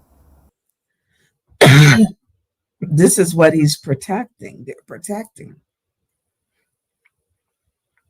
He told her, "What? I'll bust you in your mouth, bust you up in your mouth." What? I mean, this is disgusting. Blow your mouth out. Oh, I'm sorry. Blow your mouth out, which means to bust you up in your mouth, to blow your mouth out, to hit her in her mouth. This is who the courts is protecting. This is who Judy and Liddell and Candace is protecting. This is who they're protecting. This is who they are protecting. This is crazy. This is crazy. So the courts People be careful because certain people know how to abuse and use the system to manipulate it for their own ill-gotten gains. This is the process where PPOs were gotten and received for their own ill-gotten gains. Nothing was filled out for proof of service, none of that. And Judge Hannibal signed it. He signed it. So on the page, and maybe why they came, and we need to talk about these things. These things need to be changed. He's filling out a whole document with a whole bunch of lies. With a whole bunch of lies. Judges are elected too, by the way. They are elected. And so when we look at this, this should have never happened. This guy is abusing the system. He's abusing the system. So in your, like with the page, and so when I put that up, because personal protection orders should be used for those who need them. So my thing is, which now I have to go to court, is stop so many things because I have to have security clearances and I had a PPO on me. Didn't know it. I have to keep a security clearance. And I have a PPO on me. I'm assuming I'm absolutely going to. And the courts was just wrong. I don't know what, you don't do this. And I did not know. I didn't know. And so I do, when we look at, so how much did this many people, this post when I made, I was outraged. I was beside myself because this has put me behind in a whole lot of different things. And so I did not know that the judge just gave him an ex parte. Hey, you can have it. You want one against her? Yeah. Is that her address? Well, I don't know. Well, she serves on Flint City Council. Wow, but this is flush. Y'all just, I'm gonna sign it anyways. It's not the way the system is supposed to work. It's not. And so when we look at these, they got 80-something shares on my page. And then if you look at the people who take a look at, judges are elected too, and we need to hold them accountable. Judges are elected too. And so when we look at engagements on it, so we talk about, they give you what you call a dash, your analytics on your post. So that post with the PPO, which people were just surprised, I had domestic violence people over programs all over the state and even Illinois, because y'all know I live there too. Contact me. I said, this is crazy. This is crazy. So it got over 18,712 views. People viewed this. That and questions came. Why would he sign that as an ex parte? Why didn't he serve you? The judge didn't. How many people engaged with it? 2,822. And so when we look at these, judges are elected. You don't just hand out PPOs and affect other people's lives with zero consideration. You're supposed to uphold the law. There was no consideration for me at all. He told the lie on all of them. Well, he may have told the truth because he lives at 3375, but he's supposed to live someplace else. And so when we talk about this, this is a problem. This is a problem. And so when we look at, when I say, when we have these, you have to be careful. So without me being served, an ex parte was given, zero consideration, affected my life. It affected my livelihood. It affected my safety. Because it stopped me. He put a fake PPO. It stopped me from upgrading my weapon. Now on this one, it didn't check. It stated in the little checkbox that it doesn't prevent you from getting a weapon. It did. because I had a PPO. I have a whole 2 weapons paid for and can't still being held because not passing the background check.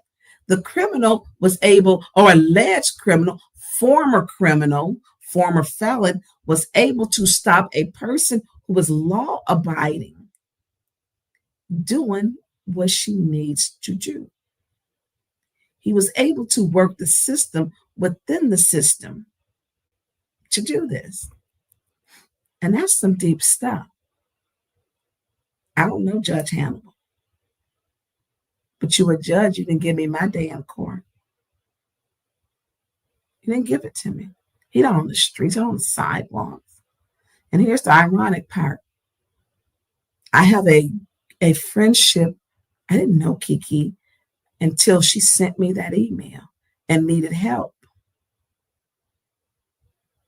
And when she saw the PPO and, her and I went through some things, that's what I said, look, I don't need you for this. When you take care of you take, I want you to be, get yourself together. I'm going to be okay. She was like, well, do you need me to say or write anything? No, I'm fine. This shouldn't have happened. And sometimes, as we state, we got to let things be bad to show for the better good because it needs to be fixed. How many PPOs has he received? He knows how to work the system. So somebody asked to see what was the dashboard on it, but that's the dashboard on it. Oh, it's not going to show it really. And so it shows how many people have seen it. And so when you are elected, you have a responsibility, and judges are elected. And people say Genesee County is one of the worst, the most corrupt counties. This needs to be rectified. I shouldn't even have to go to court for this. The judge should be fixing this. Don't deliver it to an address that I don't live at and legally he don't live at. And then you're going to try to make it valid, not even use my legal name? No, sir. It's not how it goes. It's not how it goes. So, anyways, listen, y'all, if you can tip producer Jay, because he did a lot. We hung out on here much longer than we were supposed to. And we had we had a lot that we had to cover. The PPO thing is just disturbing to me. But before we, go, y'all go to Arthur Woodson page and check out those text messages. You can't make this up. They gonna get enough of text messaging and group chats. I mean, he this past the thing this week with him or last week. I'm like, oh my. So Philip said, y'all donate. We kind of donate to $ producer J1987 and leave that up on the screen. So Philip, I can't see. It's moving so quick. The courts are cautious in granting ex parte relief because it may conflict with due process. Oh, and you know what? I was not given due process. But those we look at those those leave that up. Those ones over on Woodson page, man, they look. Do not. Christopher Meyer need to get out of all group chats because his group chats just seem to make it to the public. He needs to. Huh? Can I play something? Yeah. All right, let me get it ready.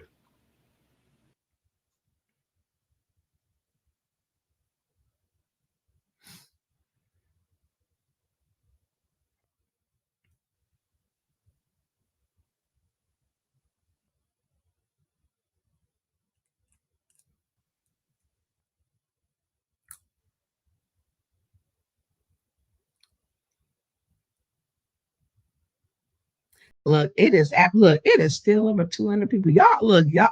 Ooh, yeah.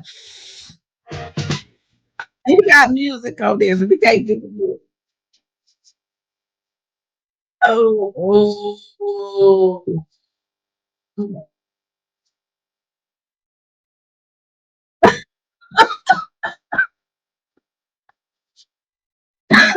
Oh, they cleansing.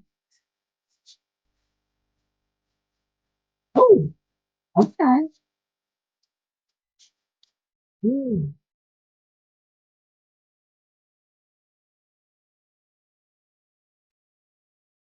There's been so many times to hold us down.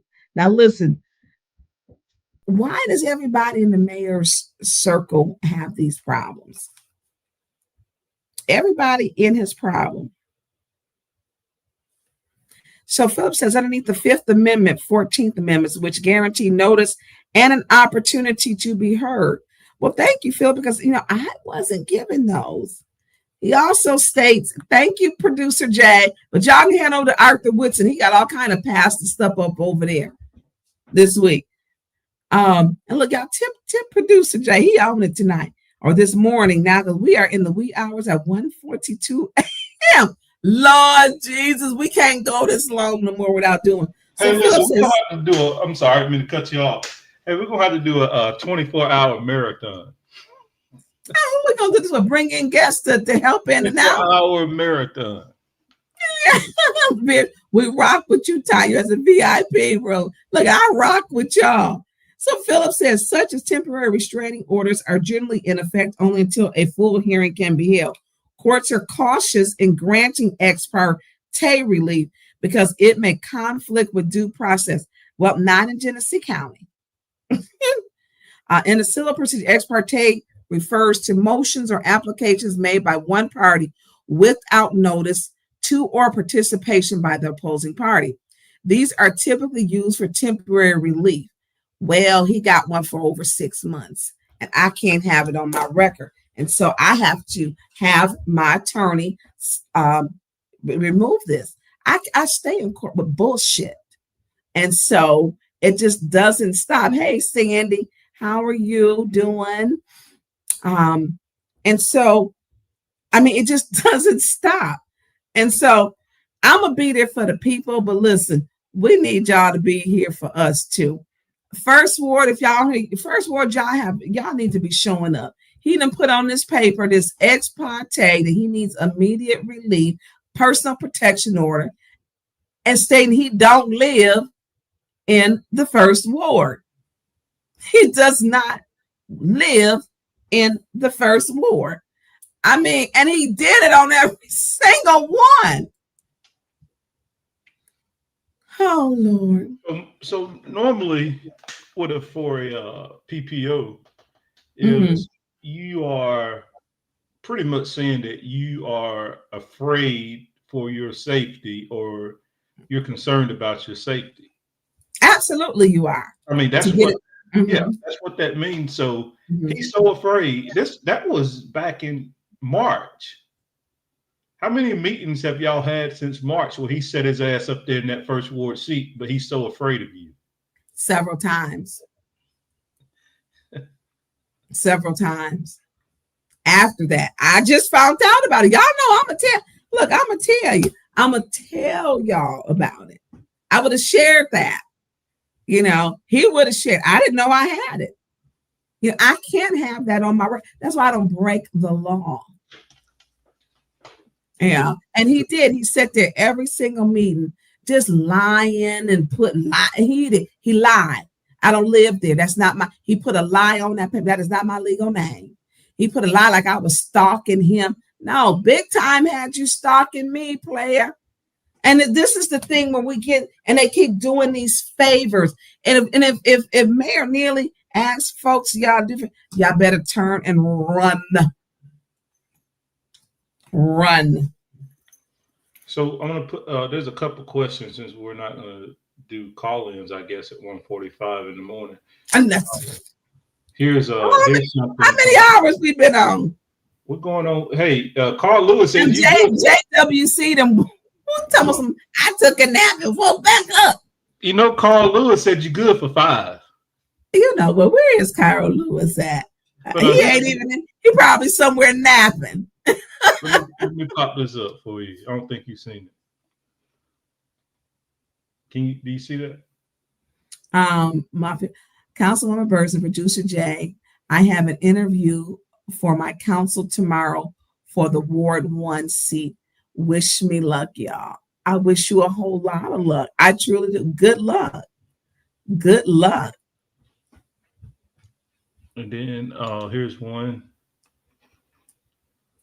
So Bev got to go back now. Now she has the case, so she goes back for the June 1st. Is where she says she's going back for. Okay, so she's got to go back June 1st. And that's, well, I'm saying that it's for the June 1st when Terrence was pulled out the car and yanked out. And so with Bev, we'll talk. I don't even, but you said, I think that was that other one that someone that was doing something with you, for you. And that I think that was going to probably be thrown out because the other one was. Yep, Kevin Tate. No, you know better. I thought you were going to say yes. No. Mm-mm. Mm-mm. Do you have met Kevin Tate? Uh-oh. Oh no, he don't have no filter. No. Mm-mm. No, Kevin Tate. Mm-mm. And ain't no controlling him. Mm-mm. Ain't no bringing it back. Mm-mm. Mm-mm. Ain't no telling what's gonna come out his mouth at all. At all. Oh, So, here's another one. can Leon be recalled? He can, but he has a residency issue. So the city clerk did turn it in.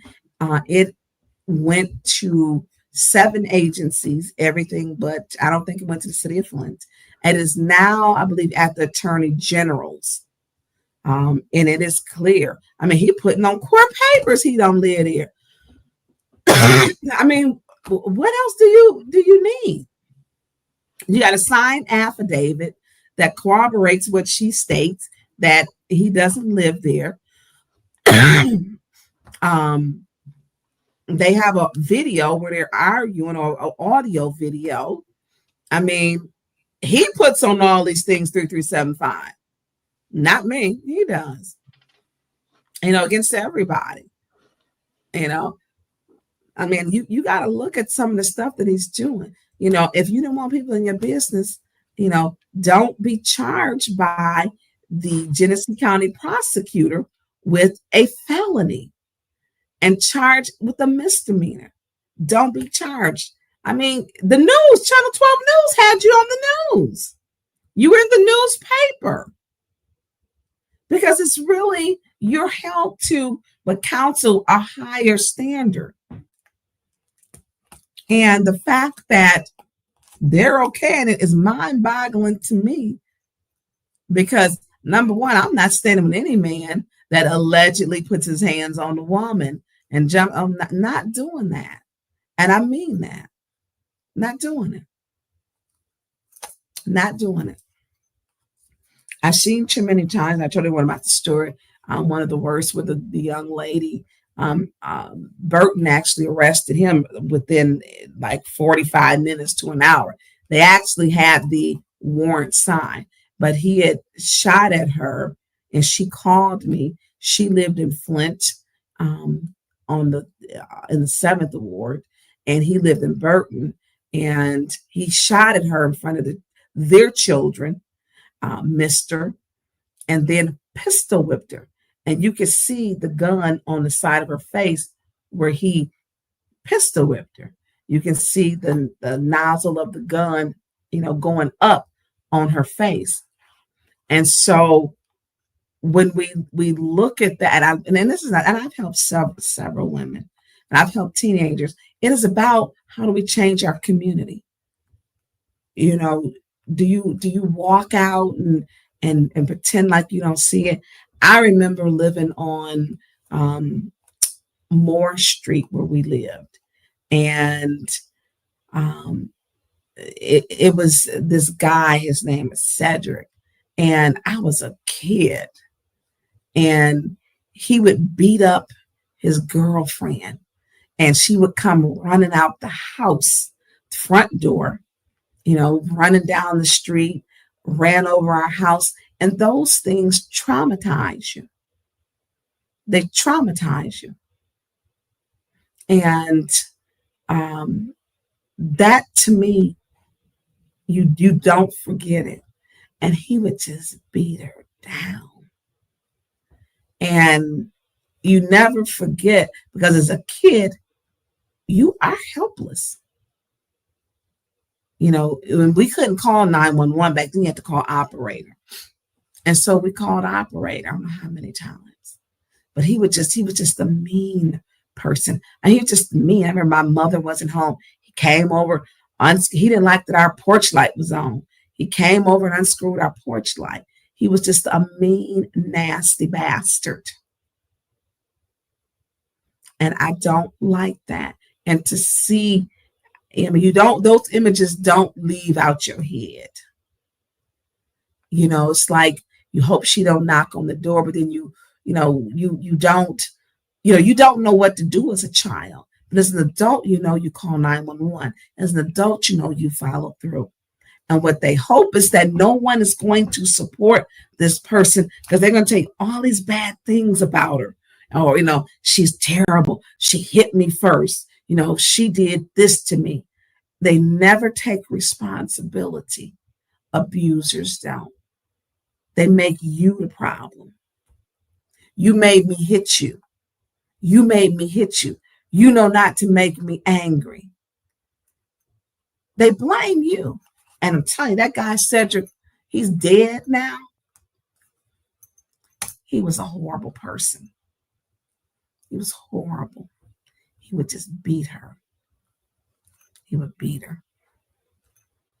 But he ran across back then. It was some Flint police officers. I remember looking out the window, which was our dining room window, trying to peek. And they roughed him up. They roughed him up. Because you're scared to leave and you don't leave. And it's the thing to leave takes so much courage. So much courage. I'm not going to support anyone in domestic violence. It has altered my life. This guy is dangerous, in my opinion. And you have to look at a person's history. And you have to look at his affiliations. And she has a right to be scared. She has a right. And she needs the community. So show up and speak up for Kiki. Monday, City Council starts at 4:30, Special Affairs. Put your name in the box. Speak up for Kiki. We look at, and I showed you the last one that we did. We showed you about the young lady who he got out of prison and he cut her up. They lived in Burton. His name was Tony Roy. People were advocating for him to get out of prison. It was going to change his life. He got out, got married, and her friends knew she was missing. She lived in Saginaw. He had chopped her body up, placed her in a garbage bag, and left her in the bathtub of their apartment in Kings Lane Apartments. And so when we look at that, we have to be careful. So domestic violence is real. And when he was caught, he was with another woman, and they call it basically like suicide by cop, because he pointed the gun to her head, to the other young lady's head, and the Michigan State Police fired on him, killing him. His girlfriend didn't know that he had a criminal background. He had not told her everything. That's what her family and friends stated. She didn't know. He took away who she was, isolated her, made her feel like she wasn't nothing. Took away her self-esteem. And her friends, noticed this. He choked her with a belt, they said, around her neck until she couldn't breathe. And then chopped her body up in the bathtub in their apartment. He was a convicted felon. He came out, had his record expunged. He was able to get a gun. And he killed her. And this is true. It's true. I showed everyone. So I want people to know that everybody deserves to be safe in their homes. The victims of domestic violence deserve to get the support. The children sleeping in their beds who get shot need to be protected. We need to get resources for our children. We need to protect our seniors. No longer should it be that the criminal aspect take over our city.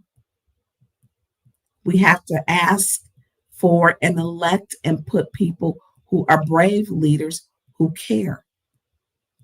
People who don't just say, I'm going to do something, but they walk the walk that they talk.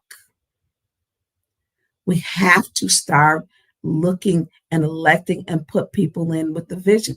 If they're showing you they're going to protect Leon, do you want Judy, Candace, and Liddell in those seats? Do you? Do you want them to represent you? Is that what you want? Is it worth the vote? Is it worth to make sure you got 5 votes to keep him in that seat? Y'all heard the audio with Kiki and him arguing. What was it? Bust your grill up, or I don't even blow your mouth out. Blow your mouth out. Is it worth the 5 votes that you set aside? Protection for women. Is it worth the 5 votes that you do this? At what cost do you want to win? At what cost? And so when people say to pray, to lay, go in a praying closet, and I had my great grandfather, Papa, would pray from Alabama. And he would come because my grandfather was sick a lot. My grandfather died he was a young man considering now. And my great grandfather's a little girl. I'm like, why is he in the closet? Because that's what he was. He prayed in the closet. And he was a pastor. So if you pray and you are a true person of faith, pray for change for Flint. Pray for real change. Pray for real leaders who are passionate. Pray for leaders who are driven by God and the greatness of God. Not those who deem when they're telling you, God told me that this is what I'm supposed to do, when sometimes it be the devil talking to you and they trying to tell you it's God. God, what they say, I hate to say this because Neely says this, God is not the author of confusion, but yet Mayor Neely causes all this confusion. His little radio thing this past week, nothing but confusion. But then he states God is not the author of confusion. So it's not God talking to him. It's not. God is not telling him to continue to lie and separate and divide this community. It's not what God does. God is a forgiving God. That's not God speaking to him. God is not the author of confusion. And all that confusion he doing, it's not God. It's not God-like, and it's not of God. It's not. So when Liddell get mad and she can't, she up posted at 3:00 a.m. at me, and you got a whole fire going on, and this same person that they're looking at him is the same person that they're looking at him was making threats to Matthew Hogue Smith, Reverend Matthew Hogue Smith. And I'm gonna tell, can we go to his page? Because I'm gonna tell you, it's some wicked things. And I might be able to send this quicker. So let me know if you know. I'm gonna tell you, there's just so much that's going on. And so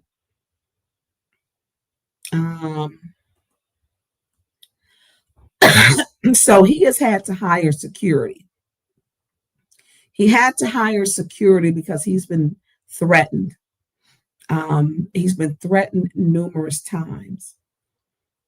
And he's been threatened by an individual that's come to his church and let me see. Sorry, y'all. So just be patient with me. We see you. Okay. Okay. Okay. Because I ain't want no problem. I don't want to die. Like, y'all on that, like, you a kill. I see you. You come up all geared and all just like you a kill, bro. Okay. I don't want to die. You understand? Did you get it? If you can play that. So say a prayer for Reverend Matthew Holt Smith because he had to close his church.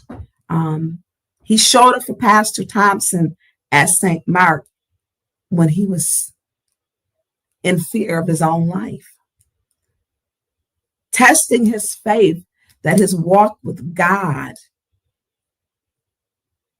is one that when he asked for God to protect him and to place a hedge of protection around him.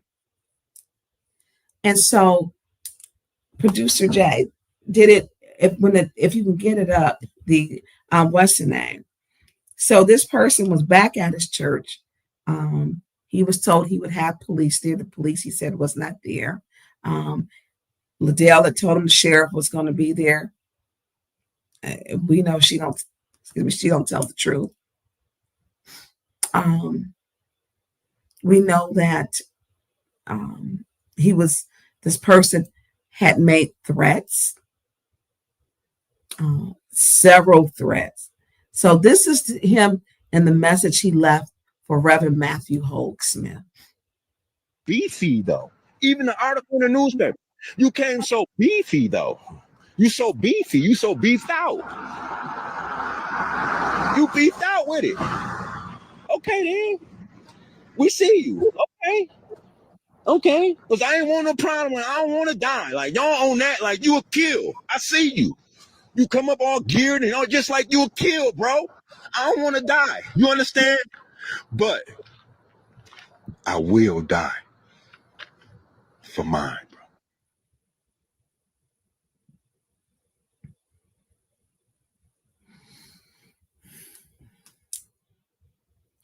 And this is serious.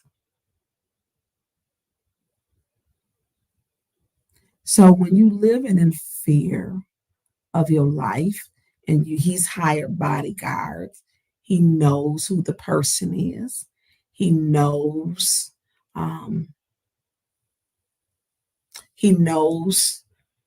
this person. This person has been seen at other churches.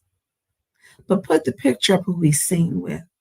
Now he's telling me, you don't be all beefy and, you are beefy. I see you and see you. Wait, play the recording first one more time. Because you got to listen, y'all listen intently. Because he's got a problem with, it's crazy. So we're going to do the recording one more time.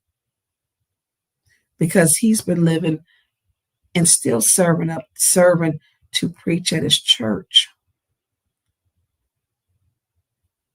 But we get people who get an ex parte at the drop of a dime. Okay, let's play it. Beefy, though. Even the article in the newspaper. You came so beefy, though. You so beefy. You so beefed out. You beefed out with it. Okay, then. We see you. Okay. Okay. Because I ain't want no problem. I don't want to die. Like, y'all on that, like, you a kill. I see you. You come up all geared and all just like you a kill, bro. I don't want to die. You understand? But I will die for mine, bro. So he knows who the person who's been seen around the church. And it's just ironic. Put the picture up. Please. And keep this church in your prayers.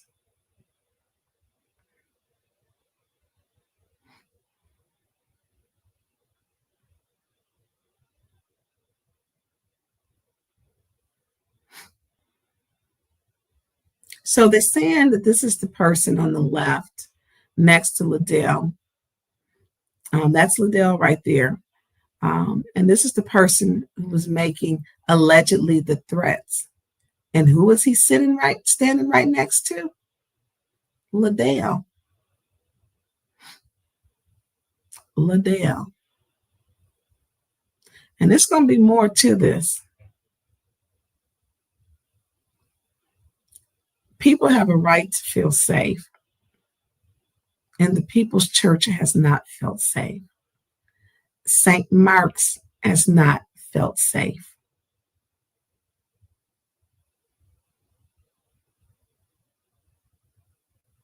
Two, 3 o'clock in the morning, what was she doing? Up posting about me.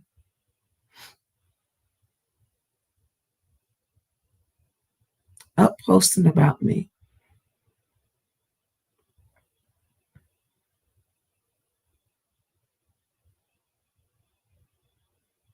This person was seen August, that's highlighted, at St. Mark's Church a week prior to the fire. So we're going to let the investigation do its job.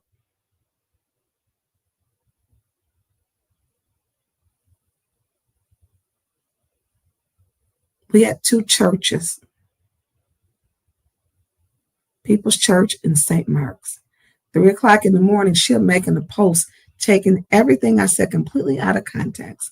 Something that had happened on June 1st, did a live on June 2nd, and she took it out of context. Why people are angry. This is the person allegedly they're saying at the People's Church. Same person was seen allegedly at St. Mark's.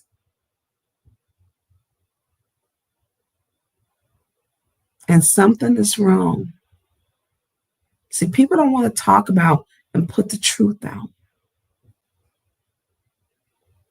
You don't make it up to a whole scene, whoever started that fire with 3 gas cans and not have a ride. You just don't do that. So he worked on a program with her, putting in smoke detectors.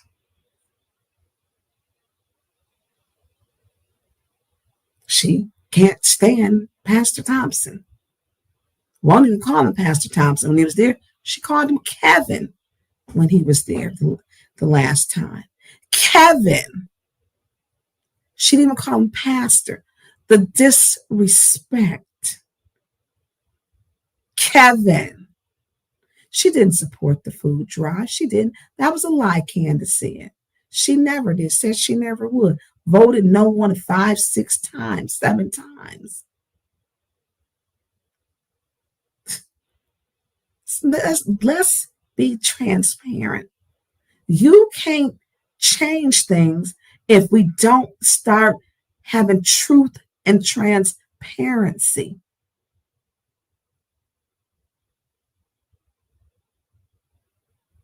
Truth and transparency. She was friends with the person allegedly who was threatening Reverend Hogue, Matthew Hogue Smith. Investigations are going to be going on. This is a problem. She didn't like Pastor Thompson. Candace just, he supported, Councilmember Liddell Lewis supported. No, she did not. She did not. Did not. She didn't support St. Mark, and it's in the 2nd Ward. She did not support St. Mark. She didn't. She didn't support the food drive. Now, she actually had the audacity to come up there a couple times to get food, but didn't want to support paying for the food. Producer Jay.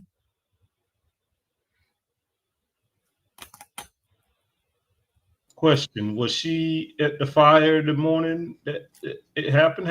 Was she there? No, she was not there. Oh. No, she was not. She was not there at the fire. Okay. You know, but Isn't it in the 2nd Ward? It's in the 2nd Ward. I don't know where she's at, and I haven't inquired. Isn't it a big deal when churches are burnt down? It's look, for each felony is 40 years. Oh, okay. And the 2nd church Ward is bombed, firebomb. and the elected second ward councilwoman who represents that ward was not there. No, she okay. Yeah, she wasn't there. All right, that's all. She wasn't there. Just a quick inquiry. That was all. Yeah. But look, hours before, the same time the fire was going on, her post went up about me, when she was trying to lie to the community she was. So I mean, it's some other things that are going to be coming out, and so what we're going to do is keep praying, stay the course. There's no way, and I'm telling you, Reverend Hope Smith has went to going through so much, and he could not even, he had to close his church.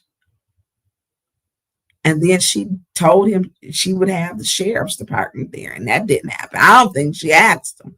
Why would you ask the sheriff and not go to the Flint police when you on Flint, when we know that anything that they ask, generally the mayor gives them? So it's something that's, but we do know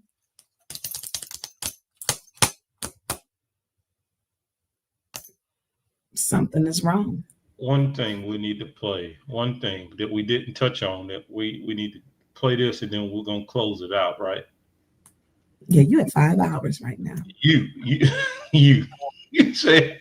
And listen, and folks be like, "Oh, she's on for so long." Oh, they're gonna drag you tomorrow. When you make them mad in that seat tomorrow, they're gonna drag you. Well, you know what? It's my personal time. If I choose to defend someone who is whatever, I'm gonna do whatever I want to do. This is my time. So go ahead, play it. I gotta get it ready. Give me 20 seconds. Yeah, we're gonna calm down this time. So let me say, this is really something, this community is allowed to be terrorized.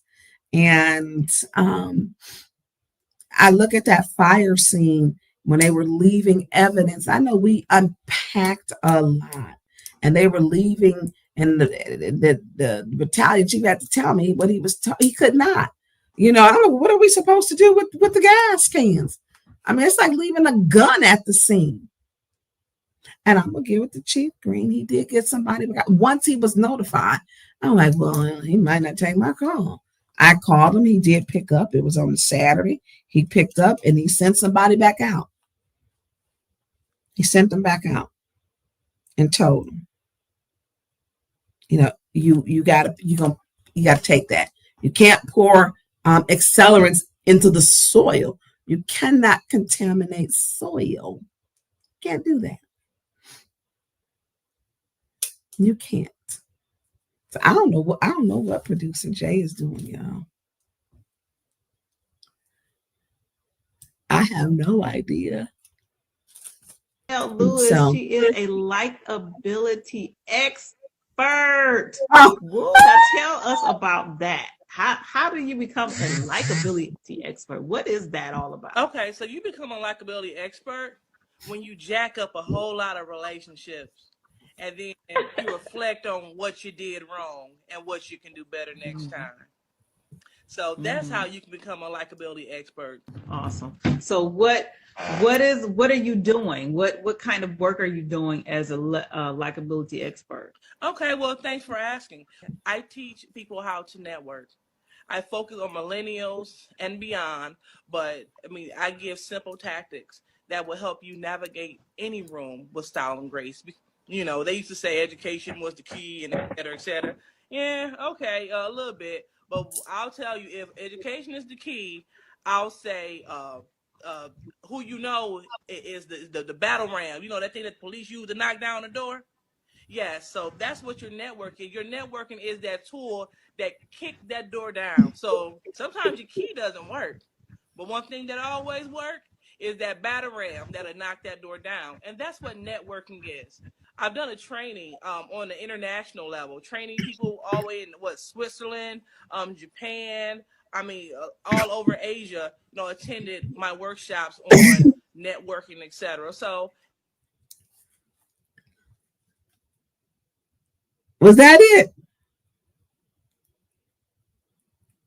Yeah, that was a clip. Wait a minute. I went to school with Talisha, and she's very accomplished. This one right here, though. I'm sorry. She was looking at like, I didn't mean to cut you off. I'm sorry, but this one right here.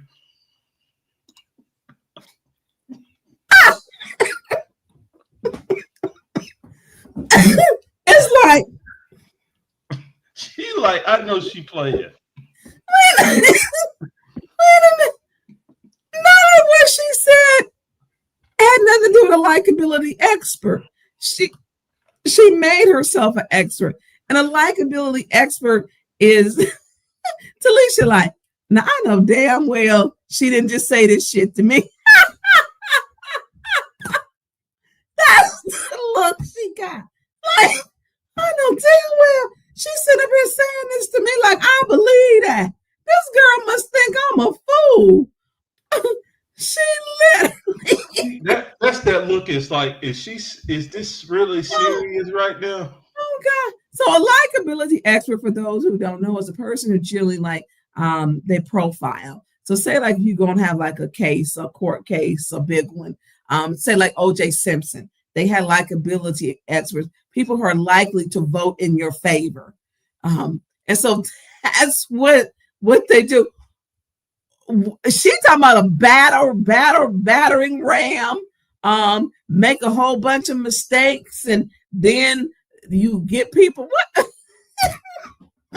Whoa, now tell us about that. How do you become a likability expert? What is that all about? Okay, so you become a likability expert when you jack up a whole lot of relationships, and then you reflect on what you did wrong and what you can do better next time.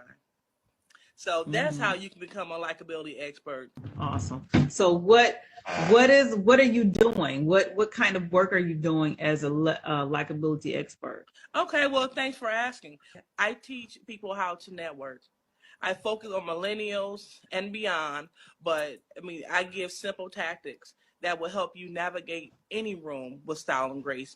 You know, they used to say education was the key, and et cetera, et cetera. Yeah, okay, a little bit. But I'll tell you, if education is the key, I'll say who you know is the battle ram. You know, that thing that the police use to knock down the door?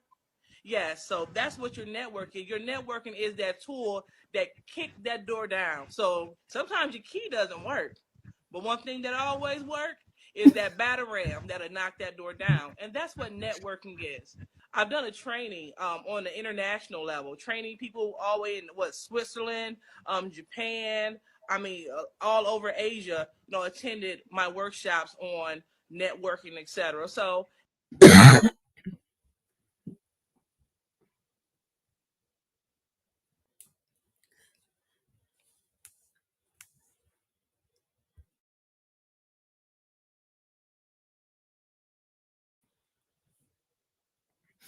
Okay. I'm sorry. Poor Talisha. I had to listen. It's kind of like, no, this girl think I believe this. Like, girl, stop. Stop. Oh God. She said it's like that battering ram and teaching people how to network. What is a battering ram, a likability expert, and networking? How do you sew that together? I mean, at what part is I'm sorry. If you ever want to laugh, that's a good laugh. She's like, she does know this is some BS. She does know that none of this correlates with anything. Okay. Anyway, Michael Clack said by jacking up relationships, then we all likability experts then. At some point in our life, then, if by jacking up relationships, we all are likability expert at some point. But honestly, a likability expert is someone like an O.J. Simpson case. People who are likely in your favor. You got to be likable too to be a likability expert. She's not even right. Yeah, she just made some stuff up and thought, oh, it sounds good to me. You're absolutely correct. Absolutely correct. Oh my God. She's a likability expert. All righty. So listen, y'all y'all can donate. I don't even know how many people we got in here on here, but I appreciate y'all staying up with me. Pay attention to the news tomorrow. There's going to probably be some highlights on the news. So there's going to be some stories that they're going to be trying to keep quiet. So you can donate kindly to $ Cash App, Producer J1987. And so we did hit the mark. And as much as I know that they hate my show, I think my time is my own time. So whether I was making paper dolls, which some of them should be, with a straight jacket that ties in the back and a nice little padded room, I like to bring you the truth. Because one thing about it, some of them, the truth ain't in them at all. At all. So she could have at least used Chat GP. Yeah, she just made some stuff up. Just made it up. So she was teasing. Oh my God. So y'all cold. So listen, tomorrow we're Purple Flint City Council. Support Kiki and support stopping and putting an end to domestic violence. No one, no woman, no man, nobody should have their hands put on them. If you don't get leave. Real men don't hit women. They don't. If y'all can drop some hearts in there, for support, because I do know that there's the countless amount of people who actually comment on the show or send stuff, bringing about awareness with people. It makes a difference. But I'm telling you, that girl, she likability. You likely telling a lie is what that was. Likability expert. Yeah. Take the back ram and knock down the door. It's likely you telling a lie about being a likability expert. I'm sorry, y'all. And Alicia, what that look like? Girl, get out of here with that mess. Oh, Jesus. Woo, that look right there, that's the look. Like, girl, if you don't get out of here, it is likely that you're likely not telling the truth about being a likability expert. And the baton ram with the door and that whole convoluted story. It is a convoluted story. Oh, that look like, oh, girl. Oh, no, you didn't. Oh, wow. Oh, okay. So anyways, look, wear purple tomorrow and support. Support. I know a lot of you are in different chats tomorrow on social media. Please put purple in the chat to show your support tomorrow during the show. If you're watching it on 810 News Media Group, if you are watching it on the official, they don't have their chat live. If you're watching it on the Tonya Burns show, put purple in the heart to show, because one thing they want is for us to quit talking about it. And we want to make sure we bring about awareness. October is Domestic Violence Awareness Month, and Color of Law will be doing a walk. And so we want everyone, we want your support. Look, Michael Clack cracking up still. And so I want Producer Jay, I'm sorry. She was likely telling a lie about the likability expert. That was just awful. Okay. Yeah, so that was something. But we do know she was likely up between 2 or 3 when St. Mark's was going up in flames, and it was torched, a firebomb, that she was making a post about me. We also insane. Know she was likely harboring a fugitive. Oh, yeah, well, that's a fact, because we saw the watch, and the watch gave the location. No, that ain't likely. She was. She was. So You know anyway, what, bro? It's what? mighty funny that since all that happened, when he was on the run, that she hasn't been seen in council chambers since.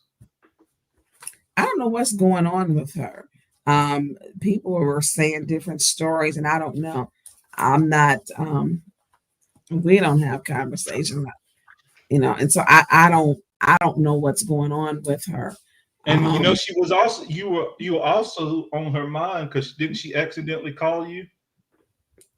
She did accidentally call me, and I did text her back, because I'm not in her call list. I mean, the girl is strange. Something is wrong with her. Don't get me wrong. So she did, and it's been a while ago. And of course, I can give you the date. She FaceTimed me. Oh yeah, that's what it was. Yeah. So Saturday, July 19th at 4:22 p.m. Oh no, that's on the FaceTime. So I can go to the FaceTime. So I called her back and asked her what does she want. So that was my response at 4:22. Where's my FaceTime? So she sent me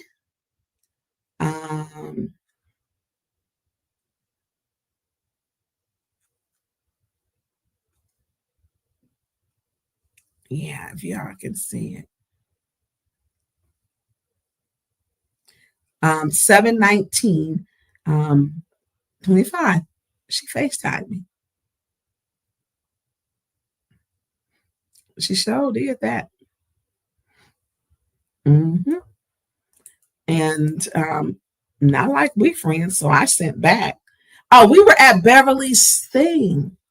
But I think it's like this thing where she wants you to know I'm watching you. This was after Leon's thing. I think she thought she was gonna punk me. I guess I don't know. I'm scared. Let her know I'm watching you. And so she FaceTime, and I called back. I mean, she just, this intimidation thing that she does is weird. I mean, you just don't FaceTime somebody. Like you have to have No, she never FaceTime you me. have to have that person, whoever you're trying to FaceTime, you have to have their contact pulled up in order to call or FaceTime. So Right.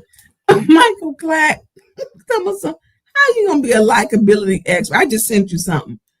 How you gonna be a likability expert but can't make nobody like you?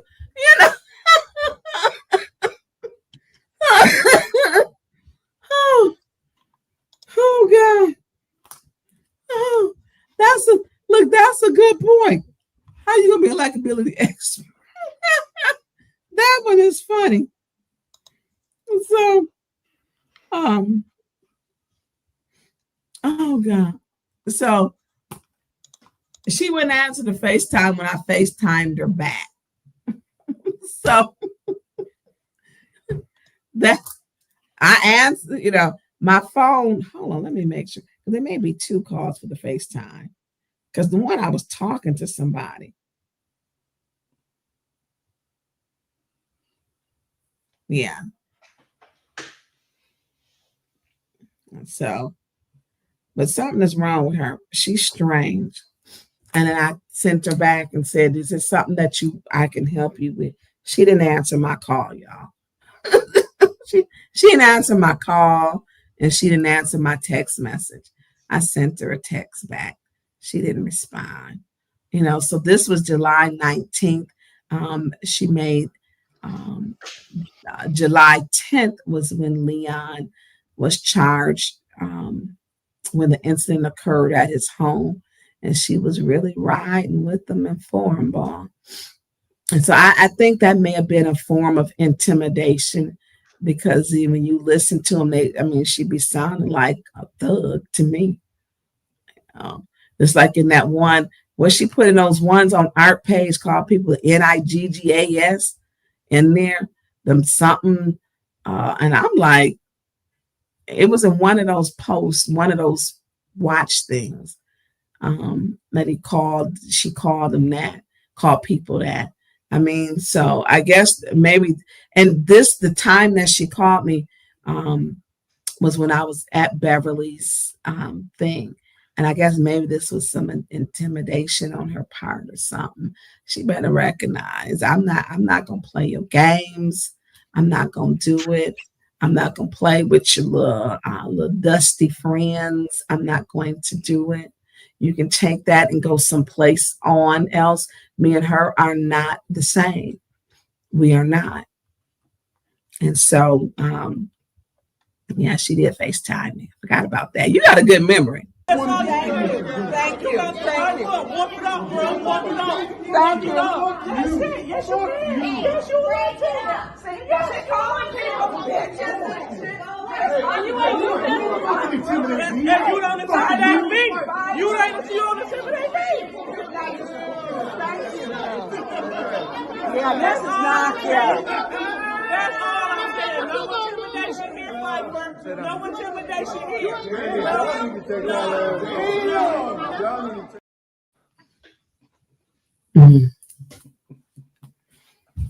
So we're gonna end with that. No, we're gonna end with something positive. You know, can you put that scripture back up? Can you put that one back up? I mean, that aggressiveness when they want to talk about the Black King. I'm done with y'all tonight. I'm done. So we're gonna leave. That's the likability expert. Michael, I told you I ain't trying to laugh. Michael Claxton said you gotta first make people like you. I mean, how you be like Billy Expert and don't nobody like you? I mean, come on. I do want to say this. Full disclosure, had a conversation with Chief Green. There are some things that he needs to do. He is supposed to come. And we had a private conversation, him and I. And y'all know me. Everything I said to y'all, I've said to him. Now, how do you fix all these things which are wrong?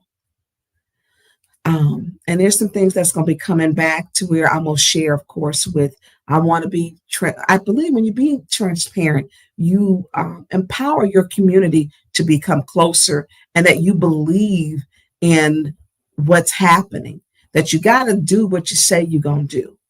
And that is what I believe in, that you let people know. And so he's going to come. And I am going to ask questions about, what are we doing to make sure that their wages are improved? And I hope Mark, I don't remember what his name is. Who got that picture of that fiddle? Because he let Mayor Nita just play him like a fiddle faddle. That fiddle, I couldn't get that. I couldn't get it to even enlarge. Oh wow! Okay. It was so that you talking about that one with the yellow background? Mm-hmm. Yeah, I couldn't even get it to do anything. So I do want to say it's going to be interesting tomorrow. So my request was to have him come. Everything will not be solved in one meeting. It's just not. Looking for doing a meeting that is strictly not just on that, but to have so the public can hear what's going on. Thank you. Please leave that up so that the public can hear, because he needs to hear from the public, and we have to hear how the public feels, because the public feels so disenfranchised. The public doesn't feel that they can trust the police. The public feels like no one's here. If they calling me to stop a homicide or gang violence, that means we have to fix areas in the department. Chief Green knows what to do. He has to get back control of his police department. There's one police chief that should not be meeting with the mayor. Chief Green should be meeting with the mayor. What it does is destroy the integrity of the department, and it messes up their standard operating procedures and their protocols, because they operate on a command. and it's gotten out of whack, and Flint's gotten out of whack. 22 people on August 1st, 2nd, 3rd were shot. 22 people. And only in Flint, it's not said anything with our population. Not talking about it doesn't fix it. We have to talk about it. And they have to be transparent. You got to make people feel comfortable they can come to you and talk. You got to make people feel that they trust you. People, the community has to trust you. And right now, there's a trust issue. So we're going to leave with this. So why do things, when we talk about things, what happened with the People's Church, what happened with St. Mark's Church, what happened with these PPOs with these fake, well, I guess it is his real address. So why does God allow things to happen? Several verses such as Romans 8:28, Ecclesiastes 3:11, Proverbs 16:4 suggest that God allows things to happen with a greater purpose, working them for the good of those who love him and are called according to his will, even if it's not always understood. And I'm going to tell y'all, my walk and my assignment is not understood. It is not understood because I have been raked over the coals. I have went through it, and you have people come against you for no reason. People will lie on you for no reason, and you stay the course. Many of us stay the course. It says, working them for the good of those who love him, who love God, and are called according to his will, even if it's not always understood. These passages emphasize God's ultimate control and his ability to use all circumstances, even suffering, to conform believers to the image of his son. And Lord knows, Flint has been suffering. Flint has had a water crisis. People still have not been paid. No one has went to jail or prison for that.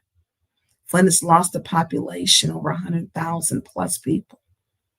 Flint has been through so much, but people say that they're resilient. All service lines have not still been replaced.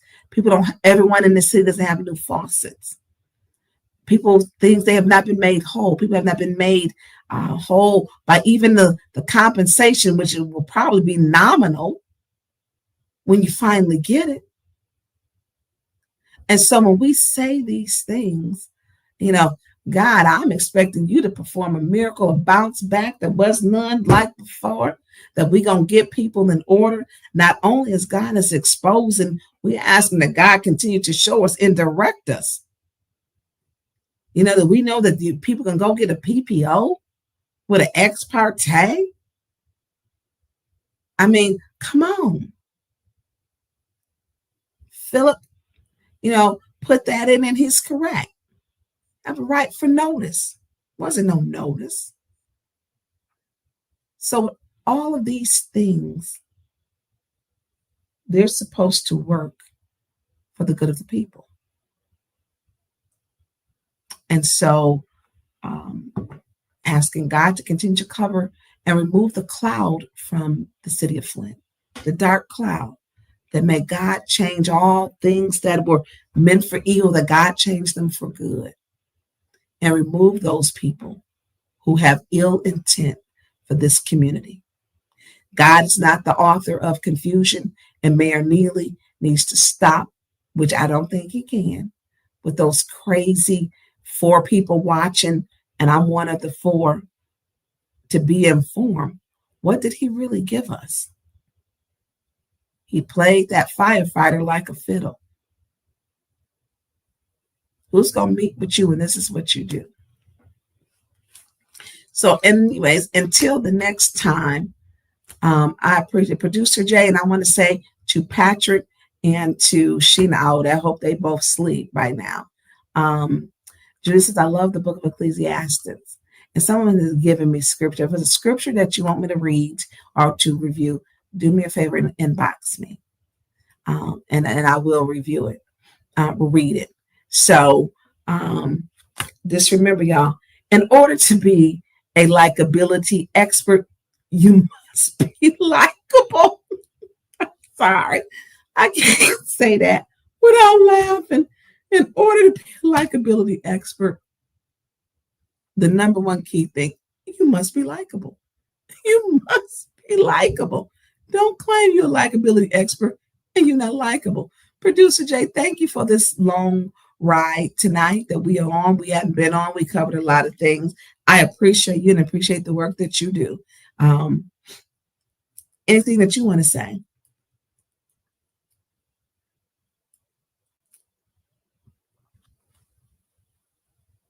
Producer Jay? Oh, I said no. I think you covered it all. All right. Well, listen, I appreciate each and every one of you. Do us a favor, click like, share, and subscribe. Hit that like button on the way out of the show. Drop some purple hearts in there. And if you are in the city of Flint, please show up and wear purple to end domestic violence. Show support to ending it. We appreciate each and every one of you. I do. And those who donated, we appreciate those who wanted to donate and could not donate. We appreciate you sharing your time. And Producer Jay, we out of here. It's the Tonya bird, so don't you know? Like and share, let's make it glow. Flint City News, we bring the heat. When we fight, we beat defeat. I won't give up, I won't stand down. The city's heart will never drown. Together we rise, we've got the power. In unity we find the hour. The residents deserve much more. Let's break these chains open.